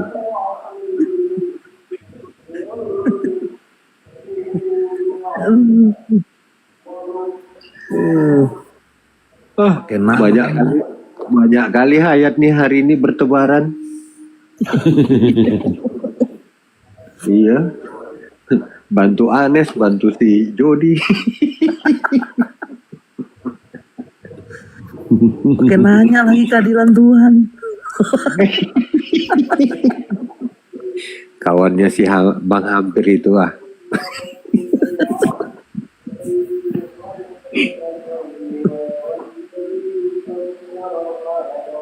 Ada loh orang berdoa kayak gitu, berani kok tuh bang berdoa kayak gitu bang Keju?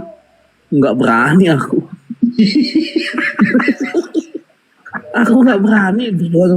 Tuhan di mana keadilan? Aku nggak berani. Ampun aku. Nggak berani bang. Aku tuh berdoa tuh selalu bilang begini aku bang. Tuhan apapun yang terjadi dalam hidupku berikan aku kekuatan. Meskipun bertentangan dengan hati nurani. Iya.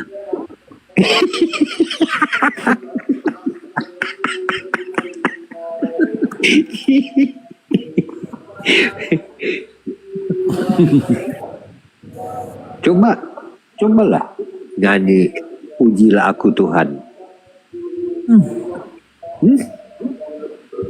Aku pun menghindar bahasa nyanyian itu bang. Enak dinyanyikan, tidak enak dilakonin. Masalahnya gini bang. Masalahnya belum Tuhan uji, dia udah nguji dirinya sendiri. Belum apa-apa udah mewek duluan dia.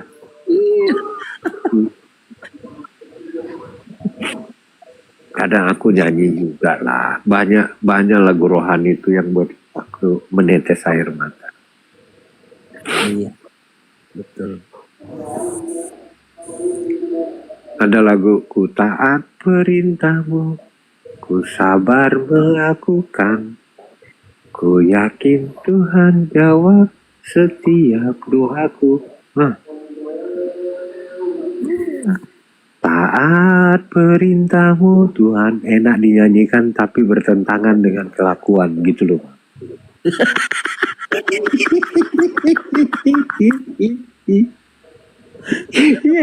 Iya kan? Iya betul. Menangis. Sering aku begitu bang. Yang kan kita tidak hanya memuji-muji Tuhan dengan mulut kita gitu kan, tetapi juga di mana itu adalah peresapan hidup. Membaca firman Tuhan hanya menetes air mata loh.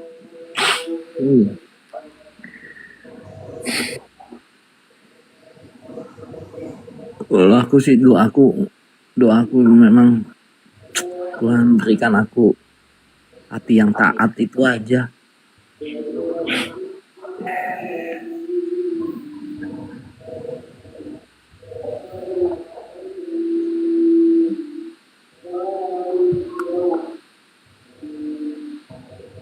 Dan aku tidak pernah membela diriku. Apa salahku Tuhan?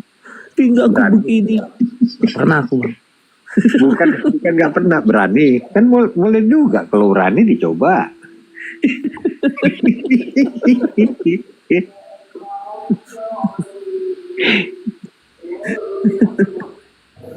Jadi Tuhan juga bingung Mas Salomo. Berani banget, apa salahku kata, apa salahku kata. Mau belum lagi apa-apa sudah mau minta dibuka kitab kehidupan katanya.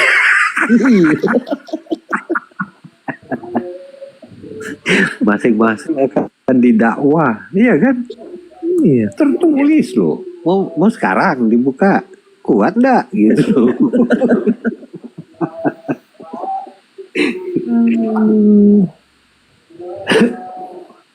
Tapi Bang Geju, aku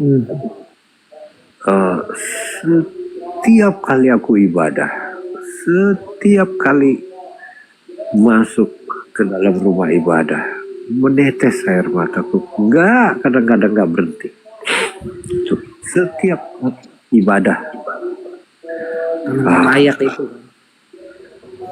bukan Bang, sedemikian agung dan mulianya dia memberikan persembahan dirinya ke dalam kehidupan kita ini loh Bang. Iya. Cobalah kalau sekali-sekali abang mau ngelihat masuk ke gereja Katolik itu, coba aja sekali-sekali, enggak apa-apa, ikutin aja, tapi melihat aja bagaimana liturginya, kan enggak apa-apa namanya belajar. Udah Bang, 9 tahun aku di gereja Katolik. Begitu masuk, coba abang 9 tahun ya, bagaimana memulai ekaristi itu, apalagi diikuti dengan kata-kata yang pelan-pelan, tahu dengan tatanan ibadahnya. Oh, mengalir air mata itu, ikutin dalam hati.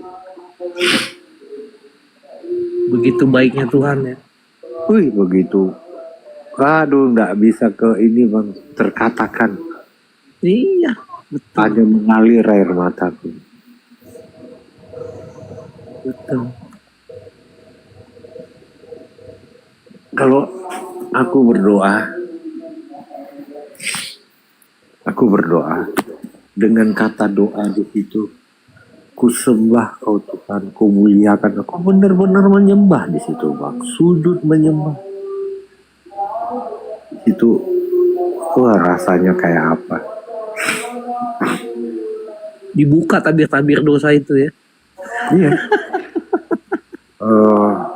Kalau ada tatanan tuh ya, doa masuk ke dalam pertobatan pertama kan. Nah itu aku biasanya berdoa pakai Mazmur semua Bang. Nah di sana aku berdoa, baru doa syafaat, doa pribadi. Aku bacakan tuh semua, doa pengakuan dosa, doa kemuliaan, doa minta pertolongan, Tuhan adalah gembalaku.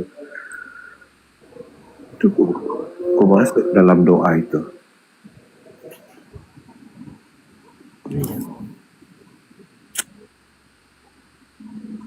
Doa ya siapa ya? Pak Salomo. Doa Yabes pakai nggak? Enggak.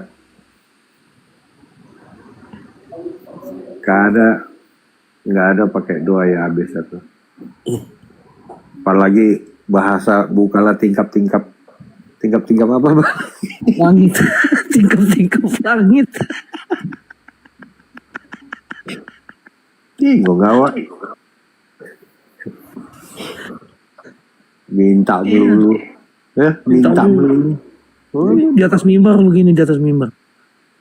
Engkau Jangan bukan singgir itu bang. engkau harus menjadi kepala bukan ekor. Nanti Bang Valen tidak jadi pendeta gimana kok ngomong gitu Bang Keju. Bukan, maksudku bukan menghina gerejanya. Orangnya yang kadang-kadang berlebihan. Ya. Tapi ya gimana lagi? Sudah itu pula favoritnya kan. Iya. Kita adalah kepala bukan ekor katanya. Nah, yang ekor juga berdiri di mimbar.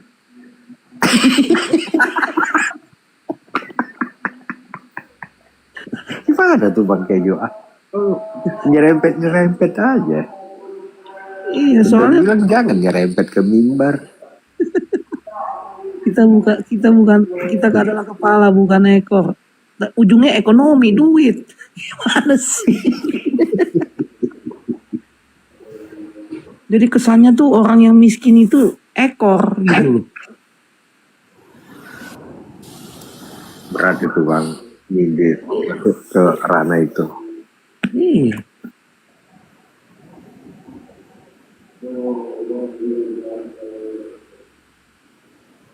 Kadang-kadang ada yang itu juga bang bisa ada yang juga bilang ketika miskin kadang-kadang dia bilang kamu pasti ada kesalahan. Nah itu iya, ada hidup yang benar lah. Kena kutuk lah katanya. Berarti udah masuk penghakiman nggak kayak gitu tuh ya? Iyalah. Ada kan kata Tuhan, apakah ini dosa orang tuanya apa dosa turunannya? Bukan, dia ini untuk menyatakan kemuliaan Allah ya kan? Nah, gimana itu? Betul. Iya betul. Saya bang bercerita tentang nasib saya. Orang bilang, wah lu percaya nggak sama dosa kutuk itu? Kutuk itu. Ah, babi lu. Kukiwa.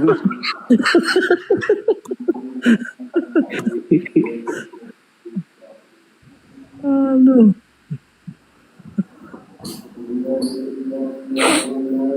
Dia enggak. Padahal Tuhan punya rencana dalam hidup kita. Iya. Terus apakah kita ku taat perintahmu, ku sabar melakukan. Iya kan? Tuhan apa? Tuhan turut bekerja apa? Dalam segala perkara bagi.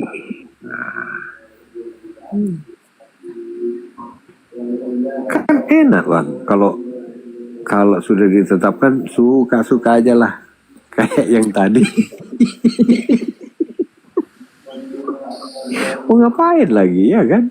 Iya, Tuhan turut bekerja dalam segala sesuatu untuk mendatangkan kebaikan.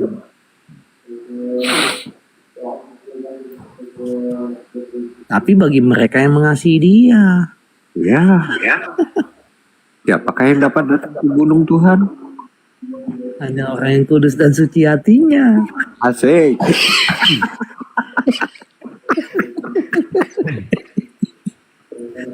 Ini gimana di calon pendeta nih? Si Bang Valen nih. Nanti kau nggak bisa main firman tuh di mimbar tuh, ya kan?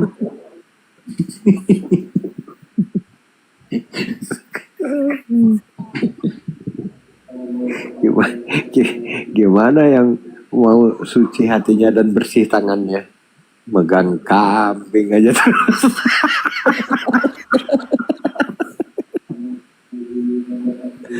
Bang Valen. Ya. Lagi ngapain kau Bang? Tapi gini juga Bang Salomo, waktu Musa naik ke gunung itu, Musa dikuduskan nggak itu Bang? Ya, karena gunung Tuhan itu sudah adalah kudus. Tidak boleh ada satupun, bahkan hewan pun tidak boleh ada. Iya kan? Berarti Musa dikuduskan kan Bang? Bukan dia menguduskan dirinya sendiri kan? Tidak, tidak.